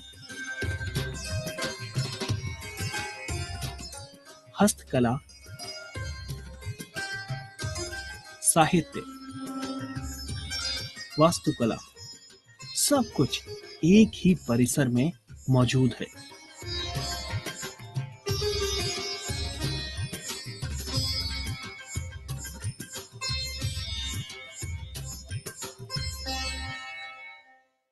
काशी और तमिलनाडु हमारी सांस्कृतिक विरासत का जीवंत उदाहरण है। दोनों में सदियों से संपर्क रहा है। आदि शंकराचार्य से लेकर सुब्रमण्यम भारती तक दोनों क्षेत्रों में आपसी संबंध मजबूत रहे हैं। आइए आपको बताते हैं काशी में बसे मिनी तमिलनाडु के बारे में। सैकड़ों साल पुराना बना ये कुमार स्वामी मठ, दक्षिण भारतीय शैली में बना कामकोटी मंदिर, तमिलनाडु के परिधान और रहन सहन, पहली नजर में ये सब देखने पर लगता है कि हम देश के दक्षिण में तीर्थाटन पर हैं, लेकिन ये बनारस है। पवित्रता, आध्यात्मिकता ने जोड़ा है भारत के दो सुदूर हिस्सों को। यहाँ जो भगवान शंकराचार्य, जैन सरस्वती जी कांची पीठाधीश्वर हैं, उन्होंने काशी प्रवास के लिए जब आया तो उनको एक विचार आया मन कि जो माँ भगवती पार्वती हैं, उनका जो टेम्पल है और उनका जो तपस्थली है वो कांची है, तो कांची को काशी से कैसे जोड़ा जाए, उनके मन में विचार आया। तो उन्होंने काशी में कांची कामकोटीश्वर नाम का टेम्पल स्थापित करने का उनके मन में विचार आया। तो उन्होंने उस महाशिवलिंग को इसी हरिश्चंद्र घाट में कांची कामकोटीश्वर नाम से प्रसिद्ध है और माँ भगवती कांची का कामाक्षी के रूप में यहाँ प्रसिद्धि है, और दोनों का समागम हो काशी विश्वनाथ का और माँ पार्वती का, इसलिए उन्होंने काशी में कांची कामकोटीश्वर मंदिर की स्थापना की।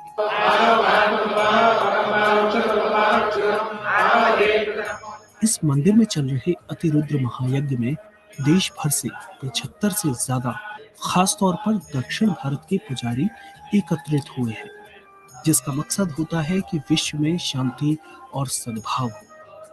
लोगों को जो है काशी वास जो है बहुत आनंद मिल जाता है।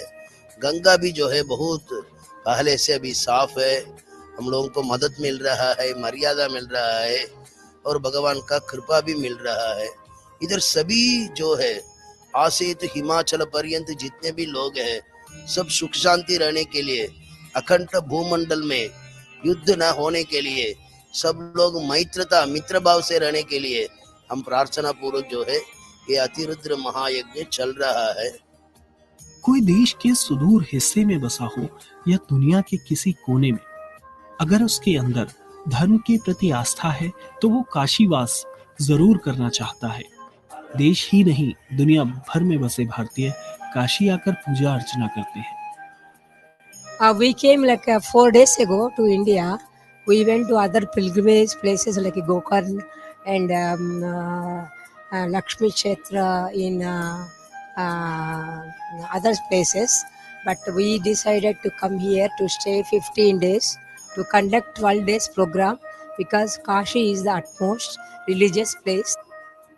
वाराणसी में हनुमान घाट, केदार घाट समेत कई ऐसे मोहल्ले हैं जहां तमिलनाडु से जुड़े सैकड़ों परिवार कई पीढ़ियों से रह रहे हैं। अब इनके अंदर तमिलनाडु दिल और काशी उसकी धड़कन बनकर धड़कता है। काशी को हमेशा लघु भारत कहा जाता है। जहाँ तक तमिल संस्कृति का सवाल है, काशी का और तमिल संस्कृति से बहुत ज़्यादा लगाव रहा है। काशी में हमारे यहाँ विवाह से लेकर अंतिम क्रिया तक जो है कहीं न कहीं काशी का संबंध है। आजादी के बाद एक बार फिर देश को पुरातन ज्ञान का महत्व समझाने में भी काशी में बसे लोगों का अहम योगदान है। पूज्य कांची कामकोटि पीठाधीश्वर जगत गुरु शंकराचार्य श्री चंद्रशेखरेंद्र सरस्वती जी महाराज का एक संकल्प था कि ये वेद विद्या का प्रसार व्यापक रूप से पूरे देश में हो, तो उसी के अंगभूत काशी में और काशी के जो अगल बगल चित्रकूट है, प्रयाग है, अयोध्या है, हरिद्वार है, इन स्थानों पर भी कांची कामकोटि पीठम द्वारा वेद का जो श्रुति परंपरा है उसको अक्षुण्ण रखने के लिए कार्य प्रारंभ हुए। काशी तमिल संगमम इस संबंध को और प्रगाढ़ बना रहा है, क्योंकि मान्यता है कि काशी में हुए आयोजन का प्रभाव सनातन संस्कृति को मानने वाले हर व्यक्ति पर पड़ता है। हमारी जो संस्कृति हमेशा एक रही है, खाली भाव अलग अलग था। इन दोनों को निकट से समझने का एक अवसर इस संगमम के माध्यम से लोगों को प्राप्त हो रहा है। काशी से हम इतिहास को देखें, काशी से निकला हुआ जो भी संदेश है वो जो है कि पूरे समाज को उद्वेलित करता है और एक सूत्र में बांधे रखने की क्षमता लाता है। इस कार्यक्रम में साफ नजर आ रहा है कि भारत में साझा सांस्कृतिक एकता इतनी मजबूत है कि कोई भी इस देश को महज भाषा और परिवेश के आधार पर नहीं बांट सकता। This effort means Tamil is the property of the entire country. The Tamil heritage, Tamil value system, Tamil architecture, Tamil temples, and Tamil's way of doing things is an all India asset. For example, idli was confined to Tamil Nadu, dosa was confined to Tamil Nadu, vada was confined to Tamil Nadu. It's a national asset. It's a national brand at the global level today. That is because we are one. I think that this event reflects. Kashi Tamil Sangamam में आयोजित शैक्षणिक सत्र में वक्ताओं ने काशी और तमिलनाडु के बीच ऐतिहासिक संबंधों पर चर्चा भी की। अगर हमें भारत दर्शन का मर्म समझना है तो दक्षिण के विचारों और शैली को भी जानना होगा। साथ ही काशी और शेष भारत से उसका संबंध समझना होगा। शिक्षा मंत्रालय के साथ मिलकर उत्तर प्रदेश सरकार और कई विभागों ने 1 महीने के इस व्यापक कार्यक्रम को साकार किया है। इसमें BHU और IIT मद्रास जैसे महत्वपूर्ण शिक्षा संस्थान भी सहयोग कर रहे हैं। काशी तमिल संगमम शब्दों से ज्यादा एक एहसास और अनुभव है। ऐसे कार्यक्रम युवाओं को देश की पारंपरिक धरोहर पर अनुसंधान के लिए भी प्रोत्साहित करेंगे।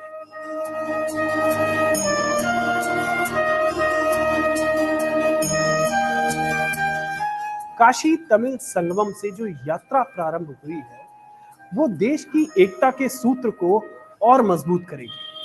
हमारे इस कार्यक्रम में इतना ही।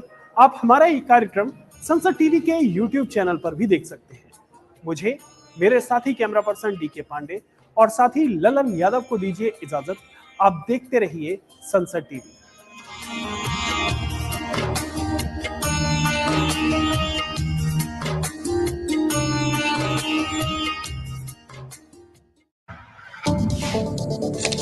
मसले जो जुड़े हैं आपसे, कराएंगे रूबरू हर पहलू से, करेंगे गहराई से पड़ताल, लेंगे विशेषज्ञों की राय, क्योंकि ये है मुद्दा आपका, सिर्फ संसद टीवी पर।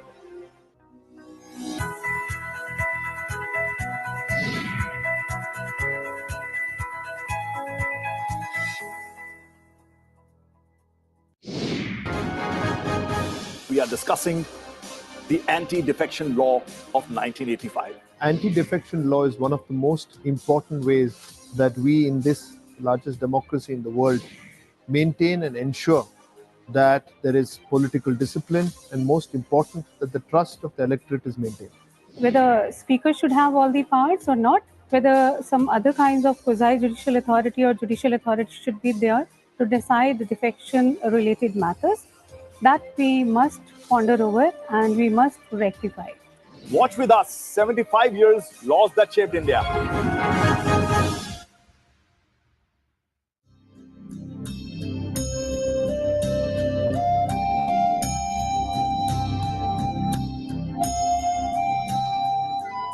India became free 75 years ago.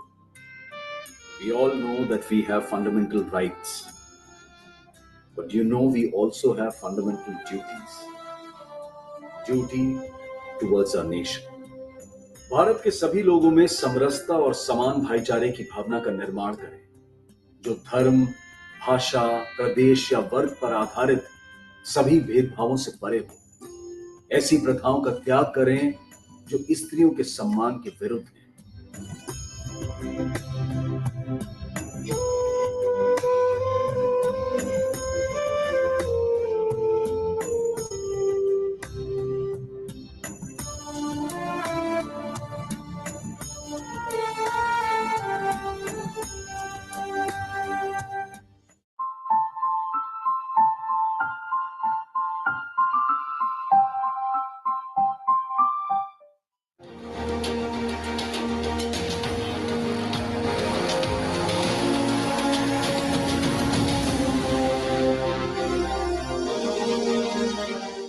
नमस्कार, स्वागत है आपका संसद टीवी पर। मैं हूं मनोज वर्मा और आप देख रहे हैं हमारा खास कार्यक्रम मुद्दा आपका। आज हम बात करेंगे राज्यसभा के नए सभापति की। बुधवार से संसद के शीतकालीन सत्र की शुरुआत हुई। सत्र के पहले दिन राज्यसभा के नए सभापति जगदीप धनखड़ जी ने राज्यसभा की कार्रवाई का संचालन किया। राज्यसभा में प्रधानमंत्री नरेंद्र मोदी और विभिन्न दलों के सदस्यों ने उपराष्ट्रपति जगदीप धनखड़ जी के नए सभापति के रूप में बनने पर उनका अभिनंदन किया। दरअसल उपराष्ट्रपति राज्यसभा के पदेन सभापति होते हैं। राज्यसभा देश की महान लोकतांत्रिक विरासत का महत्वपूर्ण संवाहक है। तमाम इसके राजनीतिक पहलू भी होते हैं, उन पे भी हम चर्चा करेंगे, उन्हें समझने की कोशिश करेंगे। दरअसल राज्यसभा के आज जो सत्र की शुरुआत हुई, नए सभापति ने उच्च सदन का संचालन शुरू किया। चर्चा को आगे बढ़ाएं उससे पहले आज की एक खास तस्वीर आपको दिखाते हैं। माननीय सभापति जी,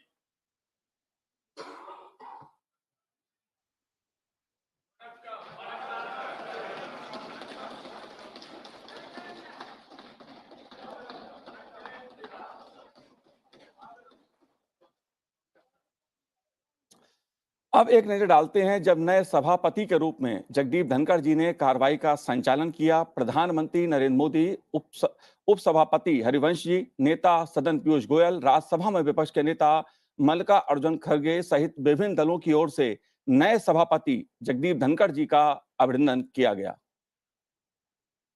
Honorable members, availing this historic opportunity to share some concerns with the distinguished members of this august house. Terms upper house and house of elders, though not part of the official glossary, amply reflect uniquely significant importance of this institution. Nation justifiably expects the house of elders to take decisive directional lead in reaffirming and enhancing the core values of the Republic and set up the traditions of parliamentary democracy, exemplifying the highest deliberative, emulative standards. आदरणीय सभापति जी, आप तो झुंझुनू से आते हैं। झुंझुनू वीरों की भूमि है। शायद ही कोई परिवार ऐसा होगा कि जिसने देश की सेवा में अग्रिम भूमिका न निभाई हो। और ये भी सोने में सुहागा है कि आप स्वयं भी सैनिक स्कूल के विद्यार्थी रहे हैं। तो किसान के पुत्र और सैनिक स्कूल के विद्यार्थी के रूप में मैं देखता हूं कि आप में किसान और जवान दोनों समाहित हैं।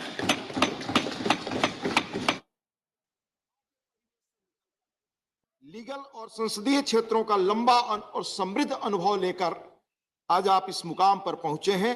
पुनः आपका अभिनंदन और बहुत बधाई।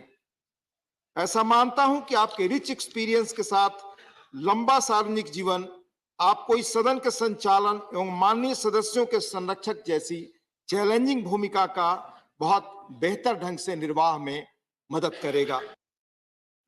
आज जो अच्छी बातें रखी गई हैं, जिस प्रकार से उत्साह के साथ सबने आपका स्वागत किया है, आगे आने वाले दिनों में हम यही भावना हमारे कार्यकाल में भी रखें, काम में भी रखेंगे। और क्लियरली आपके साथ लगभग सभी सदस्यों का मिलना जुलना हो चुका है। एक ना एक मौके पे हम सब आपको मिल चुके हैं। तो मैं इतना जरूर कह सकता हूं कि it's a joy to be with you, to meet you, to exchange notes with you, to talk to you. अब पता नहीं वो राजस्थान से आप लेके आए हैं या सिटी ऑफ जॉय से, जहां से आप बहुत ही सफल अपना गवर्नर का कार्यकाल कर दिल्ली आए। पर वास्तविकता यह है कि आपकी अध्यक्षता में इस सदन में मुझे पूरा विश्वास है कि बहुत सारे जॉयफुल ओकेजन्स हम सब मिलकर सेलिब्रेट करेंगे। अपर हाउस के संरक्षक के रूप में आपकी भूमिका बाकी भूमिकाओं से बहुत बड़ी है। आप जिस आसन पर बैठे हैं वहां देश के कई महान हस्तियां बैठ चुकी है। हमारे 6 सभापति बाद में भारत के राष्ट्रपति भी बने। आप भूमि पुत्र हो, जैसा कि प्राइम मिनिस्टर ने कहा कि किसान के पुत्र, तो मैं तो भूमि पुत्र कहूंगा। दरअसल सभापति जगदीप धनखड़ जी का एक लंबा राजनीतिक अनुभव रहा है, संवैधानिक पदों पर रहे हैं और पूर्व केंद्रीय मंत्री भी रहे हैं। इस नाते उनका एक लंबा संसदीय अनुभव भी रहा है। जाहिर तौर पर इसका कहीं ना कहीं लाभ सदन को भी मिलेगा, सदन के कार्रवाई के संचालन में भी दिखाई देगा। इसलिए मुद्दा आपका में आज हम बात राज्यसभा के नए सभापति जगदीप धनखड़ जी की करेंगे। चर्चा करने के लिए खास मेहमान मेरे साथ इस समय स्टूडियो में मौजूद हैं। टाइम्स ऑफ इंडिया के राजनीतिक संपादक अखिलेश कुमार सिंह जी हमारे साथ इस समय मौजूद हैं। अखिलेश जी, आपका बहुत बहुत स्वागत है। साथ ही वरिष्ठ पत्रकार रोशन गौड़ जी हमारे साथ मौजूद हैं। रोशन जी, आपका भी बहुत बहुत स्वागत है संसद टीवी पर। लेकिन अखिलेश जी, सबसे पहले शुरुआत मैं आपसे करूंगा कि आज जो दृश्य देखने को मिला जगदीप धनखड़ जी के सभापति का, जब उन्होंने कार्य संभाला, तो जिस तरह से सदस्यों ने, विभिन्न दलों के नेताओं ने उनका अभिनंदन किया, आप कैसे देखते हैं? देखिए, आज उनका पहला दिन था, तो जाहिर सी बात है कि सब लोगों ने उनको अपनी बेस्ट विशेस दी हैं और कामना की है कि उनका ये टेन्योर कार्यकाल अच्छा होगा। और सभी ने आश्वासन दिया कि सुचारू रूप से चलाने में हम आपकी पूरी मदद करेंगे। धनखड़ जी की जो व्यक्तिगत पृष्ठभूमि है कि एक किसान परिवार से भी आते हैं और खुद सैनिक स्कूल से पढ़े हैं, झुंझुनू जिले राजस्थान के रहने वाले, जहाँ की एक परंपरा रही है कि लगभग हर परिवार से कोई ना कोई सेना में जाता है जी। तो एक इस तरह की पृष्ठभूमि है, एक रूरल बैकग्राउंड से आते हैं और एक बहुत अच्छे एस्टैब्लिश्ड लॉयर थे। बाद में इसके साथ साथ उन्होंने उनकी पॉलिटिकल इनिंग्स भी काफ़ी लंबी रही। लगभग हर भूमिका में पॉलिटिकल इनिंग्स में उन्होंने एक महती भूमिका निभाई है। तो एक्सपीरियंस बहुत लंबा है और ये अपेक्षा की जानी चाहिए कि उनका ये कार्यकाल ठीक होगा, सबको साथ लेकर चलेंगे और सारी पार्टीज उनको कोऑपरेट करेंगी। लेकिन आज आश्वासन देना और एक सद्भावपूर्ण माहौल में सबको साथ लेकर चलने की बात करना, जो हम लोगों ने हाल फिलहाल में देखा है कि लोकसभा के कंपैरिजन में राज्यसभा में काफ़ी चुनौतियां रही हैं। जो भी पीठासीन अधिकारी रहे हैं उनको काफ़ी चुनौतियों का सामना करना पड़ा है। सबसे बड़ी चीज़ है कि जो समीकरण होते हैं दोनों हाउसेज में वो अलग होता है। राज्यसभा में लगभग बराबरी होती है, लगभग रीजनल पार्टीज का काफ़ी समय एक हर जगह से उनका एक बोलबाला है, तो उनके नंबर्स भी काफ़ी होते हैं। तो ऐसे में कोई बिल हो, कोई ऐसा एक कॉम्प्लिकेटेड इश्यूज होते हैं जिस पर लंबी चौड़ी डिबेट चलती है और कई बार हम लोगों ने पिछले समय देखा भी कि काफ़ी माहौल खराब हुआ जी। तो ऐसे में इनके अनुभव से अपेक्षा करनी चाहिए कि अपने अनुभव का यूज करके सबको साथ में ले करके और हेल्दी डिबेट्स करेंगे और लेजिस्लेशन प्रॉपर तरीके से होगा। जी बिल्कुल अखिलेश जी, और ऐसा रोशन जी माना भी जाता है कि जब कोई मिट्टी से जुड़ा व्यक्ति ऐसे उच्च मंच पर पहुंचता है, उसका संचालन करता है, तो ये माना जाता है कि जो हमारी लोकतांत्रिक विमर्श है उसको और अधिक ताकत मिलती है, क्योंकि जमीन से जुड़े हर करीब से चीजों को देखा होता है, घटनाओं को देखा होता है, आम आदमी के दुख दर्द को उन्होंने करीब से देखा है। आप कैसे समझते हैं हमारी लोकतांत्रिक जो विमर्श है उसको कितनी तेजी मिलेगी, कितना अधिक और मजबूत होगा? देखिए, मैं आपकी बात से बिल्कुल सहमत हूँ, क्योंकि पिछले हम अगर 5, 7 या 10 सालों का अगर हम जिक्र करें तो हमारे राष्ट्रपति रामनाथ कोविंद जी रहे हैं जो वंचित समाज से आते हैं। द्रौपदी मुर्मू जी जो राष्ट्रपति बनी हैं वो आदिवासी समाज से आती हैं, और जो अभी धनखड़ जी बने हैं वो किसान परिवार से आते हैं, और प्रधानमंत्री जी जो हैं वो भी पिछड़े समाज से आते हैं। तो कुल मिला के जो हमारे देश का इसमें संचालन कर रहे हैं वो समाज के ऐसे वर्ग से आते हैं जो कभी न कभी वंचित रहे हैं अपने अधिकारों से, या उनकी जो जो भी उनकी भूमिका रही है समाज में, और आज उस देश का संचालन कर रहे हैं। इसका मतलब कि हमारा देश प्रोग्रेस कर रहा है। हमको इसको इस तरह से ले सकते हैं कि ये देश अब आगे बढ़ रहा है। और जो लोकतंत्र की आपने बात की कि जब समाज के ऐसे लोग ऊपर आते हैं तो उनको एक-एक कदम की जानकारी होती है। वो उस पीड़ा को झेलते हुए आते हैं, और उस पीड़ा से दूसरे लोग सफ़र ना करें, इसकी कोशिश करते हैं कि समाज के लिए हम क्या कर सकते हैं? क्या उसमें हम अच्छा कर सकते हैं? क्या उसमें डेवलपमेंट कर सकते हैं कि हमारी जो समाज के बाकी लोग हैं, उसको उसका फ़ायदा हो सके। तो ये अनुभव है, उनके जीवन का अनुभव है, उनके ने जो जो उन्होंने कष्ट सहे हैं, जो उन्होंने परिश्रम किया है, उसका प्रतिफल हमें मिलता है, और यही इसलिए हमारा जो लोकतंत्र है वो मजबूत हो रहा है। और हमारी लोकतंत्र की मजबूती का परिणाम यही है कि हमारे जो शीर्ष पदों पर लोग हैं, वो ऐसे समाज से आते हैं जो कभी न कभी वंचित रहे हैं। जाहिर सी बात है, जो जगदीप धनखड़ जी का अनुभव है और उसका जो असर है आज पहले दिन देखने को भी मिला। जगदीप धनखड़ जी ने जो संवैधानिक व्यवस्था हमारी है, सदन में जो चर्चाएं होती हैं, उसको लेकर जो कुछ सदस्यों से कहा और जो अपील की, वो भी खासा असर डालेगी, ऐसी उम्मीद की जा रही है। आइए देखते हैं उन्होंने क्या कहा। More than any other theater of legislature, this theater has to take the lead. This theater has to set standards that are to be emulated by any other center in the country. I would therefore urge you to confine to dignity, decorum, and be in a focused manner. I have carefully gone through every word is spoken by the Honorable Minister, and you will find a spinal strength of the foreign policy which he has articulated in a focused manner. तो आपने देखा कि किस तरह से जगदीप धनखड़ जी ने आज पहले ही दिन सदस्यों से एक फोकस वे में जिस तरह सदन की कार्रवाई में भाग लेने की अपील की, वो दिखाता है कि जो उनका अनुभव रहा है संवैधानिक और प्रशासनिक, उसका असर साफ देखने को मिला। आप कैसे देखते हैं अखिलेश जी, सीधे सीधे शब्दों में सदन के सदस्यों से एक अपील करना? देखिए, कोई भी हाउस है, जब उसका संचालन होता है तो उसके पास बहुत सारे बिजनेस होते हैं। देश को बहुत अपेक्षाएं होती हैं कि हमारे चुने हुए सांसद वहाँ पर आके प्रोडक्टिव तरीके से संचालन करेंगे, और हमारी जो ज़रूरत की चीज़ें हैं, जो नियम कानून है, उसका प्रॉपर तरीके से उसका लेजिस्लेशन होगा, कार्रवाई होगी, और उसके प्रोडक्टिव रिजल्ट्स आएंगे।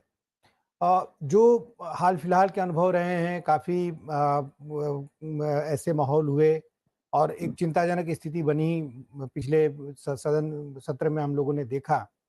तो निश्चित तौर पे एक पीठासीन अधिकारी के रूप में उनका ये अपील करना बहुत ही जायज़ है, और बिल्कुल ज़रूरी है, क्योंकि सबको साथ में लेकर के चलना सबके हित में है। आज भी आपने देखा कि शुरुआत में ही प्राइम मिनिस्टर ने भी यही अपील की कि जो यंग और न्यू पार्लियामेंटेरियंस हैं जो आते हैं चुन करके, वो शिकायत करते हैं कि उन्हें मौका नहीं मिलता है सीखने का, बोलने का, और एक बहुत बड़ी अपॉर्चुनिटी उनके हाथ से चली जाती है। तो ये सबके हित में है। काफ़ी एक्सपेंसेस भी आते हैं, और चुने हुए प्रतिनिधि अपने काम-धाम, अपने क्षेत्र को छोड़ करके यहाँ पर आते हैं कि प्रोडक्टिव डिबेट होगी, और इस तरह के अगर डिसरप्शंस होते हैं तो काफ़ी नुकसान होता है, सदन का नुकसान होता है। और इस तरह की अपील से ये अपेक्षा की जानी चाहिए कि इसकी सेंसिटिविटी को समझ करके और अपनी-अपनी ज़िम्मेदारियों का निर्वहन लोग करेंगे। और जो इस बार विंटर सेशन है, काफ़ी एक ऐसे समय में हो रहा है, जैसा कि तमाम मंत्री ने, प्राइम मिनिस्टर ने, इवन धनखड़ जी ने कहा कि ये अमृत काल है। 75 ईयर्स के बाद ये पहला सेशन हो रहा है। तो इसका भी अपने आप में एक बहुत महत्वपूर्ण है। G20 की हमारी कैप्टेंसी, हमको लीडरशिप मिली है, उससे भी और ज़िम्मेदारियाँ बढ़ती हैं। पूरा एक ग्लोबल अटेंशन है इंडिया की तरफ।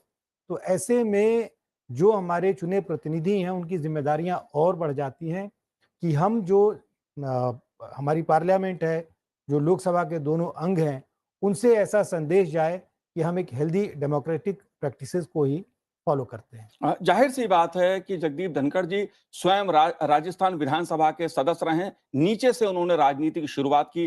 दिल्ली में वो केंद्रीय मंत्री भी रहे, सांसद भी रहे, पश्चिम बंगाल के गवर्नर भी रहे और एक अधिवक्ता के रूप में भी उन्होंने एक अच्छे पहचान अपनी देश में बनाई, कानूनविद के रूप में एक अच्छी पहचान उन्होंने बनाई। रोशन जी, जब बात जगदीप धनखड़ जी इस बात को कहते हैं, सदन की डिग्निटी, सदन की मर्यादा और फॉरेन पॉलिसी की बात, इसके क्या मायने हैं? देखिए, मैं उनकी जो उन्होंने आज पहला अपना अभिभाषण दिया, तो उसमें 4 बातें उन्होंने बहुत महत्वपूर्ण कही। एक जो महत्वपूर्ण है कि जो राज्यसभा है, वो देश के जितने भी सदन हैं, विधानसभा हैं, चाहे लोकसभा हैं या उससे छोटे जो सदन हैं, उन सब में सबसे महत्वपूर्ण राज्यसभा है, सदन है और इस सदन की जो इसको लीड करना है, इसको बाकी सदनों का नेतृत्व करना है, हाउस ऑफ एल्डर्स है। दूसरी बात उन्होंने कही कि डिग्निटी, शिष्टाचार और मर्यादा, 2 बातों का ध्यान रखना है, क्योंकि पिछले कुछ समय से हमने देखा है कि सदन के अंदर जिस तरह से कुछ सांसदों ने ऐसा व्यवहार किया, कुर्सियों पर चढ़ गए थे, किताबें फेंकी, कागज फाड़े, सभापति के सिर के ऊपर तक उन्होंने कागज फेंके थे। तो मर्यादा रखना, शिष्टाचार, ये इस पर उन्होंने फोकस किया। और एक और जो महत्वपूर्ण बात है जो उन्होंने कही कि जो न्यायिक आयोग बना था, संसद ने संविधान संशोधन किया था जी, 99वां संशोधन हुआ था और उस संविधान संशोधन को राष्ट्रीय न्यायिक आयोग को सुप्रीम कोर्ट ने निरस्त कर दिया था। तो उन्होंने इस पे चिंता जताई, सदन के बाहर भी उन्होंने कहा था और आज सदन में भी कहा कि ये संसद चुप कैसे बैठ गई, संसद